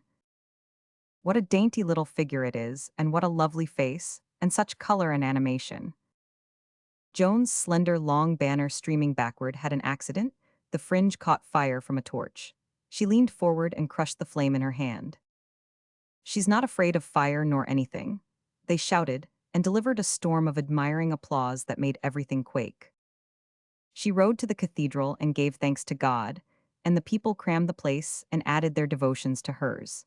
Then she took up her march again and picked her slow way through the crowds and the wilderness of torches to the house of Jacques Boucher, treasurer of the Duke of Orleans, where she was to be the guest of his wife as long as she stayed in the city, and have his young daughter for comrade and roommate. The delirium of the people went on the rest of the night, and with it the clamor of the joy bells and the welcoming cannon. Joan of Arc had stepped upon her stage at last, and was ready to begin. Chapter 14: What the English Answer. She was ready, but must sit down and wait until there was an army to work with. Next morning, Saturday, April 1429, she set about inquiring after the messenger who carried her proclamation to the English from Blois, the one which she had dictated at Poitiers. Here is a copy of it. It is a remarkable document for several reasons: for its matter-of-fact directness, for its high spirit and forcible diction, and for its naive confidence in her ability to achieve the prodigious task which she had laid upon herself, or which had been laid upon her, which you please. All through it you seem to see the pomps of war and hear the rumbling of the drums. In it Joan's warrior soul is revealed, and for the moment the soft little shepherdess has disappeared from your view. This untaught country damsel, unused to dictating anything at all to anybody, much less documents of state to kings and generals, poured out this procession of vigorous sentences as fluently as if this sort of work had been her trade from childhood. Jesus Maria, King of England, and you Duke of Bedford who call yourself Regent of France, William de la Pole, Earl of Suffolk, and you Thomas Lord Scales, who style yourselves lieutenants of the said Bedford, do right to the King of Heaven. Render to the maid who is sent by God the keys of all the good towns you have taken and violated in France. She is sent hither by God to restore the blood royal. She is very ready to make peace if you will do her right by giving up France and paying for what you have held. And you archers, companions of war, noble and otherwise, who are before the good city of Orleans, begone into your own land in God's name, or expect news from the maid who will shortly go to see you to your very great hurt. King of England, if you do not so, I am chief of war, and whenever I shall find your people in France, I will drive them out, willing or not willing. And if they do not obey, I will slay them all, but if they obey, I will have them to mercy. I am come hither by God, the King of Heaven, body for body, to put you out of France, in spite of those who would work treason and mischief against the kingdom. Think not you shall ever hold the kingdom from the King of Heaven, the Son of the Blessed Mary. King Charles shall hold it, for God wills it so, and has revealed it to him by the maid. If you believe not the news sent by God through the maid, wherever we shall meet you we will strike boldly, and make such a noise, as has not been in France these 1,000 years. Be sure that God can send more strength to the maid than you can bring to any assault against her and her good men-at-arms. And then we shall see who has the better right, the King of Heaven or you. Duke of Bedford, the maid prays you not to bring about your own destruction. If you do her right, you may yet go in her company where the French shall do the finest deed that has been done in Christendom, and if you do not, you shall be reminded shortly of your great wrongs. In that closing sentence, she invites them to go on crusade with her to rescue the Holy Sepulchre. No answer had been returned to this proclamation, and the messenger himself had not come back. So now she sent her 2 heralds with a new letter warning the English to raise the siege, and requiring them to restore that missing messenger. The heralds came back without him. All they brought was notice from the English to Joan that they would presently catch her and burn her if she did not clear out now while she had a chance, and go back to her proper trade of minding cows. She held her peace, only saying it was a pity that the English would persist in inviting present disaster and eventual destruction, when she was doing all she could to get them out of the country with their lives still in their bodies. Presently she thought of an arrangement that might be acceptable and said to the heralds, "Go back and say to Lord Talbot this from me. Come out of your Bastilles with your host, and I will come with mine. If I beat you, go in peace out of France. If you beat me, burn me, according to your desire." I did not hear this, but Dunois did and spoke of it. The challenge was refused. Sunday morning her voices or some instinct gave her a warning, and she sent Dunois to Blois to take command of the army and hurry it to Orleans. It was a wise move, for he found Regnault de Chartres and some more of the king's pet rascals there trying their best to disperse the army, and crippling all the efforts of Joan's generals to head it for Orleans. They were a fine lot, those miscreants. They turned their attention to Dunois now, but he had balked Joan once with unpleasant results to himself, and was not minded to meddle in that way again. He soon had the army moving. Chapter 15, My Exquisite Poem Goes to Smash. We of the personal staff were in fairyland now, during the few days that we waited for the return of the army. We went into society. To our 2 knights this was not a novelty, but to us young villagers it was a new and wonderful life. Any position of any sort near the person of the Maid of Vaucouleurs conferred high distinction upon the holder, and caused his society to be courted. And so the 500 Arc brothers, and Noel, and the paladin, humble peasants at home, were gentlemen here, personages of weight and influence. It was fine to see how soon their country diffidences and awkwardnesses melted away under this pleasant sun of deference and disappeared, and how lightly and easily they took to their new atmosphere. The paladin was as happy as it was possible for anyone in this earth to be. His tongue went all the time, and daily he got new delight out of hearing himself talk. He began to enlarge his ancestry and spread it out all around, and ennoble it right and left, and it was not long until it consisted almost entirely of dukes. He worked up his old battles and tricked them out with fresh splendors, also with new terrors, for he added artillery now. We had seen cannon for the first time at Blois. A few pieces, here there was plenty of it, and now and then we had the impressive spectacle of a huge English bastille hidden from sight in a mountain of smoke from its own guns, with lances of red flame darting through it. And this grand picture, along with the quaking thunders pounding away in the heart of it, inflamed the paladin's imagination and enabled him to dress out those ambuscade skirmishes of ours with a sublimity which made it impossible for any to recognize them at all except people who had not been there. You may suspect that there was a special inspiration for these great efforts of the paladins, and there was. It was the daughter of the house, Catherine Boucher, who was 18 and gentle and lovely in her ways and very beautiful. I think she might have been as beautiful as Joan herself if she had had Joan's eyes. But that could never be. There was never but that one pair, there will never be another. Joan's eyes were deep and rich and wonderful beyond anything merely earthly. They spoke all the languages, they had no need of words. They produced all effects, and just by a glance, just a single glance, a glance that could convict a liar of his lie and make him confess it, that could bring down a proud man's pride and make him humble, that could put courage into a coward and strike dead the courage of the bravest, that could appease resentments and real hatreds, that could make the doubter believe and the hopeless hope again, that could purify the impure mind, that could persuade. Ah, there it is, persuasion. That is the word. What or who is it that it couldn't persuade? The maniac of Domrémy, the fairy banishing priest, the reverend tribunal of Towel, the doubting and superstitious Laxart, the obstinate veteran of Vaucouleurs, the characterless heir of France, the sages and scholars of the Parliament and University of Poitiers, the darling of Satan, La Hire, the masterless bastard of Orleans, accustomed to acknowledge no way as right and rational but his own. These were the trophies of that great gift that made her the wonder and mystery that she was. We mingled companionably with the great folk who flocked to the big house to make Joan's acquaintance, and they made much of us and we lived in the clouds, so to speak. But what we preferred even to this happiness was the quieter occasions, when the formal guests were gone, and the family and a few dozen of its familiar friends were gathered together for a social good time. It was then that we did our best, we 5 youngsters, with such fascinations as we had, and the chief object of them was Catherine. None of us had ever been in love before, and now we had the misfortune to all fall in love with the same person at the same time, which was the first moment we saw her. She was a merry heart, and full of life, and I still remember tenderly those few evenings that I was permitted to have my share of her dear society, and of comradeship with that little company of charming people. The paladin made us all jealous the first night, for when he got fairly started on those battles of his he had everything to himself, and there was no use in anybody else's trying to get any attention. Those people had been living in the midst of real war for 7 months, and to hear this windy giant lay out his imaginary campaigns and fairly swim in blood and spatter it all around, entertained them to the verge of the grave. Catherine was like to die for pure enjoyment. She didn't laugh loud. We, of course, wished she would, but kept in the shelter of a fan, and shook until there was danger that she would unhitch her ribs from her spine. Then, when the paladin had got done with a battle, and we began to feel thankful and hope for a change, she would speak up in a way that was so sweet and persuasive that it rankled in me, and ask him about some detail or other in the early part of his battle which she said had greatly interested her, and would he be so good as to describe that part again, and with a little more particularity?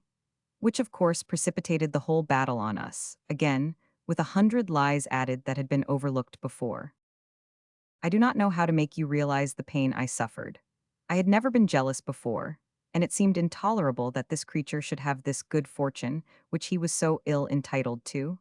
And I have to sit and see myself neglected, when I was so longing for the least little attention, out of the 1,000, that this beloved girl was lavishing on him. I was near her, and tried 2 or 3 times to get started on some of the things that I had done in those battles, and I felt ashamed of myself, too, for stooping to such a business. But she cared for nothing but his battles, and could not be got to listen. And presently when one of my attempts caused her to lose some precious rag or other of his mendacities, and she asked him to repeat, thus bringing on a new engagement, of course, and increasing the havoc and carnage tenfold, I felt so humiliated by this pitiful miscarriage of mine that I gave up and tried no more. The others were as outraged by the paladin's selfish conduct as I was, and by his grand luck, too, of course. Perhaps, indeed, that was the main hurt. We talked our trouble over together, which was natural, for rivals become brothers when a common affliction assails them, and a common enemy bears off the victory. Each of us could do things that would please and get notice if it were not for this person, who occupied all the time and gave others no chance. I had made a poem, taking a whole night to it, a poem in which I most happily and delicately celebrated that sweet girl's charms without mentioning her name, but anyone could see who was meant. For the bare title, The Rose of Orleans, would reveal that, as it seemed to me. It pictured this pure and dainty white rose as growing up out of the rude soil of war and looking abroad out of its tender eyes upon the horrid machinery of death. And then, note this conceit, it blushes for the sinful nature of man and turns red in a single night. Becomes a red rose, you see? A rose that was white before. The idea was my own and quite new. Then it sent its sweet perfume out over the embattled city, and when the beleaguering forces smelt it, they laid down their arms and wept. This was also my own idea, and new. That closed that part of the poem. Then I put her into the similitude of the firmament, not the whole of it, but only part. That is to say, she was the moon, and all the constellations were following her about, their hearts in flames for love of her, but she would not halt. She would not listen, for 'twas thought she loved another. 'Twas thought she loved a poor unworthy suppliant who was upon the earth, facing danger, death, and possible mutilation in the bloody field, waging relentless war against a heartless foe to save her from an all too early grave, and her city from destruction. And when the sad pursuing constellations came to know and realized the bitter sorrow that was come upon them, note this idea, their hearts broke and their tears gushed forth, filling the vault of heaven with a fiery splendor, for those tears were falling stars. It was a rash idea, but beautiful, beautiful and pathetic, wonderfully pathetic, the way I had it, with the rhyme and all to help. At the end of each verse there was a two-line refrain pitying the poor earthly lover separated so far, and perhaps forever from her he loved so well, and growing always paler and weaker and thinner in his agony as he neared the cruel grave. The most touching thing? Even the boys themselves could hardly keep back their tears, the way Noel said those lines. There were 8 four-line stanzas in the first end of the poem. The end about the rose, the horticultural end, as you may say, if that is not too large a name for such a little poem, and 8 in the astronomical end, 16 stanzas altogether, and I could have made it 150 if I had wanted to. I was so inspired and so all swelled up with beautiful thoughts and fancies. But that would have been too many to sing or recite before a company that way, whereas 16 was just right, and could be done over again if desired. The boys were amazed that I could make such a poem as that out of my own head, and so was I, of course, it being as much a surprise to me as it could be to anybody, for I did not know that it was in me. If any had asked me a single day before if it was in me, I should have told them frankly no, it was not. That is the way with us. We may go on half of our life not knowing such a thing is in us, when in reality it was there all the time, and all we needed was something to turn up that would call for it. Indeed, it was always so without family. My grandfather had a cancer, and they never knew what was the matter with him till he died, and he didn't know himself. It is wonderful how gifts and diseases can be concealed in that way. All that was necessary in my case was for this lovely and inspiring girl to cross my path, and out came the poem, and no more trouble to me to word it and rhyme it and perfect it than it is to stone a dog. No, I should have said it was not in me, but it was. The boys couldn't say enough about it, they were so charmed and astonished. The thing that pleased them the most was the way it would do the paladin's business for him. They forgot everything in their anxiety to get him shelved and silenced. Noel Rankson was clear beside himself with admiration of the poem, and wished he could do such a thing, but it was out of his line, and he couldn't, of course. He had it by heart in half an hour, and there was never anything so pathetic and beautiful as the way he recited it.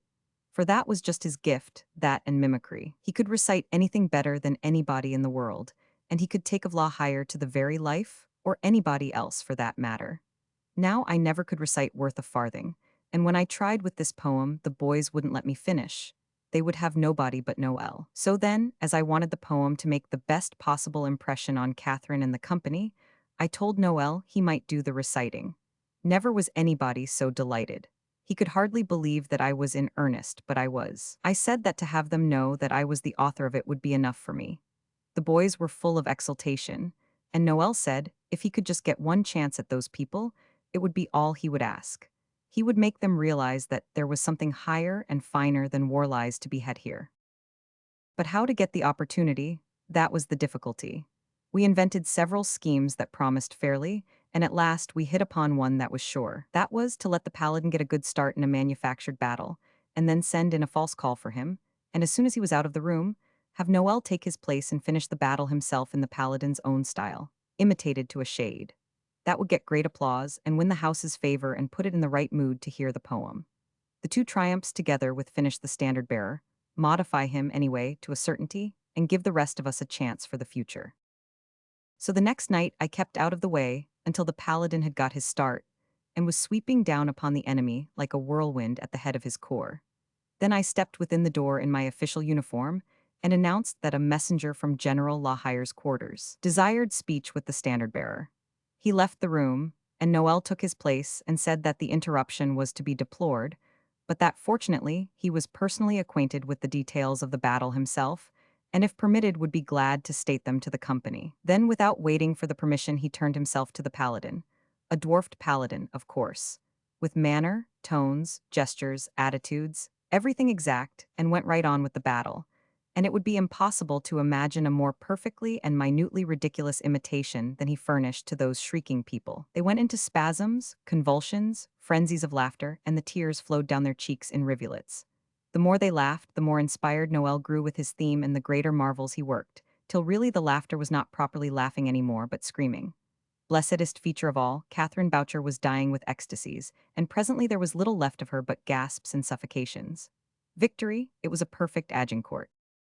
The paladin was gone only a couple of minutes. He found out at once that a trick had been played on him, so he came back. When he approached the door, he heard Noel ranting in there and recognized the state of the case, so he remained near the door but out of sight and heard the performance through to the end. The applause Noel got when he finished was wonderful, and they kept it up and kept it up, clapping their hands like mad and shouting to him to do it over again. But Noel was clever. He knew the very best background for a poem of deep and refined sentiment and pathetic melancholy was one where great and satisfying merriment had prepared the spirit for the powerful contrast. So he paused until all was quiet, then his face grew grave and assumed an impressive aspect, and at once all faces sobered in sympathy and took on a look of wondering and expectant interest. Now he began in a low but distinct voice the opening verses of the Rose. As he breathed the rhythmic measures forth, and one gracious line after another fell upon those enchanted ears in that deep hush, one could catch, on every hand, half-audible ejaculations of how lovely, how beautiful, how exquisite. By this time the paladin, who had gone away for a moment with the opening of the poem, was back again, and had stepped within the door. He stood there now, resting his great frame against the wall and gazing toward the reciter like one entranced. When Noel got to the second part, and that heartbreaking refrain began to melt and move all listeners, the paladin began to wipe away tears with the back of first one hand and then the other. The next time the refrain was repeated, he got to snuffling and sort of half sobbing, and went to wiping his eyes with the sleeves of his doublet. He was so conspicuous that he embarrassed Noel a little, and also had an ill effect upon the audience. With the next repetition, he broke quite down and began to cry like a calf, which ruined all the effect and started many to the audience to laughing. Then he went on from bad to worse, until I never saw such a spectacle. For he fetched out a towel from under his doublet and began to swab his eyes with it, and let go the most infernal bellowings mixed up with sobbings and groanings and retchings and barkings and coughings and snortings and screamings and howlings. And he twisted himself about on his heels and squirmed this way and that, still pouring out that brutal clamor and flourishing his towel in the air and swabbing again and wringing it out. Here, you couldn't hear yourself think. Noel was wholly drowned out and silenced, and those people were laughing the very lungs out of themselves. It was the most degrading sight that ever was. Now I heard the clankety-clank that Playtarmer makes when the man that is in it is running. And then alongside my head there burst out the most inhuman explosion of laughter that ever rent the drum of a person's ear, and I looked, and it was Lahire. And the stood there with his gauntlets on his hips and his head tilted back, and his jaws spread to that degree to let out his hurricanes and his thunders that it amounted to indecent exposure. For you could see everything that was in him. Only one thing more and worse could happen, and it happened. At the other door I saw the flurry and bustle and bowings and scrapings of officials and flunkies, which means that some great personage is coming. Then Joan of Arc stepped in, and the house rose.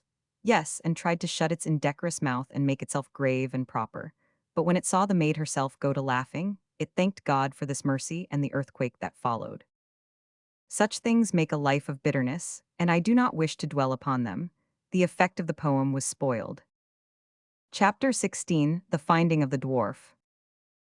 This episode disagreed with me, and I was not able to leave my bed the next day. The others were in the same condition, but for this, one or another of us might have had the good luck that fell to the paladin's share that day.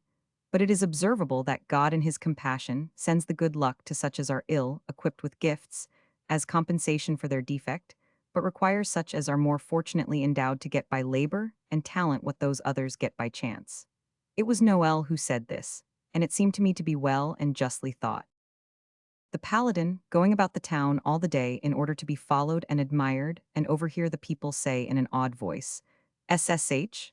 Look, it is the standard bearer of Joan of Arc, had speech with all sorts and conditions of folk, and he learned from some boatmen that there was a stir of some kind going on in the Bastilles on the other side of the river. And in the evening, seeking further, he found a deserter from the fortress called the Augustins, who said that the English were going to send me over to strengthen the garrisons on our side during the darkness of the night, and were exulting greatly, for they meant to spring upon Dunois and the army when it was passing the Bastilles and destroy it. A thing quite easy to do, since the witch would not be there, and without her presence the army would do like the French armies of these many years past, drop their weapons and run when they saw an English face. It was 10 at night when the paladin brought this news and asked leave to speak to Joan, and I was up and on duty then. It was a bitter stroke to me to see what a chance I had lost. Joan made searching inquiries and satisfied herself that the word was true, then she made this annoying remark. You have done well, and you have my thanks. It may be that you have prevented a disaster. Your name and service shall receive official mention. Then he bowed low, and when he rose he was 11 feet high. As he swelled out past me, he covertly pulled down the corner of his eye with his finger and muttered part of that defiled refrain. Oh, tears, ah, tears, oh, sad sweet tears. Name in general orders, personal mention to the king, you see. I wish Joan could have seen his conduct, but she was busy thinking what she would do.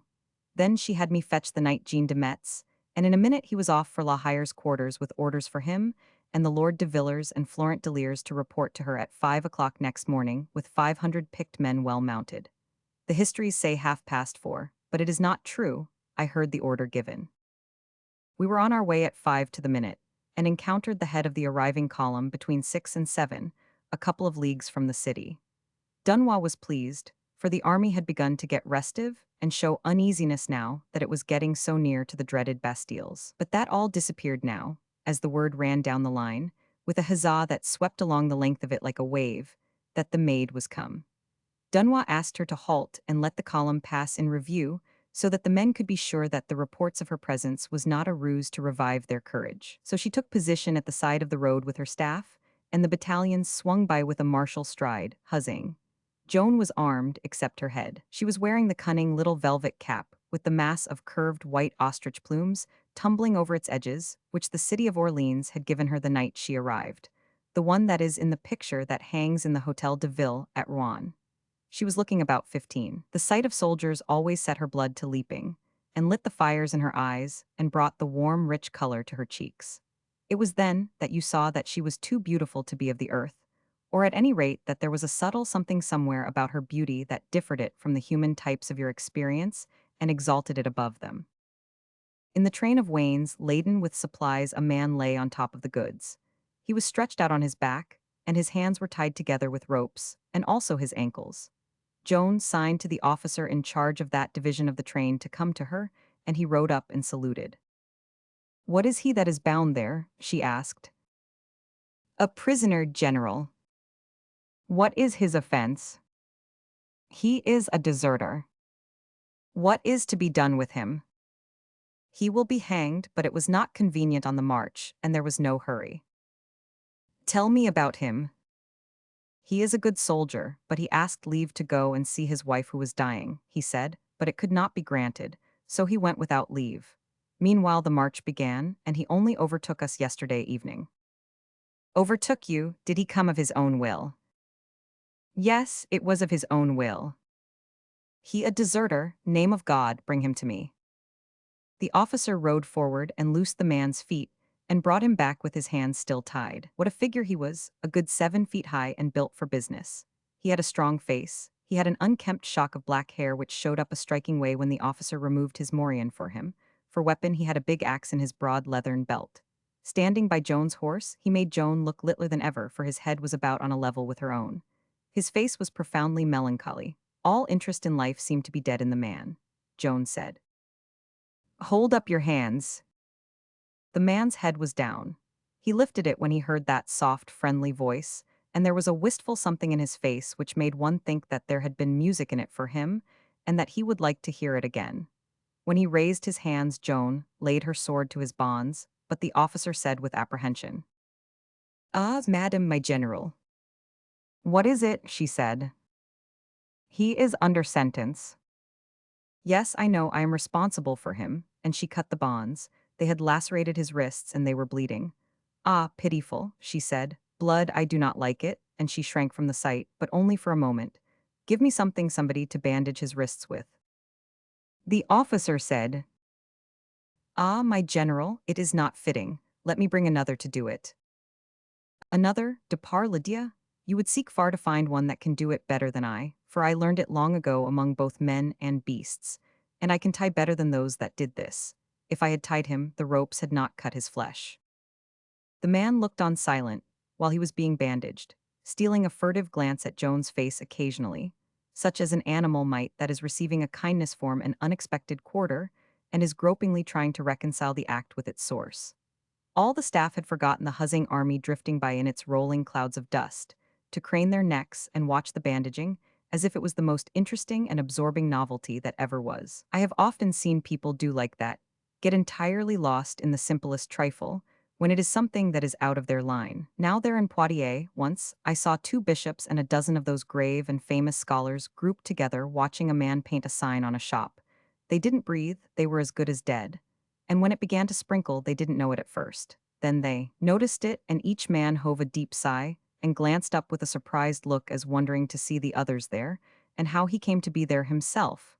But that is the way with people, as I have said. There is no way of accounting for people. You have to take them as they are. "There," said Joan at last, pleased with her success. "Another could have done it no better, not as well, I think. Tell me, what is it you did? Tell me all." The giant said, "It was this way, my angel. My mother died, then my 3 little children, one after the other, all in 2 years. It was the famine, others fared so, it was God's will. I saw them die, I had that grace, and I buried them. Then when my poor wife's fate was come, I begged for leave to go to her, she who was so dear to me, she who was all I had. I begged on my knees, but they would not let me. Could I let her die, friendless and alone?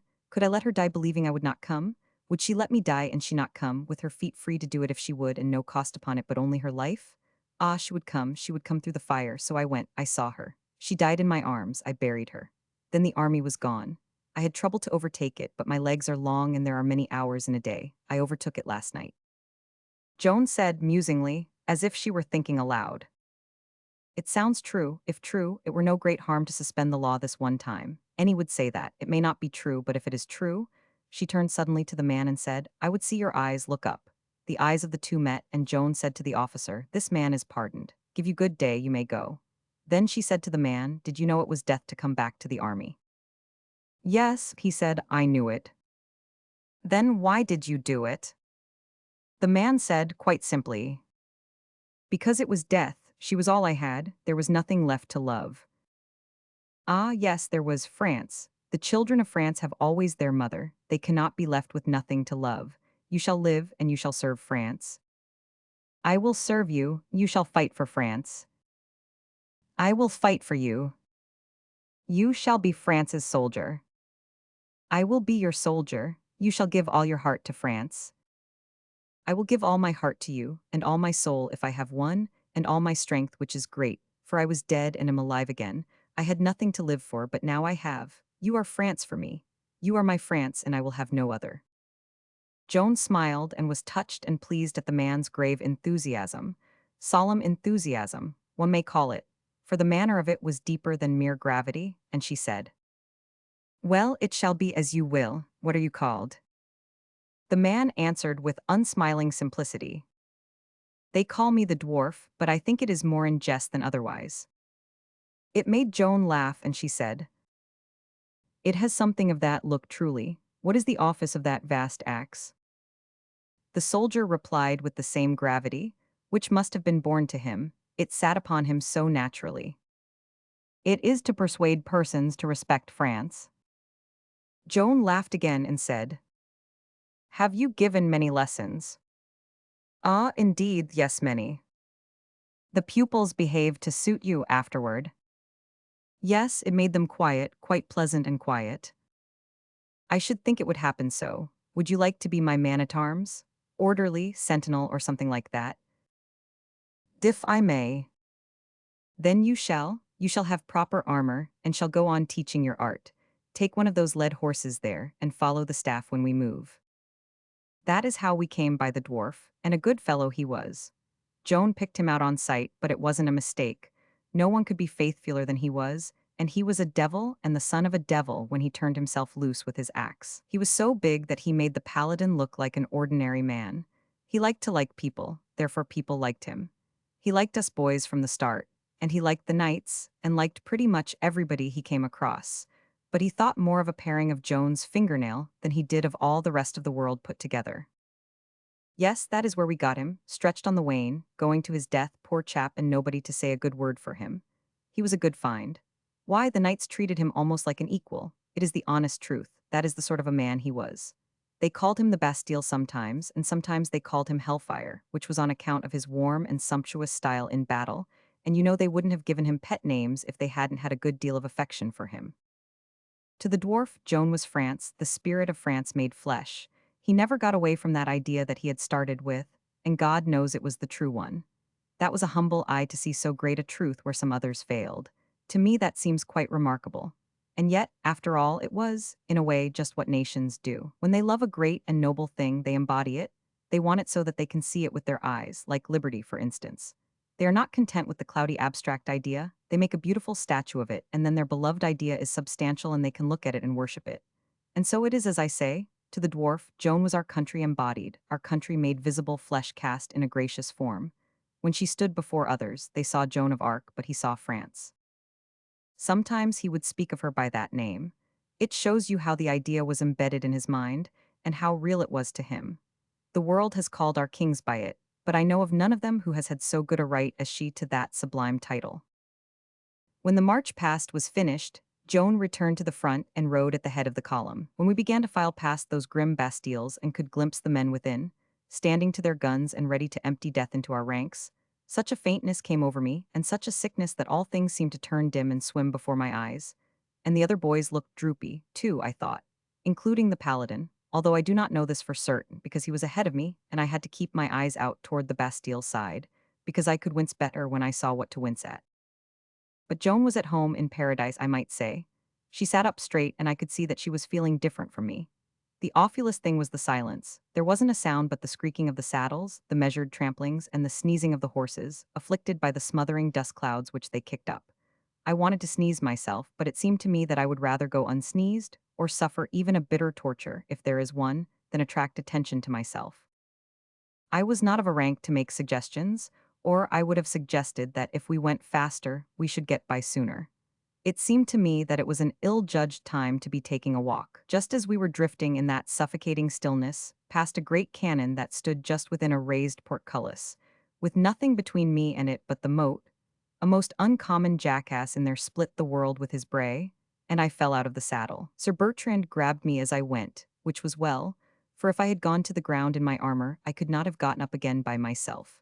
The English warders on the battlements laughed a coarse laugh, forgetting that everyone must begin, and that there had been a time when they themselves would have fared no better when shot by a jackass. The English never uttered a challenge nor fired a shot. It was said afterward that when their men saw the maid riding at the front and saw how lovely she was, their eager courage cooled down in many cases and vanished in the rest, they feeling certain that the creature was not mortal, but the very child of Satan, and so the officers were prudent and did not try to make them fight. It was said also that some of the officers were affected by the same superstitious fears. Well, in any case, they never offered to molest us, and we poked by all the grisly fortresses in peace. During the march I caught up on my devotions, which were in arrears, so it was not all loss and no profit for me after all. It was on this march that the histories say Dunois told Joan that the English were expecting reinforcements under the command of Sir John Fastolf, and that she turned upon him and said, "Bastard, bastard, in God's name, I warn you to let me know of his coming as soon as you hear of it, for if he passes without my knowledge, you shall lose your head." It may be so, I don't deny it, but I didn't hear it. If she really said it, I think she only meant she would take off his official head, degrade him from his command. It was not like her to threaten a comrade's life. She did have her doubts of her generals, and was entitled to them, for she was all for storm and assault, and they were for holding still and tiring the English out. Since they did not believe in her way and were experienced old soldiers, it would be natural for them to prefer their own and try to get around carrying hers out. But I did hear something that the histories didn't mention and don't know about. I heard Joan say that now that the garrisons on the other side had been weakened to strengthen those on our side, the most effective point of operations had shifted to the south shore. So she meant to go over there and storm the forts which held the bridge end, and that would open up communication with our own dominions and raise the siege. The generals began to balk privately, right away, but they only baffled and delayed her, and that for only 4 days. All Orleans met the army at the gate and huzzaed it through the bannered streets to its various quarters, but nobody had to rock it to sleep. It slumped down dog-tired, for Dunois had rushed it without mercy, and for the next 24 hours it would be quiet, all but the snoring. Chapter 17, Sweet Fruit of Bitter Truth. When we got home, breakfast for us minor fry was waiting in our mess room, and the family honored us by coming in to eat it with us. The nice old treasurer, and in fact all three were flatteringly eager to hear about our adventures. Nobody asked the paladin to begin, but he did begin, because now that his specially ordained and peculiar military rank set him above everybody on the personal staff but old 500 Alon, who didn't eat with us, he didn't care a farthing for the knights, nobility no mine, but took precedence in the talk whenever it suited him, which was all the time because he was born that way. He said, "God be thanked, we found the army in admirable condition. I think I have never seen a finer body of animals." "Animals," said Miss Catherine. "I will explain to you what he means," said Noel. "I will trouble you not to trouble yourself to explain anything for me," said the paladin loftily. "I have reason to think." "That is his way," said Noel. "Always when he thinks he has reason to think, he thinks he does think, but this is an error. He didn't see the army, I noticed him, and he didn't see it. He was troubled by his old complaint." "What's his old complaint?" Catherine asked. "Prudence," I said, seeing my chance to help. But it was not a fortunate remark, for the paladin said, "It probably isn't your turn to criticize people's prudence, you who fall out of the saddle when a donkey brays." They all laughed, and I was ashamed of myself for my hasty smartness. I said, "It isn't quite fair for you to say I fell out on account of the donkey's braying. It was emotion, just ordinary emotion." "Very well, if you want to call it that, I am not objecting. What would you call it, Sir Bertrand?" Well, whatever it was excusable, I think. All of you have learned how to behave in hot hand-to-hand engagements, and you don't need to be ashamed of your record in that matter. But to walk along in front of death, with one's hands idle, and no noise, no music, and nothing going on is a very trying situation. If I were you, Decant, I would name the emotion. It's nothing to be ashamed of. It was as straight and sensible a speech as ever I heard, and I was grateful for the opening it gave me, so I came out and said, "It was fear, and thank you for the honest idea, too." "It was the cleanest and best way out," said the old treasurer. "You've done well, my lad." That made me comfortable, and when Miss Catherine said, "It's what I think, too," I was grateful to myself for getting into that scrape. Sir Jean de Metz said, "We were all in a body together when the donkey brayed, and it was dismally still at the time. I don't see how any young campaigner could escape some little touch of that emotion." Looked about him with a pleasant expression of inquiry on his good face, and as each pair of eyes in turn met his head they were in nodded a confession. Even the paladin delivered his nod. That surprised everybody and saved the standard-bearer's credit. It was clever of him. Nobody believed he could tell the truth that way without practice, or would tell that particular sort of a truth either with or without practice. I suppose he judged it would favorably impress the family. Then the old treasurer said, "Passing the forts in that trying way required the same sort of nerve that a person must have when ghosts are about him in the dark, I should think. What does the standard-bearer think?" "Well, I don't quite know about that, sir. I've often thought I would like to see a ghost if I—" "Would you?" exclaimed the young lady. "We've got one, would you try that one, will you?" She was so eager and pretty that the paladin said straight out that he would.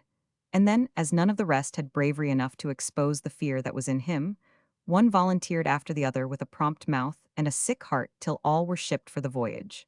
Then the girl clapped her hands in glee, and the parents were gratified, too, saying that the ghosts of their house had been a dread and a misery to them and their forebears for generations. And nobody had ever been found yet who was willing to confront them and find out what their trouble was. so that the family could heal it and content the poor specters, and beguile them to tranquility and peace. Chapter 18, Joan's First Battlefield. About noon I was chatting with Madame Boucher. Nothing was going on, all was quiet, when Catherine Boucher suddenly entered in great excitement and said, "Fly, sir, fly," the maid was doing in her chair in my room when she sprang up and cried out, "French blood is flowing. My arms, give me my arms." Her giant was on guard at the door, and he brought 500 Aulon, who began to arm her, and I and the giant have been warning the staff. Fly, and stay by her, and if there really is a battle, keep her out of it. Don't let her risk herself, there is no need. If the men know she is near and looking on, it is all that is necessary. Keep her out of the fight, don't fail of this. I started on a run, saying, sarcastically, for I was always fond of sarcasm, and it was said that I had a most neat gift that way. "Oh yes, nothing easier than that, I'll attend to it." At the furthest end of the house I met Joan, fully armed, hurrying toward the door, and she said, "Ah, French blood is being spilt, and you did not tell me." "Indeed I did not know it," I said. "There are no sounds of war, everything is quiet, your excellency." "You will hear war sounds enough in a moment," she said, and was gone. It was true. Before one could count 5 there broke upon the stillness the swelling rush and tramp of an approaching multitude of men and horses, with hoarse cries of command. And then out of the distance came the muffled deep boom. Boom boom, boom, of cannon, and straightway that rushing multitude was roaring by the house like a hurricane. Our knights and all our staff came flying, armed but with no horses ready, and we burst out after Joan in a body, the paladin in the lead with the banner. The surging crowd was made up half of citizens and half of soldiers, and had no recognized leader. When Joan was seen, a huzzah went up, and she shouted, "A horse, a horse!" A dozen saddles were at her disposal in a moment. She mounted, 100 people shouting, "Way there, way for the Maid of Orleans." The first time that that immortal name was ever uttered, and I, praise God, was there to hear it. The mass divided itself like the waters of the Red Sea, and down this lane Joan went skimming like a bird, crying, "Forward, French hearts, follow me." And we came winging in her wake on the rest of the borrowed horses, the holy standard streaming above us, and the lane closing together in our rear. This was a different thing from the ghastly march past the dismal Bastilles. No, we felt fine, now, and all awhirl with enthusiasm. The explanation of this sudden uprising was this: the city and the little garrison, so long hopeless and afraid, had gone wild over Joan's coming, and could no longer restrain their desire to get at the enemy. So, without orders from anybody, a few hundred soldiers and citizens had plunged out at the Burgundy Gate on a sudden impulse, and made a charge on one of Lord Talbot's most formidable fortresses, St. Loup, and were getting the worst of it. The news of this had swept through the city and started this new crowd that we were with. As we poured out at the gate, we met a force bringing in the wounded from the front. The sight moved Joan, and she said, "Ah, French blood, it makes my hair rise to see it." We were soon on the field, soon in the midst of the turmoil. Joan was seeing her first real battle, and so were we. It was a battle in the open field, for the garrison of St. Loup had sallied confidently out to meet the attack, being used to victories when witches were not around. The sally had been reinforced by troops from the Paris Bastille, and when we approached, the French were getting whipped and were falling back. But when Joan came charging through the disorder with her banner displayed, crying, "Forward, men, follow me," there was a change. The French turned about and surged forward like a solid wave of the sea, and swept the English before them, hacking and slashing, and being hacked and slashed in a way that was terrible to see. In the field the dwarf had no assignment, that is to say, he was not under orders to occupy any particular place, therefore he chose his place for himself, and went ahead of Joan and made a road for her. It was horrible to see the iron helmets fly into fragments under his dreadful axe. He called it cracking nuts, and it looked like that. He made a good road, and paved it well with flesh and iron. Joan and the rest of us followed it so briskly that we outspeeded our forces, and had the English behind us as well as before. The knights commanded us to face outward around Joan, which we did, and then there was work done that was fine to see. One was obliged to respect the paladin now. Being right under Joan's exalting and transforming eye, he forgot his native prudence. He forgot his diffidence in the presence of danger. He forgot what fear was, and he never laid about him in his imaginary battles in a more tremendous way that he did in this real one. And wherever he struck there was an enemy the less. We were in that close place only a few minutes. Then our forces to the rear broke through with a great shout and joined us, And then the English fought a retreating fight, but in a fine and gallant way, and we drove them to their fortress foot by foot, they facing us all the time, and their reserves on the walls raining showers of arrows, crossbow bolts, and stone cannonballs upon us. The bulk of the enemy got safely within the works and left us outside with piles of French and English dead and wounded for company. A sickening sight, an awful sight to us youngsters, for our little ambush fights in February had been in the night, and the blood and the mutilations and the dead faces were mercifully dim, whereas we saw these things now for the first time in all their naked ghastliness. Now arrived Dunois from the city, and plunged through the battle on his foam-flecked horse, and galloped up to Joan, saluting and uttering handsome compliments as he came. He waved his hand toward the distant walls of the city, where a multitude of flags were flaunting gaily in the wind, and said the populace were up there observing her fortunate performance and rejoicing over it, and added that she and the forces would have a great reception now. Now, hardly now, bastard, not yet. Why not yet? Is there more to be done? More, bastard, we have but begun, we will take this fortress. Ah, you can't be serious, we can't take this place. Let me urge you not to make the attempt, it is too desperate. Let me order the forces back. Joan's heart was overflowing with the joys and enthusiasms of war, and it made her impatient to hear such talk. She cried out, Bastard, bastard, will ye play always with these English? Now verily I tell you we will not budge until this place is ours. We will carry it by storm. Sound the charge. Ah, my general. Waste no more time, man. Let the bugles sound the assault. And we saw that strange, deep light in her eye which we named the battle light, and learned to know so well in later fields. The martial notes pealed out, the troops answered with a yell, and down they came against that formidable work, whose outlines were lost in its own cannon smoke, and whose sides were spouting flame and thunder. We suffered repulse after repulse, but Joan was here and there and everywhere encouraging the men, and she kept them to their work. During 3 hours the tide ebbed and flowed, flowed and ebbed, but at last La Hire, who was now come, made a final and resistless charge, and the Bastille Saint-Loup was ours. We gutted it, taking all its stores and artillery, and then destroyed it. When all our host was shouting itself hoarse with rejoicings, and there went up a cry for the general, for they wanted to praise her and glorify her and do her homage for her victory, we had trouble to find her. And when we did find her, she was off by herself, sitting among a ruck of corpses with her face in her hands, crying, for she was a young girl, you know, and her hero heart was a young girl's heart too, with the pity and the tenderness that are natural to it. She was thinking of the mothers of those dead friends and enemies. Among the prisoners were a number of priests, and Joan took these under her protection and saved their lives. It was urged that they were most probably combatants in disguise, but she said, As to that, how can any tell? They wear the livery of God, and if even one of these wears it rightfully, surely it were better that all the guilty should escape than that we have upon our hands the blood of that innocent man. I will lodge them where I lodge and feed them, and sent them away in safety. We marched back to the city with our crop of cannon and prisoners on view, and our banners displayed. Here was the first substantial bit of war work the imprisoned people had seen in the 7 months that the siege had endured, the first chance they had had to rejoice over a French exploit. You may guess that they made good use of it. They and the bells went mad. Joan was their darling now, and the press of people struggling and shouldering each other to get a glimpse of her was so great that we could hardly push our way through the streets at all. Her new name had gone all about, and was on everybody's lips. The Holy Maid of Vaucouleurs was a forgotten title. The city had claimed her for its own, and she was the Maid of Orleans now.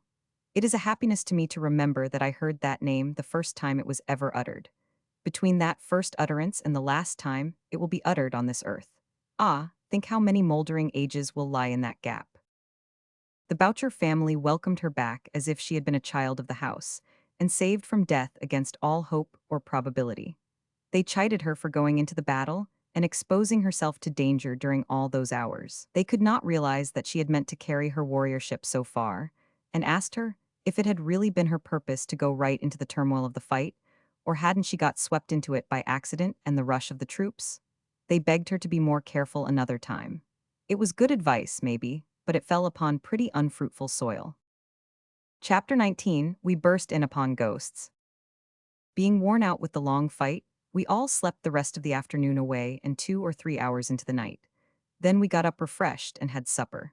As for me, I could have been willing to let the matter of the ghost drop, and the others were of a like mind, no doubt, for they talked diligently of the battle and said nothing of that other thing. And indeed it was fine and stirring to hear the paladin rehearse his deeds and see him pile his dead, 15 here, 18 there, and 35 yonder.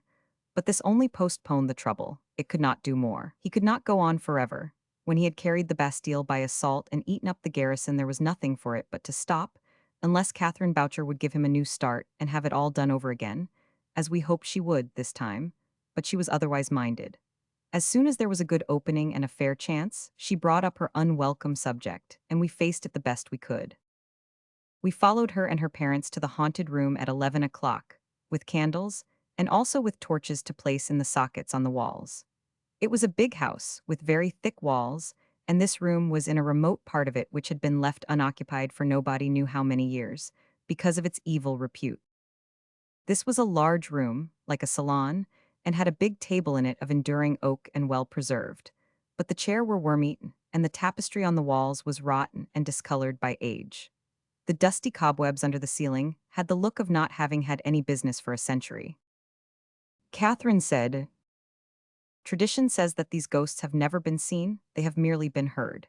It is plain that this room was once larger than it is now, and that the wall at this end was built in some bygone time to make and fence off a narrow room there.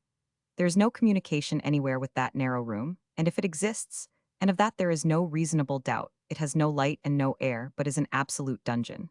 Wait where you are, and take note of what happens." That was all. Then she and her parents left us.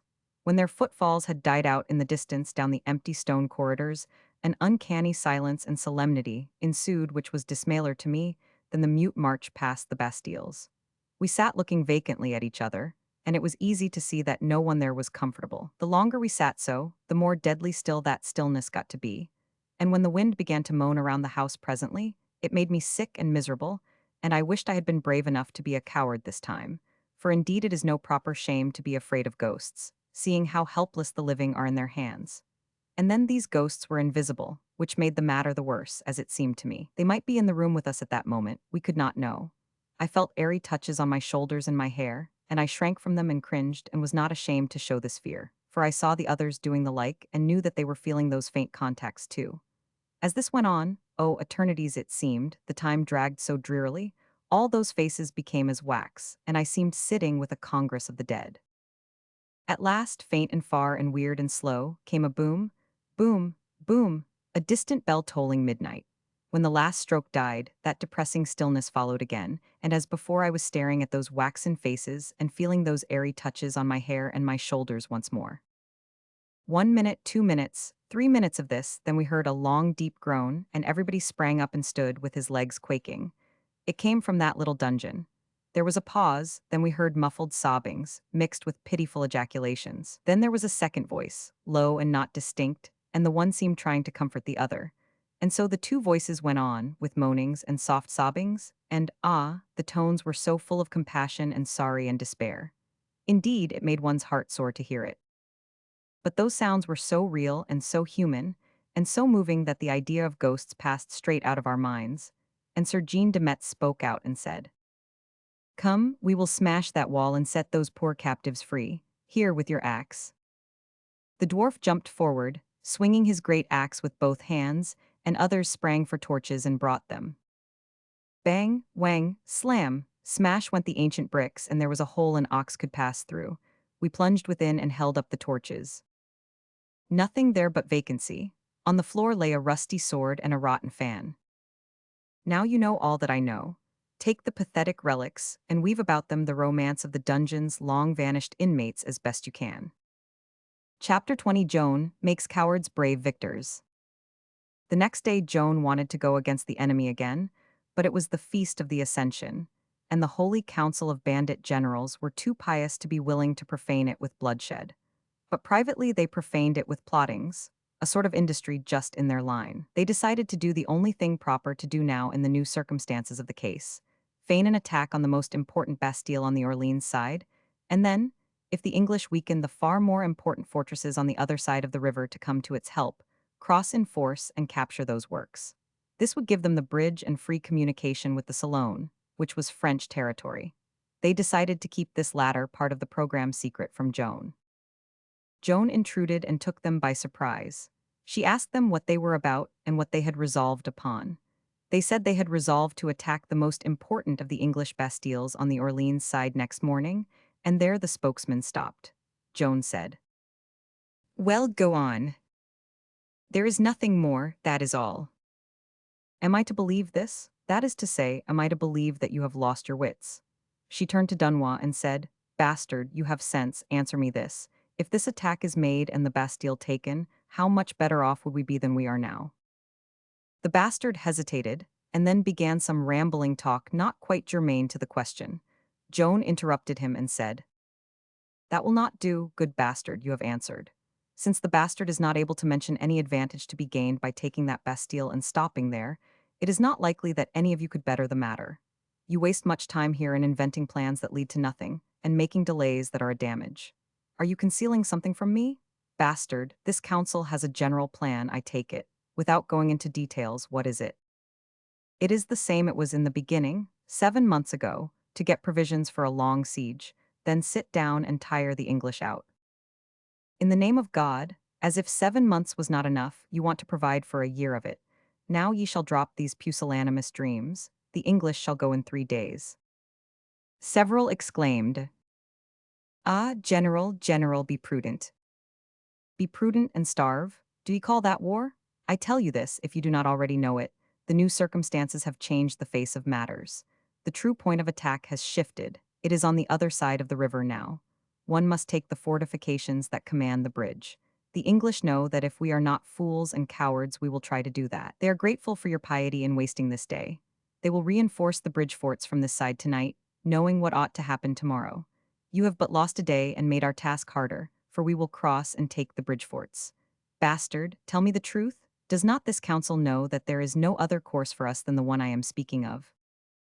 Dunois conceded that the council did know it to be the most desirable, but considered it impracticable, and he excused the council as well as he could by saying that, inasmuch as nothing was really and rationally to be hoped for but a long continuance of the siege and wearying out of the English, they were naturally a little afraid of Joan's impetuous notions. He said, "You see, we are sure that the waiting game is the best, whereas you would carry everything by storm." "That I would, and moreover that I will. You have my orders, here and now. We will move upon the forts of the south bank tomorrow at dawn." "And carry them by storm." "Yes, carry them by storm." La Hire came clanking in and heard the last remark. He cried out, "By my baton, that is the music I love to hear. Yes, that is the right time and the beautiful words, my general. We will carry them by storm." He saluted in his large way and came up and shook Joan by the hand. Some member of the council was heard to say, "It follows then that we must begin with the Bastille St. John, and that will give the English time too." Joan turned and said, "Give yourselves no uneasiness about the Bastille St. John. The English will know enough to retire from it and fall back on the bridge bastilles when they see us coming." She added, with a touch of sarcasm, "Even a war council would know enough to do that itself." Then she took her leave. La Hire made this general remark to the council: "She is a child, and that is all ye seem to see. Keep to that superstition if you must, but you perceive that this child understands this complex game of war as well as any of you. And if you want my opinion without the trouble of asking for it, here you have it without ruffles or embroidery. By God, I think she can teach the best of you how to play it." Joan had spoken truly. The sagacious English saw that the policy of the French had undergone a revolution, that the policy of paltering and dawdling was ended, that in place of taking blows, blows were ready to be struck now. Therefore they made ready for the new state of things by transferring heavy reinforcements to the bastilles of the south bank from those of the north. The city learned the great news that once more in French history, after all these humiliating years, France was going to take the offensive, that France, so used to retreating, was going to advance, that France, so long accustomed to skulking, was going to face about and strike. The joy of the people passed all bounds. The city walls were black with them to see the army march out in the morning in that strange new position, its front, not its tail, toward an English camp. You shall imagine for yourselves what the excitement was like and how it expressed itself, when Joan rode out at the head of the host with her banner floating above her. We crossed the Five in strong force, And a tedious long job it was, for the boats were small and not numerous. Our landing on the island of St. Anan was not disputed. We threw a bridge of a few boats across the narrow channel thence to the south shore, and took up our march in good order and unmolested. For although there was a fortress there, St. John, the English vacated and destroyed it, and fell back on the bridge forts below as soon as our first boats were seen to leave the Orleans shore, which was what Joan had said would happen, when she was disputing with the council. We moved down the shore, and Joan planted her standard before the Bastille of the Augustins, the first of the formidable works that protected the end of the bridge. The trumpets sounded the assault, and 2 charges followed in handsome style, but we were too weak as yet, for our main body was still lagging behind. Before we could gather for a third assault, the garrison of St. Prive were seen coming up to reinforce the big Bastille. They came on a run, and the Augustins sallied out, and both forces came against us with a rush, and sent our small army flying in a panic, and followed us, slashing and slaying, and shouting jeers and insults at us. Joan was doing her best to rally the men, but their wits were gone, their hearts were dominated for the moment by the old-time dread of the English. Joan's temper flamed up, and she halted and commanded the trumpets to sound the advance. Then she wheeled about and cried out, "If there is but a dozen of you that are not cowards, it is enough, follow me." Away she went, and after her a few dozen who had heard her words and been inspired by them. The pursuing force was astonished to see her sweeping down upon them with this handful of men, and it was their turn now to experience a grisly fright. Surely this is a witch, this is a child of Satan. That was their thought, and without stopping to analyze the matter, they turned and fled in a panic. Our flying squadrons heard the bugle and turned to look. And when they saw the maid's banner speeding in the other direction, and the enemy scrambling ahead of it in disorder, their courage returned, and they came scouring after us. La Hire heard it and hurried his force forward, and caught up with us just as we were planting our banner again before the ramparts of the Augustins. We were strong enough now. We had a long and tough piece of work before us, but we carried it through before night, Joan keeping us hard at it, and she and La Hire saying we were able to take that big Bastille and must. The English fought well, they fought like the English. When that is said, there is no more to say. We made assault after assault, through the smoke and flame and the deafening cannon blasts, and at last, as the sun was sinking, we carried the place with a rush and planted our standard on its walls. The Augustins was ours. The Tourelles must be ours, too, if we would free the bridge and raise the siege. We had achieved one great undertaking. Joan was determined to accomplish the other. We must lie on our arms where we were, hold fast to what we had got, and be ready for business in the morning. So Joan was not minded to let the men be demoralized by pillage and riot and carousings. She had the Augustins burned with all its stores in it, excepting the artillery and ammunition. Everybody was tired out with this long day's hard work, and of course this was the case with Joan. Still, she wanted to stay with the army before the Tourelles, to be ready for the assault in the morning. The chiefs argued with her, and at last persuaded her to go home and prepare for the great work by taking proper rest, and also by having a leech look to a wound which she had received in her foot. So we crossed with them and went home. Just as usual, we found the town in a fury of joy, all the bells clanging, everybody shouting, and several people drunk. We never went out or came in without furnishing good and sufficient reasons for one of these pleasant tempests, and so the tempest was always on hand. There had been a blank absence of reasons for this sort of upheavals for the past 7 months, therefore the people too to the upheavals with all the more relish on that account. Chapter 21, she gently reproves her dear friend. To get away from the usual crowd of visitors and have a rest, Joan went with Catherine straight to the apartment which the two occupied together. And there, they took their supper, and there the wound was dressed. But then, instead of going to bed, Joan, weary as she was, sent the dwarf for me, in spite of Catherine's protests and persuasions. She said she had something on her mind, and must send a courier to Domrémy with a letter for our old pier front to read to her mother. I came, and she began to dictate. After some loving words and greetings to her mother and family, came this. But the thing which moves me to write now is to say that, when you presently hear that I am wounded, you shall give yourself no concern about it, and refuse faith to any that shall try to make you believe it is serious. She was going on, when Catherine spoke up and said, "Ah, but it will fright her so to read these words. Strike them out, Joan, strike them out, and wait only 1 day, 2 days at most, then write and say your foot was wounded but is well again, for it surely be well then or very near it. Don't distress her, Joan, do as I say." A laugh like the laugh of the old days, the impulsive free laugh of an untroubled spirit, A laugh like a chime of bells was Joan's answer. Then she said, "My foot, why should I write about such a scratch as that? I was not thinking of it, dear heart. Child, have you another wound and a worse and have not spoken of it? What have you been dreaming about that you?" She had jumped up, full of vague fears, to have the leech called back at once, but Joan laid her hand upon her arm and made her sit down again, saying, "There, now, be tranquil, there is no other wound, as yet. I am writing about one which I shall get when we storm that Bastille tomorrow." Catherine had the look of one who is trying to understand a puzzling proposition, but cannot quite do it.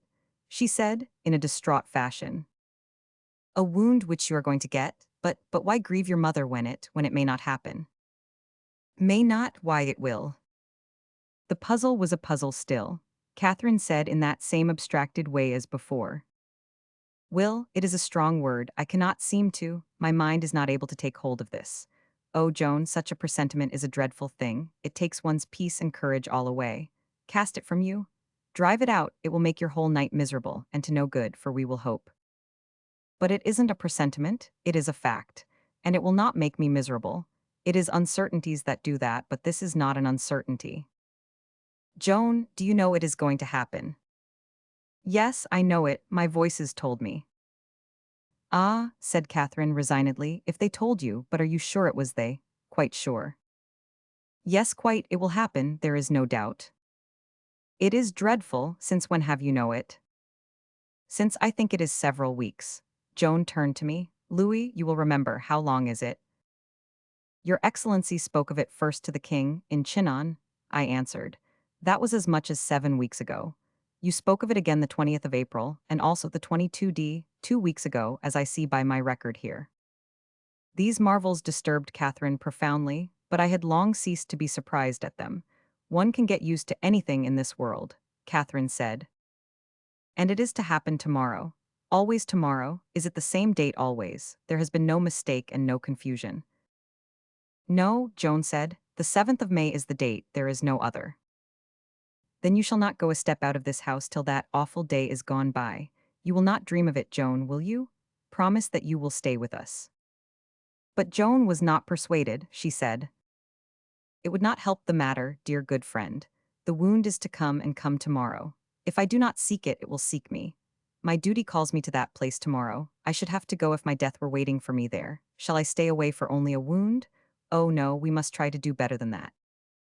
"Then you are determined to go?" "Of a certainty, yes. There is only one thing that I can do for France, hearten her soldiers for battle and victory."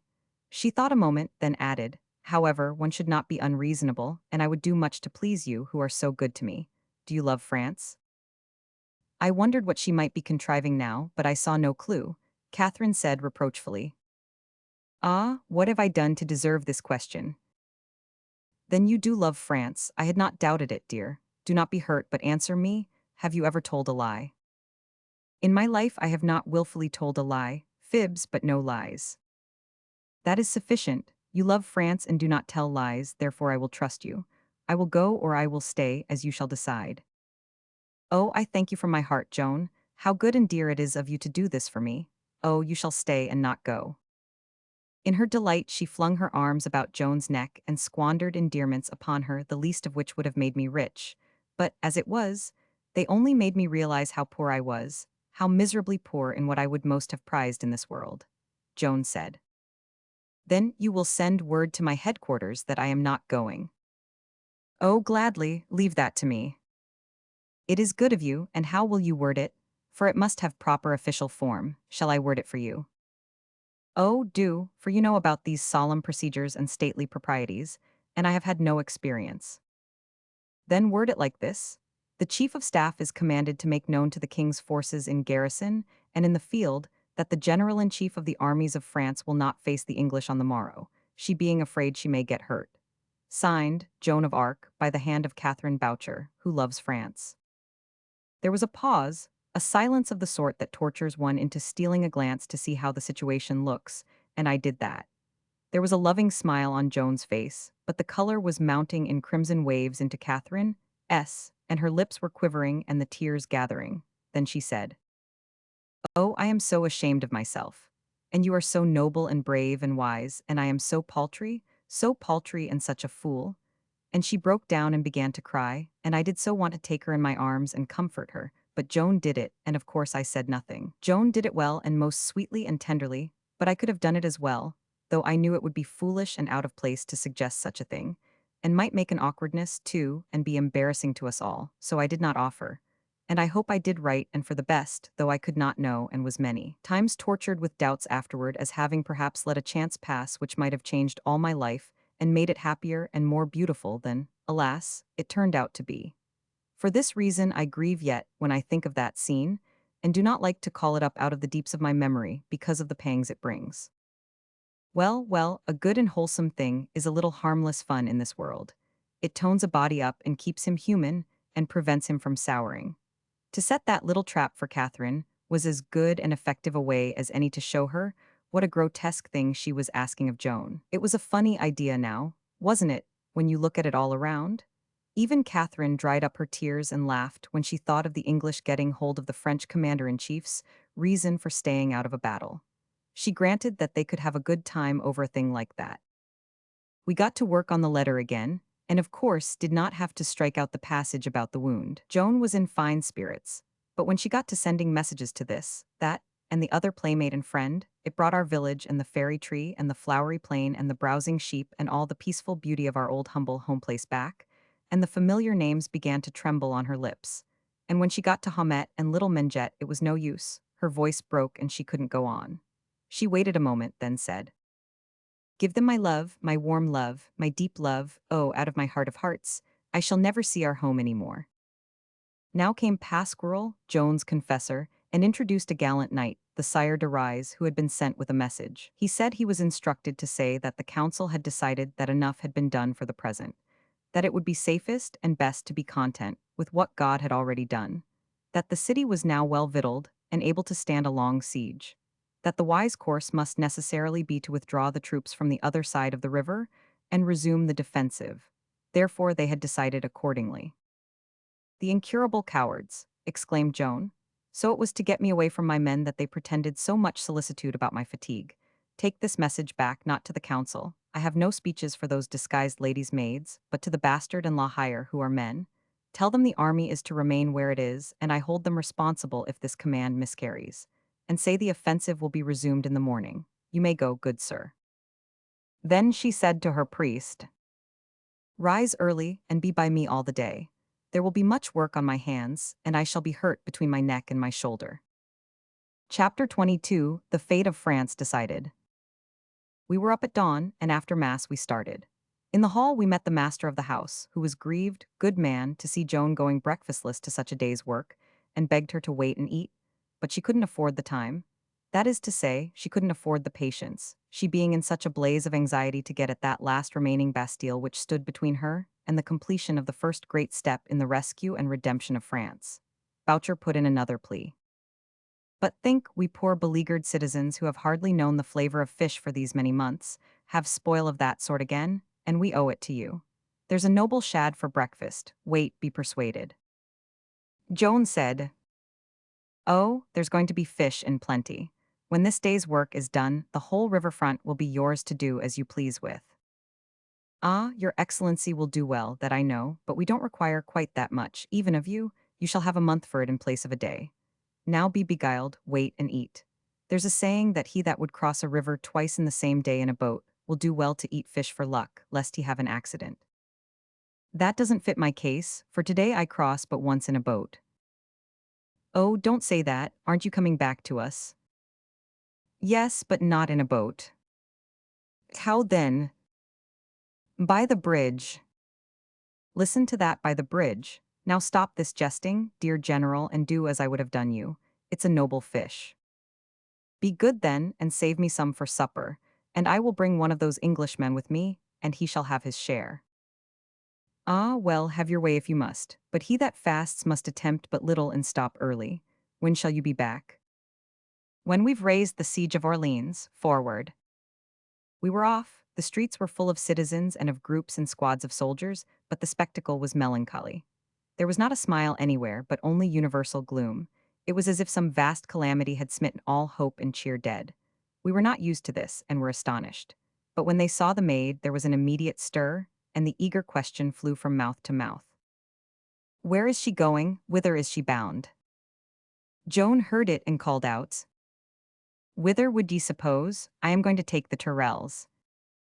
It would not be possible for any to describe how those few words turned that morning into joy, into exaltation, into frenzy, and how a storm of huzzas burst out and swept down the streets in every direction and woke those corpse-like multitudes to vivid life and action and turmoil in a moment. The soldiers broke from the crowd and came flocking to our standard, and many of the citizens ran and got pikes and halberds and joined us. As we moved on, our numbers increased steadily, and the harangue continued. Yes, we moved through a solid cloud of noise, as you may say, and all the windows on both sides contributed to it, for they were filled with excited people. You see, the council had closed the Burgundy gate and placed a strong force there, under that stout soldier Raoul de Gaucourt, Bailly of Orleans, with orders to prevent Joan from getting out and resuming the attack on the Tyrrells, and this shameful thing had plunged the city into sorrow and despair. But that feeling was gone now. They believed the maid was a match for the council, and they were right. When we reached the gate, Joan told Gaucourt to open it and let her pass. He said it would be impossible to do this, for his orders were from the council and were strict. Joan said, There is no authority above mine but the king's. If you have an order from the king, produce it. I cannot claim to have an order from him, general. Then make way or take the consequences. He began to argue the case, for he was like the rest of the tribe, always ready to fight with words, not acts. But in the midst of his gabble, Joan interrupted with the terse order. Charge. We came with a rush, and brief work we made of that small job. It was good to see the Bailey's surprise. He was not used to this unsentimental promptness. He said afterward that he was cut off in the midst of what he was saying, in the midst of an argument by which he could have proved that he could not let Joan pass, an argument which Joan could not have answered. Still, it appears she did answer it, said the person he was talking to. We swung through the gate in great style, with a vast accession of noise, the most of which was laughter, and soon our van was over the river and moving down against the Tyrrells. First we must take a supporting work called a boulevard, and which was otherwise nameless, before we could assault the great Bastille. Its rear communicated with the Bastille by a drawbridge, under which ran a swift and deep strip of the Loire. The boulevard was strong, and Dunois doubted our ability to take it, but Joan had no such doubt. She pounded it with artillery all the forenoon, then about noon, she ordered an assault and led it herself. We poured into the fosse through the smoke and a tempest of missiles, and Joan, shouting encouragements to her men, started to climb a scaling ladder, when that misfortune happened which we knew was to happen. The iron bolt from an arquebus struck between her neck and her shoulder, and tore its way down through her armor. When she felt the sharp pain and saw her blood gushing over her breast, she was frightened, poor girl, and as she sank to the ground she began to cry bitterly. The English sent up a glad shout and came surging down in strong force to take her, and then for a few minutes the might of both adversaries was concentrated upon that spot. Over her and above her, English and French fought with desperation, for she stood for France. Indeed, she was France to both sides. Whichever won her won France and could keep it forever. Right there in that small spot, and in 10 minutes by the clock, the fate of France for all time was to be decided and was decided. If the English had captured Joan then, Charles Roman VII would have flown the country, the Treaty of Troyes would have held good, and France, already English property, would have become, without further dispute, an English province to so remain until Judgment Day. A nationality and a kingdom were at stake there, and no more time to decide it in than it takes to hard-boil an egg. It was the most momentous 10 minutes that the clock has ever ticked in France, or ever will. Whenever you read in histories about hours or days or weeks in which the fate of one or another nation hung in the balance, do not you fail to remember, nor your French hearts to beat the quicker for the remembrance, the 10 minutes that France, called otherwise Joan of Arc, lay bleeding in the fosse that day, with two nations struggling over her for her possession. And you will not forget the dwarf, for he stood over her and did the work of any 6 of the others. He swung his axe with both hands. Whenever it came down, he said those 2 words, "For France?" And a splintered helmet flew like eggshells, and the skull that carried it had learned its manners and would offend the French no more. He piled a bulwark of ironclad dead in front of him and fought from behind it. And at last, when the victory was ours, we closed about him, shielding him, and he ran up a ladder with Joan as easily as another man would carry a child, and bore her out of the battle. a great crowd, following and anxious, for she was drenched with blood to her feet, half of it her own and the other half English, for bodies had fallen across her as she lay, and had poured their red life streams over her. One couldn't see the white armor now, with that awful dressing over it.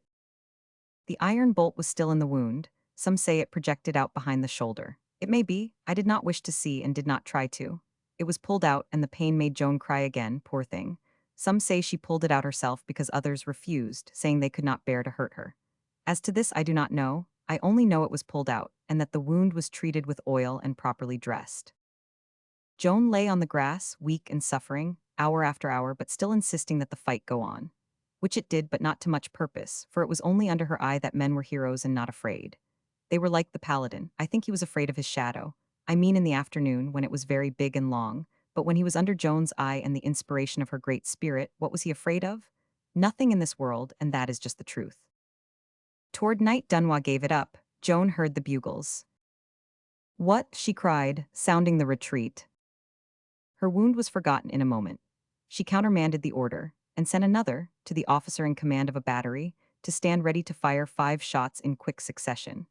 This was a signal to the force on the Orleans side of the river under La Hire, who was not, as some of the histories say, with us. It was to be given whenever Joan should feel sure the boulevard was about to fall into her hands. Then that force must make a counterattack on the Tourelles by way of the bridge. Joan mounted her horse now, with her staff about her, and when our people saw us coming they raised a great shout, and were at once eager for another assault on the boulevard. Joan rode straight to the fosse where she had received her wound, and standing there in the rain of bolts and arrows, she ordered the paladin to let her long standard blow free, and to note when its fringes should touch the fortress. Presently he said, "It touches." "Now then," said Joan to the waiting battalions, "the place is yours, enter in, bugles sound the assault. Now then, all together, go." And go it was. You never saw anything like it. We swarmed up the ladders and over the battlements like a wave, and the place was our property. Why, one might live 1,000 years and never see so gorgeous a thing as that again. There, hand to hand, we fought like wild beasts, for there was no give up to those English. There was no way to convince one of those people but to kill him, and even then he doubted.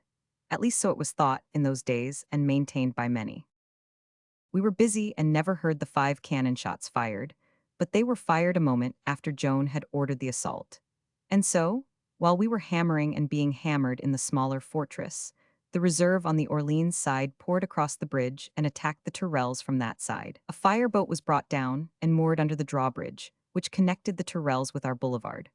Wherefore, when at last we drove our English ahead of us, and they tried to cross that drawbridge and join their friends in the Tourelles, the burning timbers gave way under them and emptied them in a mass into the river in their heavy armor. And a pitiful sight it was to see brave men die such a death as that. "Ah, God pity them," said Joan, and wept to see that sorrowful spectacle. She said those gentle words and wept those compassionate tears, although one of those perishing men had grossly insulted her with a coarse name 3 days before, when she had sent him a message asking him to surrender. That was their leader, Sir Williams Glassdale, a most valorous knight. He was clothed all in steel, so he plunged under water like a lance and of course came up no more. We soon patched a sort of bridge together, and threw ourselves against the last stronghold of the English power that barred Orleans from friends and supplies. Before the sun was quite down, Joan's forever memorable day's work was finished, her banner floated from the fortress of the Tourelles, her promise was fulfilled, she had raised the siege of Orleans. The 7 months' beleaguerment was ended. The thing which the first generals of France had called impossible was accomplished. In spite of all that the king's ministers and war councils could do to prevent it, this little country maid at 17 had carried her immortal task through, and had done it in 4 days. Good news travels fast, sometimes as well as bad. By the time we were ready to start homeward by the bridge, the whole city of Orleans was one red flame of bonfires, and the heavens blushed with satisfaction to see it. And the booming and bellowing of cannon, and the banging of bells surpassed by great odds anything that even Orleans had attempted before in the way of noise. When we arrived, well, there is no describing that. Why, those acres of people that we plowed through shed tears enough to raise the river. There was not a face in the glare of those fires that hadn't tears streaming down it, and if Joan's feet had not been protected by iron, they would have kissed them off of her. "Welcome, welcome to the Maid of Orleans," that was the cry. I heard it 100,000 times. "Welcome to our maid," some of them worded it. No other girl in all history has ever reached such a summit of glory as Joan of Arc reached that day. And do you think it turned her head, and that she sat up to enjoy that delicious music of homage and applause? No, another girl would have done that, but not this one. That was the greatest heart and the simplest that ever beat. She went straight to bed and to sleep like any tired child. And when the people found she was wounded and would rest, they shut off all passage and traffic in that region and stood guard themselves the whole night through, to see that his slumbers were not disturbed. They said, "She has given us peace, she shall have peace herself." All knew that that region would be empty of English next day, and all said that neither the present citizens nor their posterity would ever cease to hold that day sacred to the memory of Joan of Arc. That word has been true for more than 60 years. It will continue so always. Orleans will never forget the 8th of May, nor ever fail to celebrate it. It is Joan of Arc's day and holy. 1. Solemnities, Translator. Chapter 23, Joan inspires the tawdry king. In the earliest dawn of morning, Talbot and his English forces evacuated their bastilles and marched away, not stopping to burn, destroy, or carry off anything, but leaving their fortresses just as they were, provisioned, armed, and equipped for a long siege. It was difficult for the people to believe that this great thing had really happened, that they were actually free once more, and might go and come through any gate they pleased, with none to molest or forbid. That the terrible Talbot, that scourge of the French, that man whose mere name had been able to annul the effectiveness of French armies, was gone, vanished, retreating, driven away by a girl. The city emptied itself. Out of every gate the crowds poured. They swarmed about the English bastilles like an invasion of ants, but noisier than those creatures, and carried off the artillery and stores, then turned all those dozen fortresses into monster bonfires, imitation volcanoes whose lofty columns of thick smoke seemed supporting the arch of the sky. The delight of the children took another form. To some of the younger ones, 7 months was a sort of lifetime. They had forgotten what grass was like, and the velvety green meadows seemed paradise to their surprised and happy eyes after the long habit of seeing nothing but dirty lanes and streets. It was a wonder to them, those spacious reaches of open country to run and dance and tumble and frolic in, after their dull and joyless captivity. So they scampered far and wide over the fair regions on both sides of the river, and came back at eventide weary, but laden with flowers and flushed with new health drawn from the fresh country air and the vigorous exercise. After the burnings, the grown folk followed Joan from church to church and put in the day in thanksgivings for the city's deliverance, and at night they feted her and her generals and illuminated the town, and high and low gave themselves up to festivities and rejoicings. By the time the populace were fairly in bed, toward dawn, we were in the saddle and away toward Tours to report to the king. That was a march which would have turned anyone's head but Joan's. We moved between emotional ranks of grateful country, people all the way. They crowded about Joan to touch her feet, her horse, her armor, and they even knelt in the road and kissed her horse's hoofprints. The land was full of her praises.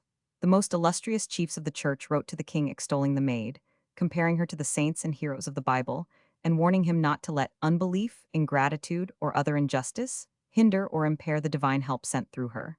One might think there was a touch of prophecy in that, and we will let it go at that. But to my mind it had its inspiration in those great men's accurate knowledge of the king's trivial and treacherous character. The king had come to Tours to meet Joan. At the present day, this poor thing is called Charles the Victorious, on account of victories which other people won for him, but in our time we had a private name for him which described him better, and was sanctified to him by personal deserving, Charles the Base. When we entered the presence, he sat throned, with his tinselled snobs and dandies around him. He looked like a forked carrot, so tightly did his clothing fit him from his waist down. He wore shoes with a rope-like pliant toe a foot long that had to be hitched up to the knee to keep it out of the way. He had on a crimson velvet cape that came no lower than his elbows, on his head. He had a tall felt thing like a thimble, with a feather at its jeweled band that stuck up like a pen from an inkhorn. And from under that thimble his bush of stiff hair stuck down to his shoulders, curving outward at the bottom, so that the cap and the hair together made the head like a shuttlecock. All the materials of his dress were rich, and all the colors brilliant. In his lap he cuddled a miniature greyhound that snarled, lifting its lip and showing its white teeth whenever any slight movement disturbed it. The king's dandies were dressed in about the same fashion as himself, and when I remembered that Joan had called the War Council of Orleans disguised ladies' maids, it reminded me of people who squander all their money on a trifle and then haven't anything to invest when they come across a better chance. That name ought to have been saved for these creatures. Joan fell on her knees before the majesty of France and the other frivolous animal in his lap, a sight which it pained me to see. What had that man done for his country or for anybody in it, that she or any other person should kneel to him? But she had just done the only great deed that had been done for France in 50 years, and had consecrated it with the libation of her blood. The positions should have been reversed. However, to be fair, one must grant that Charles acquitted himself very well for the most part, on that occasion, very much better than he was in the habit of doing. He passed his pup to a courtier, and took off his cap to Joan as if she had been a queen. Then he stepped from his throne and raised her, and showed quite a spirited and manly joy and gratitude in welcoming her and thanking her for her extraordinary achievement in his service. My prejudices are of a later date than that. If he had continued as he was at that moment, I should not have acquired them. He acted handsomely, he said. You shall not kneel to me, my matchless general. You have wrought royally, and royal courtesies are your due. Noticing that she was pale, he said, but you must not stand. You have lost blood for France, and your wound is yet green. Come. He led her to a seat and sat down by her. Now then, speak out frankly, as to one who owes you much and freely confesses it before all this courtly assemblage. What shall be your reward? Name it. I was ashamed of him. And yet that was not fair, for how could he be expected to know this marvelous child in these few weeks, when we who thought we had known her all her life were daily seeing the clouds uncover some new altitudes of her character, whose existence was not suspected by us before? But we are all that way. When we know a thing, we have only scorn for other people who don't happen to know it. And I was ashamed of these courtiers, too, for the way they licked their chops, so to speak, as envying Joan her great chance, they not knowing her any better than the king did. A blush began to rise in Joan's cheeks at the thought that she was working for her country for pay, and she dropped her head and tried to hide her face, as girls always do when they find themselves blushing. No one knows why they do, but they do, and the more they blush, the more they fail to get reconciled to it, and the more they can't bear to have people look at them when they are doing it. The king made it a great deal worse by calling attention to it, which is the unkindest thing a person can do when a girl is blushing. Sometimes, when there is a big crowd of strangers, it is even likely to make her cry if she is as young as Joan was. God knows the reason for this, it is hidden from men. As for me, I would as soon blush as sneeze. In fact, I would rather. However, these meditations are not of consequence. I will go on with what I was saying. The king rallied her for blushing, and this brought up the rest of the blood and turned her face to fire. Then he was sorry, seeing what he had done, and tried to make her comfortable by saying the blush was exceeding becoming to her and not to mind it, which caused even the dog to notice it now. So of course the red in Joan's face turned to purple, and the tears overflowed and ran down. I could have told anybody that that would happen. The king was distressed, and saw that the best thing to do would be to get away from this subject, so he began to say the finest kind of things about Joan's capture of the Tyrrells, and presently when she was more composed, he mentioned the reward again and pressed her to name it. Everybody listened with anxious interest to hear what her claim was going to be, but when her answer came, their faces showed that the thing she asked for was not what they had been expecting. Oh, dear and gracious Dauphin, I have but one desire, only one, if— Do not be afraid, my child, name it. That you will not delay a day. My army is strong and valiant, and eager to finish its work. March with me to Rheims and receive your crown. You could see the indolent king shrink in his butterfly clothes. To Rheims? Oh, impossible, my general. We march through the heart of England's power. Could those be French faces there? Not one of them lighted in response to the girl's brave proposition, but all promptly showed satisfaction in the king's objection. Leave this silken idleness for the rude contact of war. None of these butterflies desired that. They passed their jeweled comfit boxes one to another, and whispered their content in the head butterfly's practical prudence. Joan pleaded with the king, saying, Ah, I pray you do not throw away this perfect opportunity. Everything is favorable, everything. It is as if the circumstances were specially made for it. The spirits of our army are exalted with victory, those of the English forces depressed by defeat. Delay will change this. Seeing us hesitate to follow up our advantage, our men will wonder, doubt, lose confidence, and the English will wonder, gather courage, and be bold again. Now is the time, prithee let us march. The king shook his head, and La Tremoille, being asked for an opinion, eagerly furnished it. Sire, all prudence is against it. Think of the English strongholds along the Loire, think of those that lie between us and Rheims. He was going on, but Joan cut him short and said, turning to him, If we wait, they will all be strengthened, reinforced. Will that advantage us? Why no? Then, what is your suggestion? What is it that you would propose to do? My judgment is to wait. Wait for what? The minister was obliged to hesitate, for he knew of no explanation that would sound well. Moreover, he was not used to being catechized in this fashion, with the eyes of a crowd of people on him, so he was irritated and said, "Matters of state are not proper matters for public discussion." Joan said placidly, "I have to beg your pardon. My trespass came of ignorance. I did not know that matters connected with your department of the government were matters of state." The minister lifted his brows in amused surprise and said, with a touch of sarcasm, "I am the king's chief minister, and yet you had the impression that matters connected with my department are not matters of state? Pray, how is that?" Joan replied indifferently, "Because there is no state." No state? No, sir, there is no state and no use for a minister. France is shrunk to a couple of acres of ground. A sheriff's constable could take care of it. Its affairs are not matters of state. The term is too large. The king did not blush but burst into a hearty, careless laugh, and the court laughed too, but prudently turned its head and did it silently. La Tremouille was angry and opened his mouth to speak, but the king put up his hand and said, "There, I take her under the royal protection. She has spoken the truth, the ungilded truth. How seldom I hear it. With all this tinsel on me and all this tinsel about me, I am but a sheriff after all, a poor shabby two-acre sheriff, and you are but a constable," and he laughed his cordial laugh again. "Joan, my frank, honest general, will you name your reward? I would ennoble you. You shall quarter the crown and the lilies of France for blazon, and with them your victorious sword to defend them, speak the word." It made an eager buzz of surprise and envy in the assemblage, but Joan shook her head and said, "Ah, I cannot, dear and noble Dauphin. To be allowed to work for France, to spend one's self for France, is itself so supreme a reward that nothing can add to it, nothing. Give me the one reward I ask, the dearest of all rewards, the highest in your gift. March with me to Rheims and receive your crown. I will beg it on my knees." But the king put his hand on her arm, and there was a really brave awakening in his voice, and a manly fire in his eye when he said, "No, sit, you have conquered me, it shall be as you." But a warning sign from his minister halted him, and he added, to the relief of the court, "Well, well, we will think of it, we will think it over and see. Does that content you, impulsive little soldier?" The first part of the speech sent a glow of delight to Joan's face, but the end of it quenched it, and she looked sad, and the tears gathered in her eyes.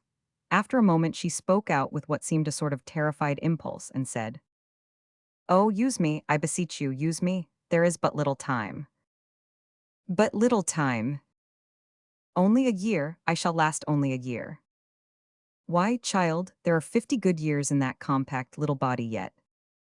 "Oh, you err, indeed you do. In one little year the end will come. Ah, the time is so short, the moments are flying and so much to be done. Oh, use me and quickly, it is life or death for France." Even those insects were sobered by her impassioned words. The king looked very grave, and strongly impressed. His eyes lit suddenly with an eloquent fire, and he rose and drew his sword and raised it aloft. Then he brought it slowly down upon Joan's shoulder and said, "Ah, thou art so simple, so true, so great, so noble, and by this accolade I join thee to the nobility of France, thy fitting place. And for thy sake I do hereby ennoble all thy family and all thy kin, and all their descendants born in wedlock, not only in the male but also in the female line. And more, to distinguish thy house and honor it above all others, we add a privilege never accorded to any before in the history of these dominions. The females of thy line shall have, and hold the right to ennoble their husbands when these shall be of inferior degree." Astonishment and envy flared up in every countenance when the words were uttered which conferred this extraordinary grace. The king paused and looked around upon these signs with quite evident satisfaction. "Rise, Joan of Arc, now and henceforth surnamed Du Lys, in grateful acknowledgment of the good blow which you have struck for the lilies of France. And they, and the royal crown, and your own victorious sword, fit and fair company for each other, shall be grouped in you escutcheon and be and remain the symbol of your high nobility forever." As my lady Du Lys rose, the gilded children of privilege pressed forward to welcome her to their sacred ranks and call her by her new name. But she was troubled, and said these honors were not meet for one of her lowly birth and station, and by their kind grace she would remain simple Joan of Arc. Nothing more, and so be called. Nothing more, as if there could be anything more, anything higher, anything greater. My Lady Dulise, why it was tinsel, petty, perishable. But Joan of Arc, the mere sound of it sets one's pulses leaping. Chapter 24, Tinsel Trappings of Nobility. It was vexatious to see what a to-do the whole town, and next the whole country, made over the news. Joan of Arc ennobled by the king, people went dizzy with wonder and delight over it. You cannot imagine how she was gaped at, stared at, envied. Why, one would have supposed that some great and fortunate thing had happened to her, but we did not think any great things of it. To our minds, no mere human hand could add a glory to Joan of Arc. To us, she was the sun soaring in the heavens, and her new nobility a candle atop of it.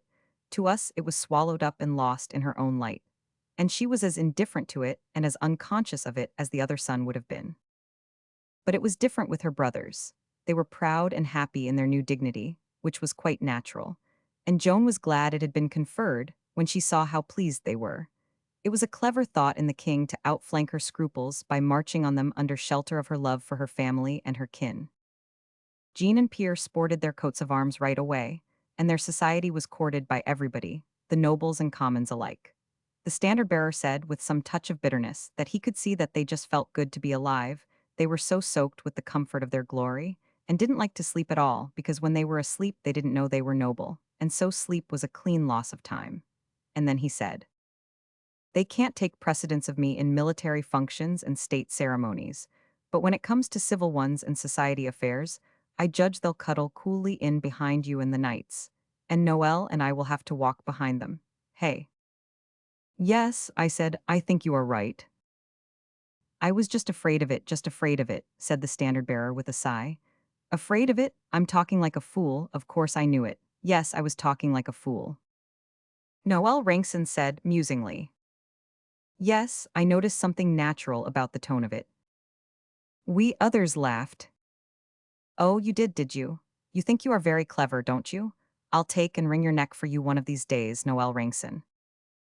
The Sieur de Metz said, "Paladin, your fears haven't reached the top notch. They are way below the grand possibilities. Didn't it occur to you that in civil and society functions, they will take precedence of all the rest of the personal staff, every one of us?" "Oh, come. You'll find it so. Look at their escutcheon. Its chiefest feature is the lilies of France. It's royal, man, royal. Do you understand the size of that? The lilies are there by authority of the king. Do you understand the size of that? Though not in detail and in entirety, they do nevertheless substantially quarter the arms of France in their coat. Imagine it, consider it, measure the magnitude of it. We walk in front of those boys? Bless you, we've done that for the last time. In my opinion, there isn't a lay lord in this whole region that can walk in front of them, except the Duc de Lenken, Prince of the Blood. You could have knocked the paladin down with a feather. He seemed to actually turn pale. He worked his lips a moment without getting anything out, then it came. "I didn't know that, nor the half of it. How could I? I've been an idiot. I see it now, I've been an idiot. I met them this morning and sung out hello to them just as I would to anybody. I didn't mean to be ill-mannered, but I didn't know the half of this that you've been telling. I've been an ass. Yes, that is all there is to it, I've been an ass." Noel Rankson said, in a kind of weary way. "Yes, that is likely enough, but I don't see why you should seem surprised at it." "You don't you? Well, why don't you?" "Because I don't see any novelty about it. With some people it is a condition which is present all the time. Now you take a condition which is present all the time, and the results of that condition will be uniform. This uniformity of result will in time become monotonous. Monotonousness, by the law of its being, is fatiguing. If you had manifested fatigue upon noticing that you had been an ass, that would have been logical, that would have been rational. Whereas it seems to me that to manifest surprise was to be again an ass, because the condition of intellect that can enable a person to be surprised and stirred by inert monotonousness is a. Now that is enough, Noel Rankson. Stop where you are, before you get yourself into trouble. And don't bother me any more for some days or a week and it please you, for I cannot abide your clack. Come, I like that. I didn't want to talk. I tried to get out of talking. If you didn't want to hear my clack, what did you keep intruding your conversation on me for? I never dreamed of such a thing. Well, you did it anyway. and I have a right to feel hurt, and I do feel hurt to have you treat me so. It seems to me that when a person goads and crowds, and in a manner forces another person to talk, it is neither very fair nor very good-mannered to call what he says clack. Oh, snuffle do, and break your heart, you poor thing. Somebody fetch this sick doll a sugar rag. Look you, Sir Jean de Metz, do you feel absolutely certain about that thing? What thing? Why, that Jean and Pierre are going to take precedence of all the lay noblesse hereabouts, except the Duc de Lincoln. I think there is not a doubt of it. The standard-bearer was deep in thoughts and dreams a few moments. Then the silk and velvet expanse of his vast breast rose and fell with a sigh, and he said, "Dear, dear, what a lift it is. It just shows what luck can do. Well, I don't care. I shouldn't care to be a painted accident. I shouldn't value it. I am prouder to have climbed up to where I am just by sheer natural merit than I would be to ride the very sun in the zenith and have to reflect that I was nothing but a poor little accident and got shot up there out of somebody else's catapult. To me, merit is everything, in fact, the only thing, all else is dross." Just then the bugles blew the assembly, and that cut our talk short. Chapter 25 at last, forward. The days began to waste away, and nothing decided, nothing done. The army was full of zeal, but it was also hungry. It got no pay, the treasury was getting empty, it was becoming impossible to feed it. Under pressure of privation, it began to fall apart and disperse, which pleased the trifling court exceedingly. Joan's distress was pitiful to see. She was obliged to stand helpless while her victorious army dissolved away until hardly the skeleton of it was left. At last one day she went to the castle of Laux, where the king was idling. She found him consulting with three of his counselors, Robert le Matin, a former chancellor of France, Christophe de Harcourt, and Gerard Machet. The bastard of Orleans was present also, and it is through him that we know what happened. Joan threw herself at the king's feet and embraced his knees, saying, "Noble Dauphin, prithee hold no more of these long and numerous councils, but come, and come quickly, to Rheims and receive your crown." Christophe de Harcourt asked, "Is it your voices that command you to say that to the king?" "Yes, and urgently." "Then, will you not tell us in the king's presence in what way the voices communicate with you?" It was another sly attempt to trap Joan into indiscreet admissions and dangerous pretensions, but nothing came of it. Joan's answer was simple and straightforward, and the smooth bishop was not able to find any fault with it. She said that when she met with people who doubted the truth of her mission, she went aside and prayed, complaining of the distrust of these, and then the comforting voices were heard at her ear saying, soft and low, "Go forward, daughter of God, and I will help thee." Then she added, "When I hear that, the joy in my heart, oh, it is insupportable." The bastard said that, when she said these words, her face lit up as with a flame, and she was like one in an ecstasy. Joan pleaded, persuaded, reasoned, gaining ground little by little, but opposed step by the council. She begged, she implored, leave to march. When they could answer nothing further, they granted that perhaps it had been a mistake to let the army waste away, but how could we help it now? How could we march without an army? "Raise one," said Joan. "But it will take 6 weeks." "No matter, begin, let us begin." It is too late. Without doubt, the Duke of Bedford has been gathering troops to push to the succor of his strongholds on the Loire. Yes, while we have been disbanding ours and pity teas, but we must throw away no more time, we must bestir ourselves. The king objected that he could not venture toward Rheims with those strong places on the Loire in his path, but Joan said, "We will break them up, then you can march." With that plan, the king was willing to venture assent. He could sit around out of danger while the road was being cleared. Joan came back in great spirits. Straightway everything was stirring. Proclamations were issued calling for men, a recruiting camp was established at Selles in Berry, and the commons and the nobles began to flock to it with enthusiasm. A deal of the month of May had been wasted, and yet by the 6th of June Joan had swept together a new army and was ready to march. She had 8,000 men. Think of that. Think of gathering together such a body as that in that little region. And these were veteran soldiers, too. In fact, most of the men in France were soldiers when you came to that, for the wars had lasted generations now. Yes, most Frenchmen were soldiers, and admirable runners, too, both by practice and inheritance. They had done next to nothing but run for near a century. But that was not their fault. They had had no fair and proper leadership, at least leaders with a fair and proper chance. A way back, king and court got the habit of being treacherous to the leaders.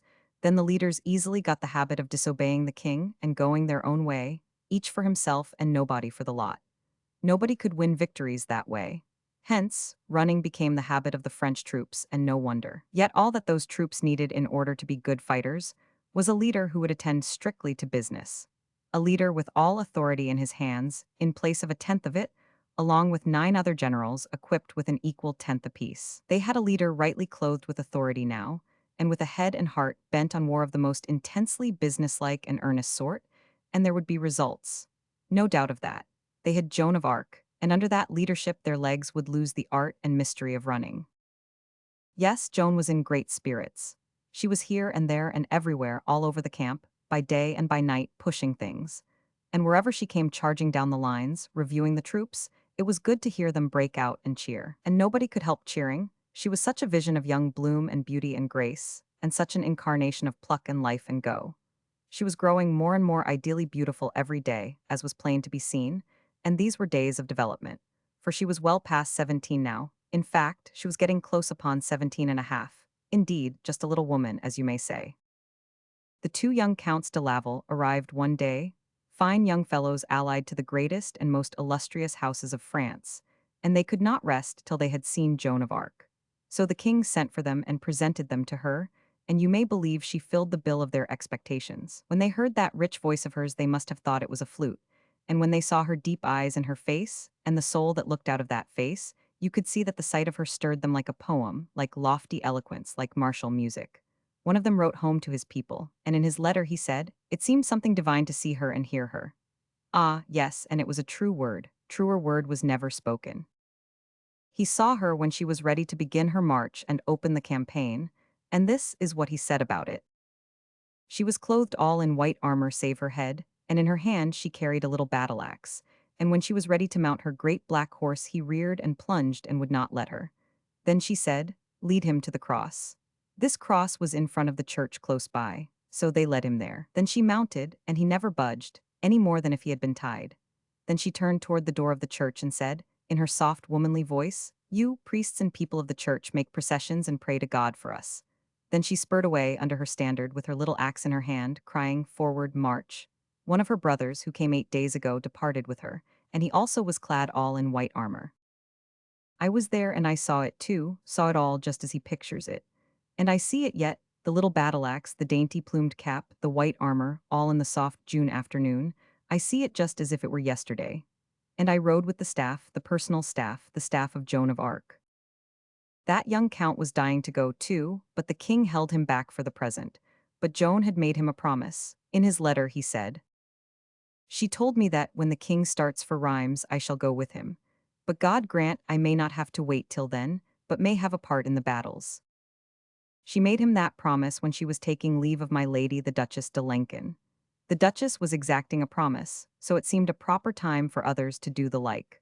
The Duchess was troubled for her husband, for she foresaw desperate fighting, and she held Joan to her breast and stroked her hair lovingly and said, "You must watch over him, dear, and take care of him and send him back to me safe. I require it of you. I will not let you go till you promise." Joan said, "I give you the promise with all my heart, and it is not just words, it is a promise. You shall have him back without a hurt. Do you believe? And are you satisfied with me now?" The Duchess could not speak, but she kissed Joan on the forehead, and so they parted.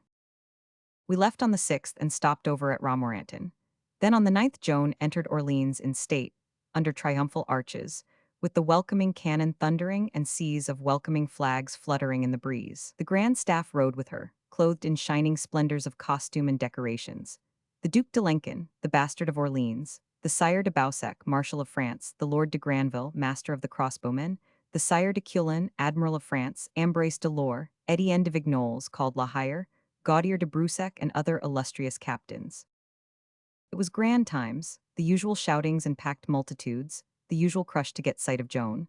But at last we crowded through to our old lodgings, and I saw old Boucher and the wife and that dear Catherine gather Joan to their hearts and smother her with kisses, and my heart ached for her so, for I could have kissed Catherine better than anybody and more and longer, yet was not thought of for that office, and I so famished for it. Ah, she was so beautiful, and oh, so sweet. I had loved her the first day I ever saw her, and from that day forth she was sacred to me. I have carried her image in my heart for 63 years. All lonely thee, yes, solitary, for it never has had company. And I am grown so old, so old. But it, oh, it is as fresh and young and merry and mischievous and lovely and sweet and pure and witching and divine as it was when it crept in there, bringing benediction and peace to its habitation so long ago, for it has not aged a day. Chapter 26. The Last Doubts Scattered. This time, as before, the king's last command to the generals was this: see to it that you do nothing without the sanction of the Maid. And this time, the command was obeyed, and would continue to be obeyed all through the coming great days of the Loire campaign. That was a change, that was new. It broke the traditions. It shows you what sort of a reputation as a commander-in-chief the child had made for herself in 10 days in the field. It was a conquering of men's doubts and suspicions, and a capturing and solidifying of men's belief and confidence, such as the grayest veteran on the Grand Staff had not been able to achieve in 30 years. Don't you remember that when at 16 Joan conducted her own case in a grim court of law and won it, the old judge spoke of her as this marvelous child? It was the right name, you see. These veterans were not going to branch out and do things without the sanction of the Maid. That is true, and it was a great gain. But at the same time, there were some among them who still trembled at her new and dashing war tactics and earnestly desired to modify them. And so, during the 10th, while Joan was slaving away at her plans and issuing order after order with tireless industry, the old-time consultations and arguings and speechifyings were going on among certain of the generals. In the afternoon of that day, they came in a body to hold one of these councils of war, and while they waited for Joan to join them, they discussed the situation. Now this discussion is not set down in the histories, but I was there, and I will speak of it, as knowing you will trust me, I not being given to beguiling you with lies. Gaudier de Broussac was spokesman for the timid ones. Joan's side was resolutely upheld by de Lenken, the bastard, La Hire, the Admiral of France, the Marshal de Boussac, and all the other really important chiefs. De Broussac argued that the situation was very grave, that Jargeau, the first point of attack, was formidably strong, its imposing walls bristling with artillery, with 7,000 picked English veterans behind them, and at their head the great Earl of Suffolk and his two redoubtable brothers, the de la Poles. It seemed to him that the proposal of Joan of Arc to try to take such a place by storm was a most rash and overdaring idea, and she ought to be persuaded to relinquish it in favor of the soberer and safer procedure of investment by regular siege. It seemed to him that this fiery and furious new fashion of hurling masses of men against impregnable walls of stone, in defiance of the established laws and usages of war, was. But he got no further. La Hire gave his plumed helm an impatient toss and burst out with, "By God, she knows her trade and none can teach it her." And before he could get out anything more, 500 Alençon was on his feet, and the bastard of Orleans, and a half a dozen others, all thundering at once, and pouring out their indignant displeasure upon any and all that might hold, secretly or publicly, distrust of the wisdom of the commander-in-chief. And when they had said their say, La Hire took a chance again and said, "There are some that never know how to change. Circumstances may change, but those people are never able to see that they have got to change too, to meet those circumstances. All that they know is the one beaten track that their fathers and grandfathers have followed, and that they themselves have followed in their turn. If an earthquake come and rip the land to chaos, and that beaten track now lead over precipices and into morasses, those people can't learn that they must strike out a new road. No, they will march stupidly along and follow the old one, to death and perdition. Men, there's a new state of things, and a surpassing military genius has perceived it with her clear eye. And a new road is required, and that same clear eye has noted where it must go, and has marked it out for us. The man does not live, never has lived, never will live, that can improve upon it. The old state of things was defeat, defeat, defeat, and by consequence we had troops with no dash, no heart, no hope. Would you assault stone walls with such? No, there was but one way with that kind. Sit down before a place and wait, wait, starve it out if you could. The new case is the very opposite. It is this: men all on fire with pluck and dash and vim and fury and energy. A restrained conflagration. What would you do with it? Hold it down and let it smolder and perish and go out? What would Joan of Arc do with it? Turn it loose, by the Lord God of heaven and earth, and let it swallow up the foe in the whirlwind of its fires. Nothing shows the splendor and wisdom of her military genius like her instant comprehension of the size of the change which has come about, and her instant perception of the right and only right way to take advantage of it. With her is no sitting down and starving out, no dilly-dallying and fooling around, no lazying, loafing, and going to sleep. No, it is storm, storm, storm, and still storm, storm, storm, and forever storm, storm, storm. Hunt the enemy to his hole, then turn her French hurricanes loose and carry him by storm. And that is my sort. Jarjo? What of Jarjo with its battlements and towers, its devastating artillery, its 7,000 picked veterans? Joan of Arc is to the fore, and by the splendor of God its fate is sealed. Oh, he carried them. There was not another word said about persuading Joan to change her tactics. They sat talking comfortably enough after that. By and by Joan entered, and they rose and saluted with their swords, and she asked what their pleasure might be. La Hire said, "It is settled, my general. The matter concerned Jarjo. There were some who thought we could not take the place." Joan laughed her pleasant laugh, her merry, carefree laugh, the laugh that rippled so buoyantly from her lips and made old people feel young again to hear it. And she said to the company, "Have no fears, indeed, there is no need nor any occasion for them. We will strike the English boldly by assault, and you will see." Then a faraway look came into her eyes, and I think that a picture of her home drifted across the vision of her mind, for she said very gently, and as one who muses, "But that I know God guides us and will give us success, I had liefer keep sheep than endure these perils." We had a home-like farewell supper that evening, just the personal staff and the family. Joan had to miss it, for the city had given a banquet in her honor, and she had gone there in state with the grand staff, through a riot of joy bells and a sparkling Milky Way of illuminations. After supper, some lively young folk whom we knew came in, and we presently forgot that we were soldiers, and only remembered that we were boys and girls and full of animal spirits and long-pent fun. And so there was dancing, and games and romps and screams of laughter, just as extravagant and innocent and noisy a good time as ever I had in my life. Dear, dear, how long ago it was. And I was young then. And outside, all the while, was the measured tramp of marching battalions, belated odds and ends of the French power gathering for the morrow's tragedy on the grim stage of war. Yes, in those days we had those contrasts side by side. And as I passed along to bed there was another one. The big dwarf in brave new armor sat sentry at Joan's door, the stern spirit of war made flesh, as it were, and on his ample shoulder was curled a kitten asleep. Chapter 27, How Joan Took Charge. We made a gallant show next day when we filed out through the frowning gates of Orleans, with banners flying and Joan and the grand staff in the van of the long column. Those two young de Lavals were come now, and were joined to the grand staff. Which was well, war being their proper trade, for they were grandsons of that illustrious fighter Bertrand du Guesclin, Constable of France in earlier days. Louis de Bourbon, the Marshal de Rise, and the Vidame de Chartres were added also. We had a right to feel a little uneasy, for we knew that a force of 5,000 men was on its way under Sir John Fastolf to reinforce Jarjo, but I think we were not uneasy, nevertheless. In truth, that force was not yet in our neighborhood. Sir John was loitering. For some reason or other, he was not hurrying. He was losing precious time, 4 days at Étampes and 4 more at Janville. We reached Jarjo and began business at once. Joan sent forward a heavy force which hurled itself against the outworks in handsome style, and gained a footing and fought hard to keep it. But it presently began to fall back before a sortie from the city. Seeing this, Joan raised her battle cry, and led a new assault herself under a furious artillery fire. The paladin was struck down at her side wounded, but she snatched her standard from his failing hand and plunged on through the ruck of flying missiles, cheering her men with encouraging cries. And then for a good time one had turmoil, and clash of steel, and collision and confusion of struggling multitudes, and the hoarse bellowing of the guns, and then the hiding of it all under a rolling firmament of smoke, a firmament through which veiled vacancies appeared for a moment now and then, giving fitful dim glimpses of the wild tragedy enacting beyond.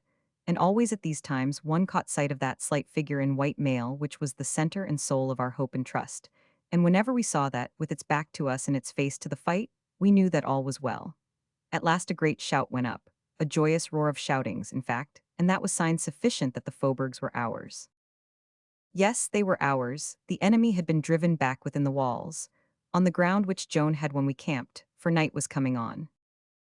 Joan sent a summons to the English, promising that if they surrendered she would allow them to go in peace and take their horses with them. Nobody knew that she could take that strong place, but she knew it well.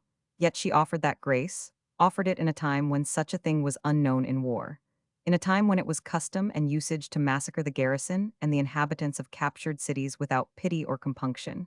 Yes, even to the harmless women and children sometimes. There are neighbors all about you, who well remember the unspeakable atrocities, which Charles the Bold inflicted upon the men and women and children of Dinant when he took that place some years ago. It was a unique and kindly grace which Joan offered that garrison. But that was her way, that was her loving and merciful nature. She always did her best to save her enemy's life and his soldierly pride when she had the mastery of him. The English asked 15 days' armistice to consider the proposal in, and Fastolf coming with 5,000 men. Joan said no, but she offered another grace. They might take both their horses and their sidearms, but they must go within the hour.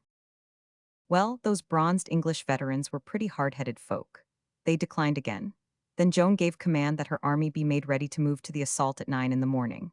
Considering the deal of marching and fighting which the men had done that day, 500 Alençon thought the hour rather early, but Joan said it was best so, and so must be obeyed. Then she burst out with one of those enthusiasms which were always burning in her when battle was imminent, and said, "Work, work, and God will work with us." Yes, one might say that her motto was, work, stick to it, keep on working, for in war she never knew what indolence was, and whoever will take that motto and live by it will likely to succeed. There's many a way to win in this world, but none of them is worth much without good hard work back out of it. I think we should have lost our big standard-bearer that day, if our bigger dwarf had not been at hand to bring him out of the melee when he was wounded. He was unconscious, and would have been trampled to death by our own horse, if the dwarf had not promptly rescued him and haled him to the rear in safety. He recovered and was himself again after 2 or 3 hours, and then he was happy and proud, and made the most of his wound, and went swaggering around in his bandages, showing off like an innocent big child, which was just what he was. He was prouder of being wounded than a really modest person would be of being killed, but there was no harm in his vanity, and nobody minded it. He said he was hit by a stone from a catapult, a stone the size of a man's head. But the stone grew, of course. Before he got through with it, he was claiming that the enemy had flung a building at him. "Let him alone," said Noel Rankson. "Don't interrupt his processes. Tomorrow it will be a cathedral." He said that privately, and sure enough, tomorrow it was a cathedral. I never saw anybody with such an abandoned imagination. Joan was abroad at the crack of dawn, galloping here and there and yonder, examining the situation minutely, and choosing what she considered the most effective positions for her artillery. And with such accurate judgment did she place her guns that her lieutenant general's admiration of it still survived in his memory when his testimony was taken at the rehabilitation, a quarter of a century later. In this testimony, the Duc d'Alençon said that at Jargeau that morning of the 12th of June, she made her dispositions not like a novice, but with the sure and clear judgment of a trained general of 20 or 30 years' experience. The veteran captains of the armies of France said she was great in war in all ways, but greatest of all in her genius for posting and handling artillery. Who taught the shepherd girl to do these marvels? She who could not read, and had had no opportunity to study the complex arts of war? I do not know any way to solve such a baffling riddle as that, there being no precedent for it, nothing in history to compare it with and examine it by. For in history there is no great general, however gifted, who arrived at success otherwise than through able teaching and hard study, and some experience. It is a riddle which will never be guessed. I think these vast powers and capacities were born in her, and that she applied them by an intuition which could not err. At 8 o'clock all movement ceased, and with it all sounds, all noise. A mute expectancy reigned. The stillness was something awful, because it meant so much. There was no air stirring. The flags on the towers and ramparts hung straight down like tassels. Wherever one saw a person, that person had stopped what he was doing, and was in a waiting attitude, a listening attitude. We were on a commanding spot, clustered around Joan. Not far from us on every hand were the lanes and humble dwellings of these outlying suburbs. Many people were visible, all were listening, not one was moving. A man had placed a nail. He was about to fasten something with it to the doorpost of his shop, but he had stopped. There was his hand reaching up holding the nail, and there was his other hand in the act of striking with the hammer. But he had forgotten everything. His head was turned aside listening. Even children unconsciously stopped in their play. I saw a little boy with his hoop stick pointed slanting toward the ground in the act of steering the hoop around the corner. And so he had stopped and was listening. The hoop was rolling away, doing its own steering. I saw a young girl prettily framed in an open window, a watering pot in her hand and window boxes of red flowers under its spout. But the water had ceased to flow. The girl was listening. Everywhere were these impressive petrified forms, and everywhere was suspended movement and that awful stillness. Joan of Arc raised her sword in the air. At the signal, the silence was torn to rags. Cannon after cannon vomited flames and smoke and delivered its quaking thunders. And we saw answering tongues of fire dart from the towers and walls of the city, accompanied by answering deep thunders. And in a minute, the walls and the towers disappeared, and in their place stood vast banks and pyramids of snowy smoke, motionless in the dead air. The startled girl dropped her watering pot and clasped her hands together, and at that moment, a stone cannonball crashed through her fair body. The great artillery duel went on, each side hammering away with all its might, and it was splendid for smoke and noise, and most exalting to one's spirits.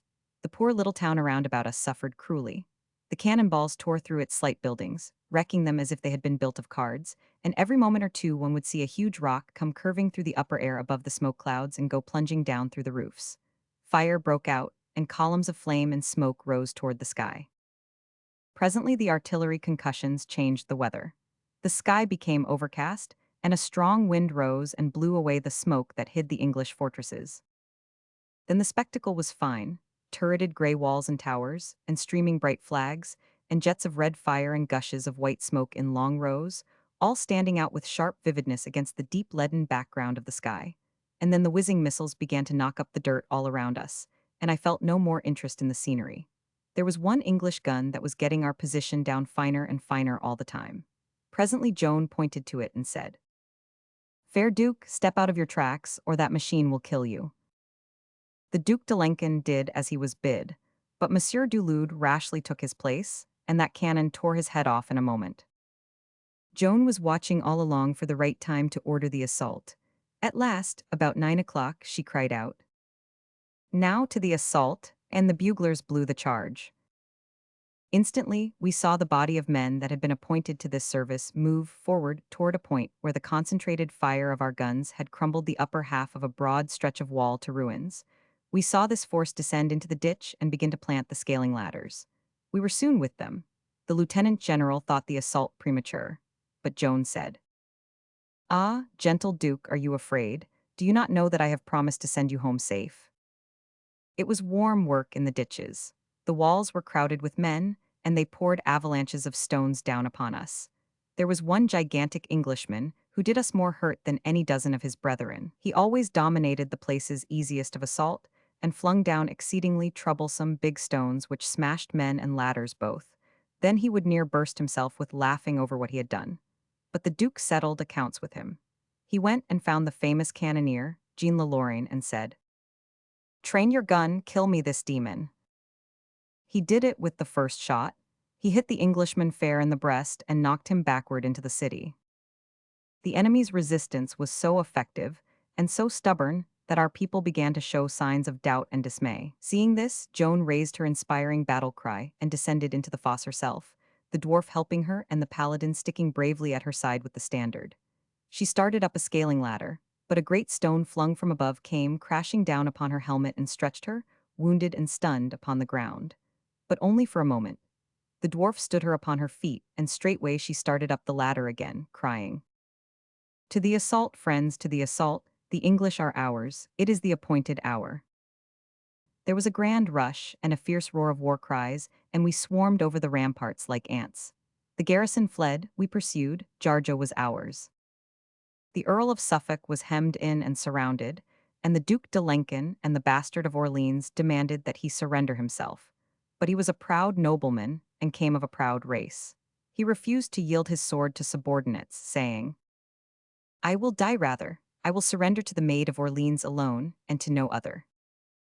And so he did, and was courteously and honorably used by her. His two brothers retreated, fighting step by step, toward the bridge, we pressing their despairing forces and cutting them down by scores. Arrived on the bridge, the slaughter still continued. Alexander de la Pole was pushed overboard or fell over and was drowned. 1,100 men had fallen. John de la Pole decided to give up the struggle, but he was nearly as proud and particular as his brother of Suffolk as to whom he would surrender to. The French officer nearest at hand was Guillaume Renault, who was pressing him closely. Sir John said to him, "Are you a gentleman?" "Yes." And a knight. No. Then Sir John knighted him himself there on the bridge, giving him the accolade with English coolness and tranquility in the midst of that storm of slaughter and mutilation, and then bowing with high courtesy took the sword by the blade and laid the hilt of it in the man's hand in token of surrender. Ah, yes, a proud tribe, those de la Poles. It was a grand day, a memorable day, a most splendid victory. We had a crowd of prisoners, but Joan would not allow them to be hurt. We took them with us and marched into Orleans next day through the usual tempest of welcome and joy. And this time there was a new tribute to our leader. From everywhere in the packed streets, the new recruits squeezed their way to her side to touch the sword of Joan of Arc, and draw from it somewhat of that mysterious quality which made it invincible.